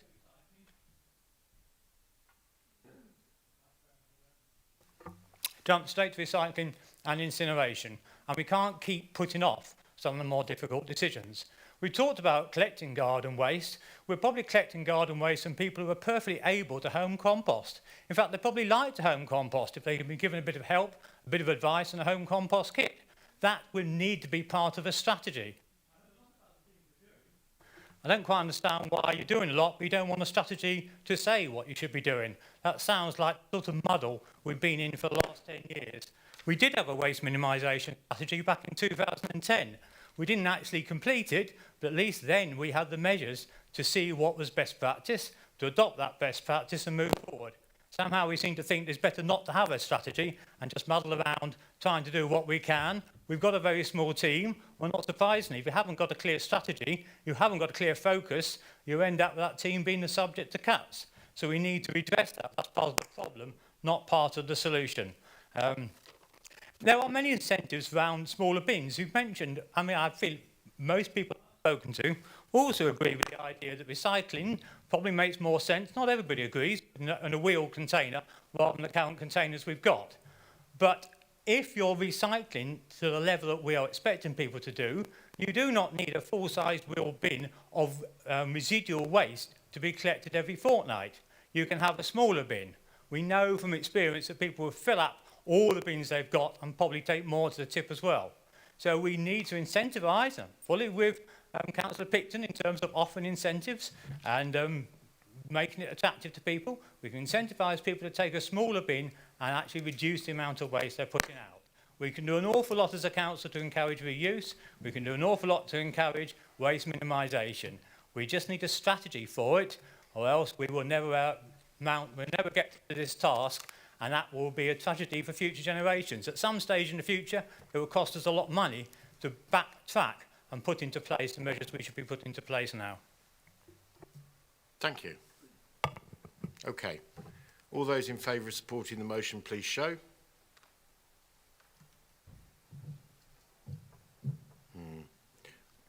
I think it's probably going to be overwhelmingly against, but just in case, all those in favour, not in favour of the motion, please show.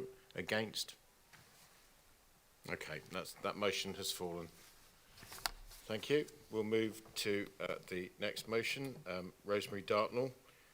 Is this one that you could move, do you think, to the next meeting, or do you want to go through it now? I'd rather go through it now, if you don't mind, Chair. There are some I current don't mind. issues. It's whether we get through it and through the rest of the agenda. Okay, But fingers crossed. Off you go. Try to be Thank brief. you. We've tabled this motion because of concerns about the ability of the local plan to deliver sufficient, genuinely affordable homes. Based on data published on Shropshire Council's website in late You've gone off. in late 2020, the average Shropshire house price on the market again 6.7 times the annual income. Thank you. Okay, if that will work. This is now closer to 8 times, meaning that our essential and key workers are off.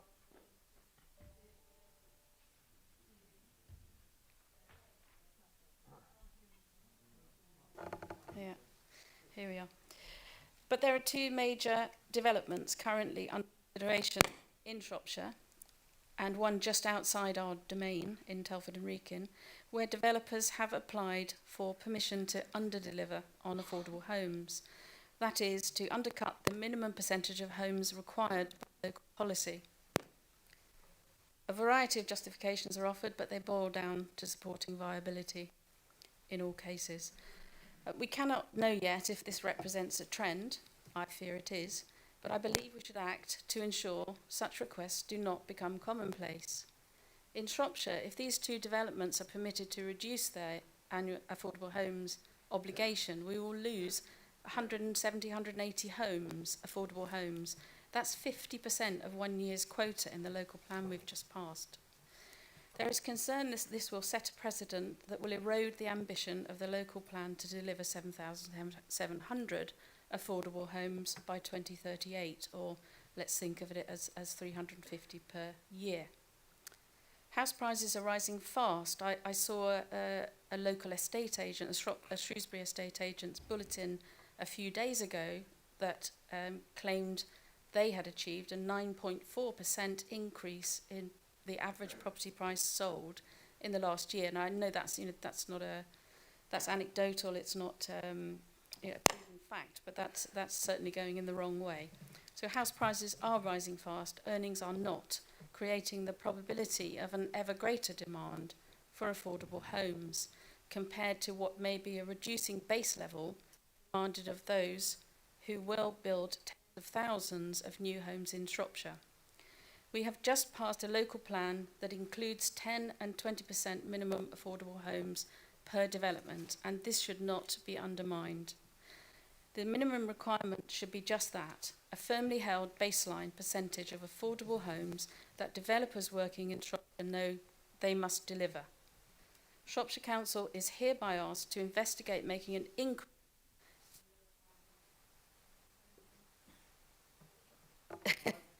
increase in the requirement for affordable homes in all developments in order to address better the housing needs of local people and signal clearly to all interested parties that housing built must equate to local need and fulfil the Council's minimum requirements. Thank you. Thank you. Is that seconded by? Councillor Tony Parsons, I'll second and reserve my right. Thank you. Okay. Claire Wild. Thank you very much, Chairman. You referred to the one site in Telford and Wrekin. I always start my speeches at all the planning meetings, and I'll start off at the next one with the same. Buildworth is a small parish of about 100 dwellings, and it is 99% within the parish of Buildworth and within the Shropshire Council area. So, and it's true that Harworth are only proposing a derisory 5% affordable. But hopefully that will be changed shortly. But I just wanted to point out that it's not Telford and Wrekin, although the papers think it is and most other people do, but it's absolutely 99% within my patch. Thank you. Councillor Potter. Thank you very much. I just wanted to add that, of course, we've already sort of been through many of these discussions in relation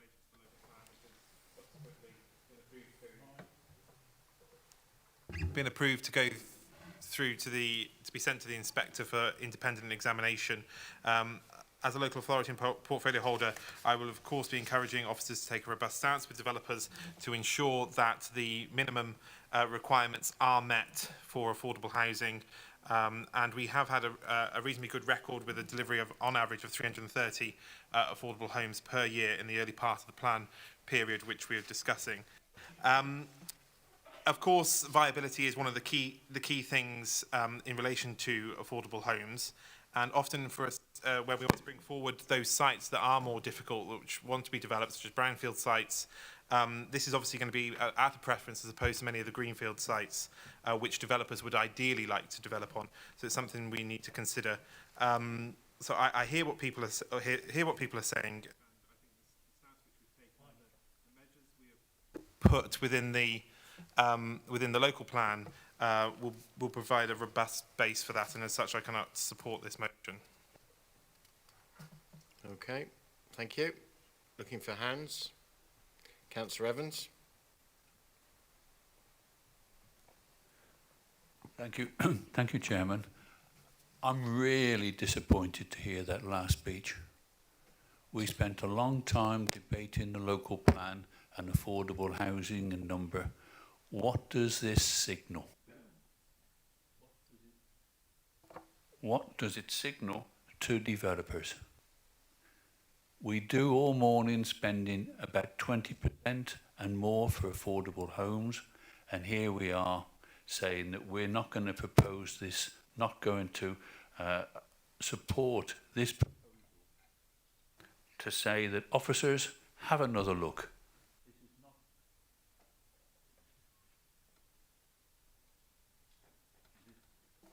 This is not acceptable to councillors.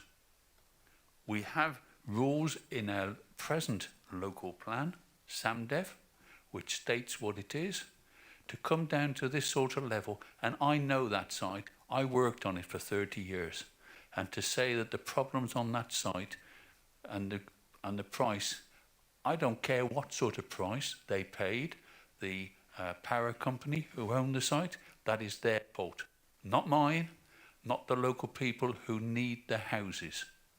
If they can't afford to do it, then they sell it at a loss to somebody else. But we at this council need to say, this is a red line, we're not going to cross it, you've got a site there, the price you paid, you should have been aware what our rules are and you need to comply. To send a recommendation to a planning committee for this 5% is not acceptable. And I think this council needs, the members here need to send a strong message to officers and to give them the backing to take on developers. We want developers to come forward with a practical solution which is acceptable to us and the residents of Shropshire as well as the local area. Please, our aim is this sort of percentage for affordable homes, and that should be your minimum, not your maximum, your minimum. Thank you, Chairman. Heather Kidd. Thank you. I must agree. And I remember actually sitting at an evidence-giving workshop that this council ran, and a local developer said, we always pay over the odds for the land because then we don't have to deliver the affordable housing for local people. He said that baldly there. We need to have these red lines because the affordable housing is now so vital. We are so behind in delivery that these must be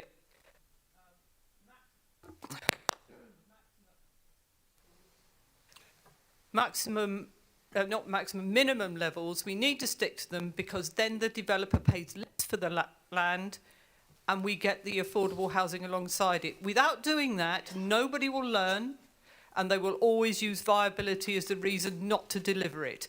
I have never forgotten that developer saying that in the meeting, and I wasn't the only one there. There were a number of existing councillors here that also heard that, and others agreed with him. Other developers agreed with him. It's not acceptable. Thank you. Yep, can't see quite who that is under the light, but I can see a finger. Talking about the Builders Power Station, and that's what they're all referring to, that's going to come back to planning yet. There's nothing set in stone it's going to be 5%. This is why it was deferred the last time, so we could go back to Harris with viability. And I believe our officers are talking to Harris regarding the affordable homes part of the development. And don't forget, this is going to be spread over 15 years. It's not just going to happen overnight. So this is going to be reviewed every so many years, but the application was deferred to look at viability and the affordable housing element. So it's going to come back to committee yet. Nothing has been set in stone. Thank you. Thank you. Councillor Carroll. Thank you, Chair. I can understand why temperatures are running high on this particular topic, but I want to just focus purely on the ask for this council from this motion, which from what I can see, the request is to investigate making an increase in the requirement for affordable homes in all developments. Now, the issue is several-fold with that here. Firstly, that we've just literally this morning, was it even this morning? It might even have been this afternoon by the time we got to submitting the local plan for the draft local plan for inspectors' examination. And really, if we were going to increase the demand for or the level of affordable homes expected on each development site, surely we should have done that through that mechanism rather than bringing a motion to council, because I'm not sure how we can enforce it if it doesn't form part of the local plan. The second issue that I have with this is that everything that people seem to be saying in the room is saying that the problem is with getting 10 or 20% affordable housing contribution fulfilled. So how will increasing that level actually help resolve that problem? Surely, and this is maybe I'm just too much of a pragmatist, but for me, it's surely better that we get the existing limits enforced and upheld and robust defence from officers and planning committees before we start looking at increasing the minimum standards. And I would say, yes, I always think that we should be asking for the minimum unless there is a case that they can prove beyond doubt that it's not viable, in which case it's better to deliver something than nothing. But we do, and I can remember in a development on Wenlock Road about 3 years ago, it came back to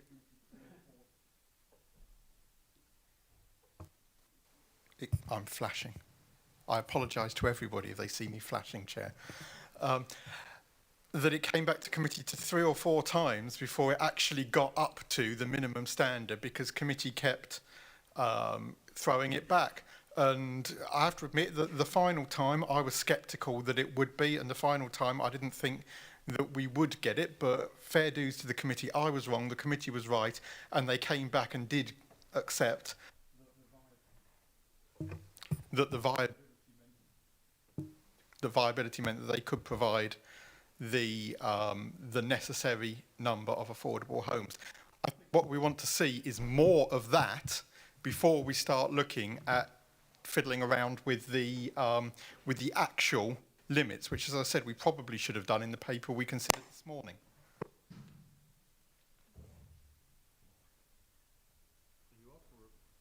Are you off or have you finished? Good. All right. Councillor Parry. I wasn't going to say anything, but I think I should about Fishmore Road. Fishmore Road came to me when I was on District Council many years ago, 20 years ago, and it was thrown out twice, 94 houses on a very small spot. So what did we get? A new planner, 76 houses, and it went through. Not completely, and then he put it up 7 or 8 houses. And then last year, or the year before, with COVID, he put it up another 9 houses. So what do we have? Nowhere for people back-to-backs, and that's what it is. I never thought we'd ever see back-to-backs in Ludlow. It's dreadful. All the doors and the backs are all together. Nowhere for people to park, because people already park on that road, Fishmore Road. So where are they going to park? Nowhere for young people to play, children. Nowhere for older people to sit and have a nice day, talk to their friends. No. So we have now no affordable housing whatsoever on that site, because it's gone backwards and forwards, backwards and forwards. And who won in the end? The planner did.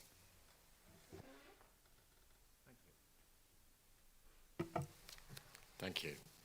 If you see me thumping it, it's because I'm probably getting as, if not more frustrated than anybody else with it. Okay, so I can't see any more hands.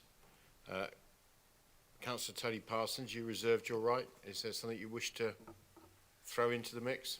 Yes, thank you, Mr. Chairman. I won't repeat the obviously what I already said this morning in terms of the level of affordable housing. What I would just like to remind members of, I'm sure they, like me, when they were campaigning for re-election in May of this year, would have met many residents who were living with their parents and were desperate to buy property in the towns and villages of Shropshire where they've been raised. The problem is that they have a double whammy. The double whammy of the high prices of housing in Shropshire and the relatively low salary levels within the county. All this does is to force them to seek employment outside of this county. We lose that population, and instead what we're replaced with the developments that we've had over a number of years now, is Shropshire is becoming a larger and larger retirement village, and that is not good for this county. And so I do hope that members will recognise those issues and will support this motion to seek to increase the level of affordable housing in the county. Thank you. Councillor Dartnell, you have the right of reply to what you've heard. Yes, thank you. I would just like to, I thought for a moment that Councillor Carroll was going to propose an amendment to the motion, but to suggest that instead we underline those minimums that we've approved this morning. I don't really have any more to add, but I think that I continue to be very concerned that we will not provide enough affordable homes for Shropshire people, and ask people to vote for the motion. Okay, thank you. Okay, well, it has been debated. All those in favour, please show.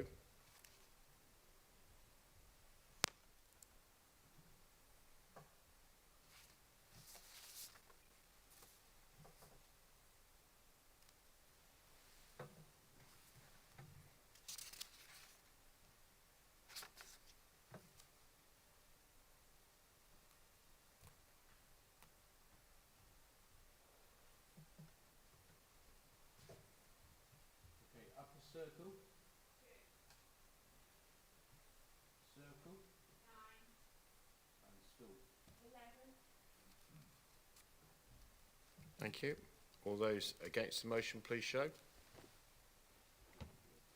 That's a clear majority, so that has fallen. Move on to motion number 5, received from Councillor Kate Halliday and supported by a number of councillors. Is this one that you wish to be heard now, or can it be deferred? I wish it to be heard now, please. Okay, I did try. All right, very good. Okay, Councillor Halliday. Thank you, Chair. I hope fellow councillors will join me in supporting this motion to put Shropshire forward as an authority of sanctuary. This is basically a process of accreditation via a national charity, the City of Sanctuary, which is a network of organisations whose vision is that all of our nations in Great Britain will be welcoming and offer sanctuary to those fleeing violence and persecution. Shropshire has a strong track record of supporting the resettlement of refugees by the government's resettlement programmes, and this builds on our country's strong history of supporting those fleeing persecution and violence in their own countries. Shropshire contributes to and continues this proud tradition. Before I talk about what the motion is about, I just want to make a few points about what it is not about. So this isn't about making any changes to Shropshire Council's decision-making in terms of engagement with the resettlement programmes. In other words, it's not a commitment to take on more refugees. This will remain in control of the council. It's also not about committing any additional finances, and it's also not party political. There are a number of Conservative-led councils looking for recognition from the City of Sanctuary, as well as other authorities with.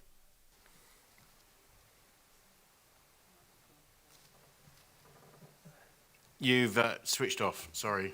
Okay, so in order to help support people resettled in Shropshire, the council's resettlement officer has worked together with Shropshire Supports Refugees, a local charity that helps people move into the county and resettle here. And we have over 150 volunteers who've supported this work, which is a real testament to the welcoming nature of our county. So the charity carries out a range of activities, including befriending, support with education, language and employment, and working closely with local organisations. By its support of Shropshire Supports Refugees, the Council has recognised that a coordinated and forward-looking approach is needed for the welfare of people moving to the county who are refugees, and also to support community cohesion between new and our existing communities. By applying for this authority of sanctuary status, we would strengthen the quality of this existing service and also give Shropshire Council and its supporting organisations the recognition that I feel it deserves in its work with refugees. It's a really straightforward process that would be led by the council. The main focus is on learning from others, embedding this learning into our procedures, and then sharing good news stories. Once this process was complete, we'd apply for recognition, and I'm really confident we would achieve this because of the good work that's already being done. Along the way, we would learn a lot from others, and hopefully we would be able to give them some learning as well from our own experience. So, to summarise, I think that Shropshire is a welcoming county which values diversity and acknowledges the strengths and contributions not only of Salopians but of others who settle in the county. I'd like to thank Leader Councillor Picton for her talk this morning, her introduction around racism and the condemnation of racism against some English football players. And I think that evidences leadership in this area. So I would encourage my fellow councillors to support this motion. Thank you. And I understand that's being seconded by Councillor Dartnell, is that correct? Yes, that's correct. And are you going to speak now, or are you going to withhold? I'll reserve my right, thank you. Right, okay. I have got Councillor Dean Carroll, who has indicated. Councillor Carroll. Thank you, Chair, and thank you, Kate, for bringing this motion.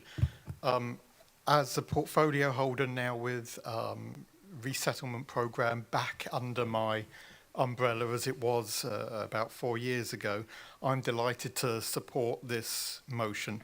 I did meet with the Council of Sanctuary representatives and the leadership of Shropshire Supports Refugees on Thursday last week, and we talked about this because there were a few things that I wanted to reassure myself of before I gave complete and unfettered support to this motion. And the first one of those was that that it is aligned with our existing policy as a council, which is to prioritise quality over quantity. So to recognise that we cannot solve everybody's problems, but when we do welcome people in who seek sanctuary here, that we provide them with the best possible service that we can. And no local authority or no country is perfect in this sense, but I believe that Shropshire is right up there with one of the best. And in Shropshire Supports Refugees, who Shropshire Council commissioned to do a lot of this support work, I believe we have an absolutely fantastic partner organisation. So the second thing is I wanted to be sure that this accreditation process wouldn't draw funds away from frontline work, and I'm now assured from officers and from Council of Sanctuary that this will not withdraw funds away from the frontline work and the work that we're doing to support resettled communities. And finally, the third point that I wanted to be assured of was this included everybody who is seeking sanctuary in Shropshire, and not just resettled families that we've taken in under the Syrian resettlement programme, but also people fleeing domestic violence, as although it doesn't garner the headlines for obvious reasons, we do give sanctuary to quite significant numbers of people who are fleeing domestic violence in other parts of this country. And the response from the Council of Sanctuary representatives was that their policy is sanctuary to all, which is Shropshire Council's unofficial, unadopted motto in this area.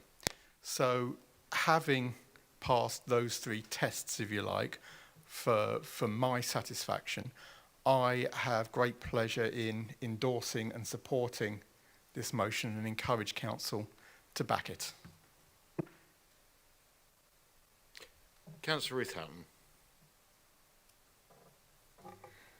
Thank you, Chair. In a former life as an officer, I was leading on the resettlement of refugees, and drawing on that experience, I'm really pleased to support this motion. It's exactly what this council should be doing, who have been extremely successful in resettling families under the Syrian refugee settlement programme and young unaccompanied asylum seeker children. So this council should be adopting this. It's good practice, and it accredits the very good work that's been done.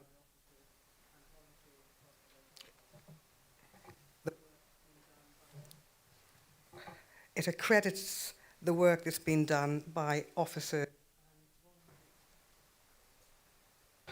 voluntary organisations across the county. I'm fully supportive. Good. Well, it all sounds very positive at the moment. So, anybody else? Okay. Councillor Dartnell, you did withhold. Oh, sorry. Okay. I can't see who it is from here, so. It's Councillor Hilary Luff. Right.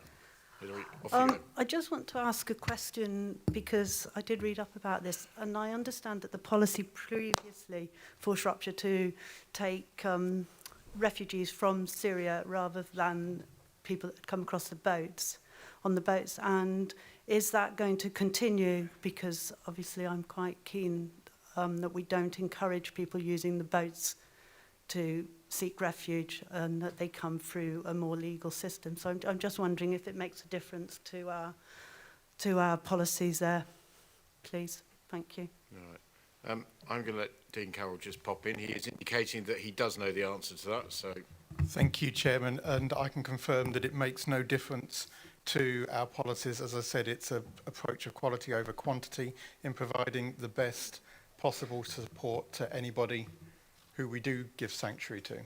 yes. cover sanctuaries for all if it didn't. Okay. Okay. Councillor Dartnell, you did withhold your right. Is there anything you wish to say, or? No, nothing to add, thank you. Okay. Councillor Halliday, is there anything you wish to say? Very briefly, I'd just like to thank other councillors for their contributions. They're very welcome. No, indeed. Well done. Okay, all those in favour of supporting the motion, please show. Clearly, overwhelmingly, if not unanimous, in favour. So, well done, Kate. Thank you. Okay, item 13. We're beginning to get through it now. The end is in sight. Questions from members. There are 4 questions. The first question has been received from Councillor Kevin Pardee with regard to Heathgate's roundabout. The reply has been submitted. Do you have a supplementary question? And please use it for supplementary questions as opposed to rehashing the original. Councillor Pardee. I had no intention of doing that, Chair. Not mine as well. I'd like to thank Councillor Charmley for his and I can say that highways are fully aware of the potholes. So to the question, you acknowledge that there is a need for repairs, that the roundabout is busy and is an accident cluster site.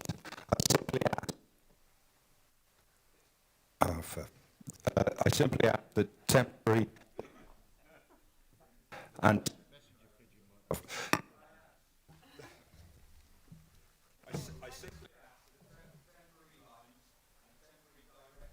directional arrows are painted and potholes are repaired whilst we await the results of the review. The action could save lives and prevent accidents. So I'm asking, can we just have temporary lines for now? Okay, thank you. Question number 2 is from Councillor Duncan Kerr. Increase looked after. Oh, sorry. Do you have a reply, or sorry? It's my enthusiasm for getting back to normal life. I feel your pain, Mr. Speaker. Yeah, thank you, Kevin, for the question. Something that I will investigate for you, and I'll, rather than use dodgy microphones, I'll come straight back to you on email. Oh, you see, I already knew he didn't have an answer. Okay. Councillor Duncan, increase in looked after children. Do you have a supplementary question, please? Yes, I do. I'll make it quick. Thanks to the portfolio holder for the comprehensive response. Disappointed that we're not reviewing what is an unprecedented increase in the number of children coming into care. So can I have the costs of to the council of a 30% increase? Duncan, you're off. Either shout or persevere. Can I have the costs to the council of the increased number of children being brought into care? What the projected annual cost will be, and what was the cost of the review that was carried out in 2019? Thank you. Okay. Portfolio holder. Thank you. I hope you can hear me, Councillor Kerr. I'll obviously look into that matter and come back to you. Just on regard to the national review, we have had that first paper. Have you received that? If not, I'll send it over to you and it'll explain a little more. And I'd just like to assure Council, as portfolio holder, that I do believe that the right tracking and overview is in place and the correct auditing internally and externally. I'd like to express thanks to our committed and professional staff dealing with the complex cases under really difficult circumstances, a global pandemic that we've never seen before. So I'd just like to offer our thanks to them and what they are doing. Thank you. Yeah. Okay. Councillor Ruth Houghton, temporary traffic lights. Do you have a supplementary? Yes, thank you, Chair. I acknowledge the response received, but it doesn't actually provide the answer to the question about the cost of traffic lights and how many sites with that location have traffic lights there for over 18 months. So my supplementary is actually a reiteration of the original question, asking for a response, please. Okay, thank you. Does the portfolio holder has a green light to answer that? I've got a green light briefly, Mr. Speaker. Apologies, Ruth. I thought it did answer the question in enough detail, but I'll come back to you with a detailed response if that's okay. Thank you.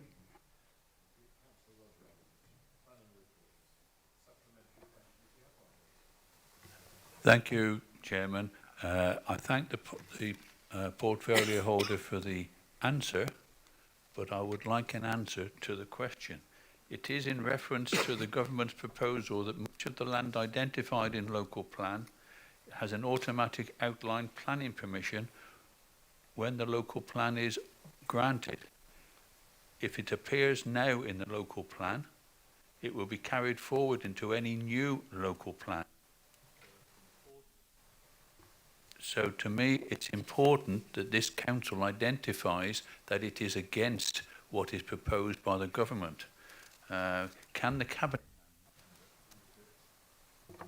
cabinet member answer yes or no? Does he support what was stated by the previous portfolio holder? Okay. Ed? Thank you for that, Roger. I didn't get half of that. Perhaps if you could drop me on an email and I'll respond to it precisely, if that's okay. Okay. Roger? No, Chairman. I would I like an didn't think answer it to would the be. original question, which is the basic behind this. Do you support what the previous cabinet member said in answer to question 5 of the consultation, where land identified in a local plan would automatically receive outline planning permission? Thank you.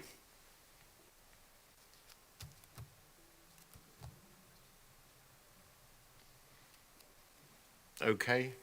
Ed? No, he's just taking some advice. Very briefly, if not, you will be getting an emailed response. I think they need the theatre back at 5 o'clock, so, and we're heading that way slowly. Otherwise, we might become the main act, and that would never do. Through you, Chairman, Right. I'd accept a written right. response, but it is important that we Email me understand. again. Yes or no? Well, I think there is no automatic at the moment because the government white paper hasn't been accepted. But I think probably best if I get a written response to you, Roger, on that, because it's referring to something that I was involved with previously. So I'll come back to you on that. All right. Good. All right. Thank you. That's the best we can do on that. We did give it a double tap to try and have a go, but there we go. All right. Item 14 is appointments to committees. I'm not going to read them out. They are there in black and white. So I ask the council to confirm those appointments. Is that seconded? I second. All those in favour, please show. Unanimous. Thank you.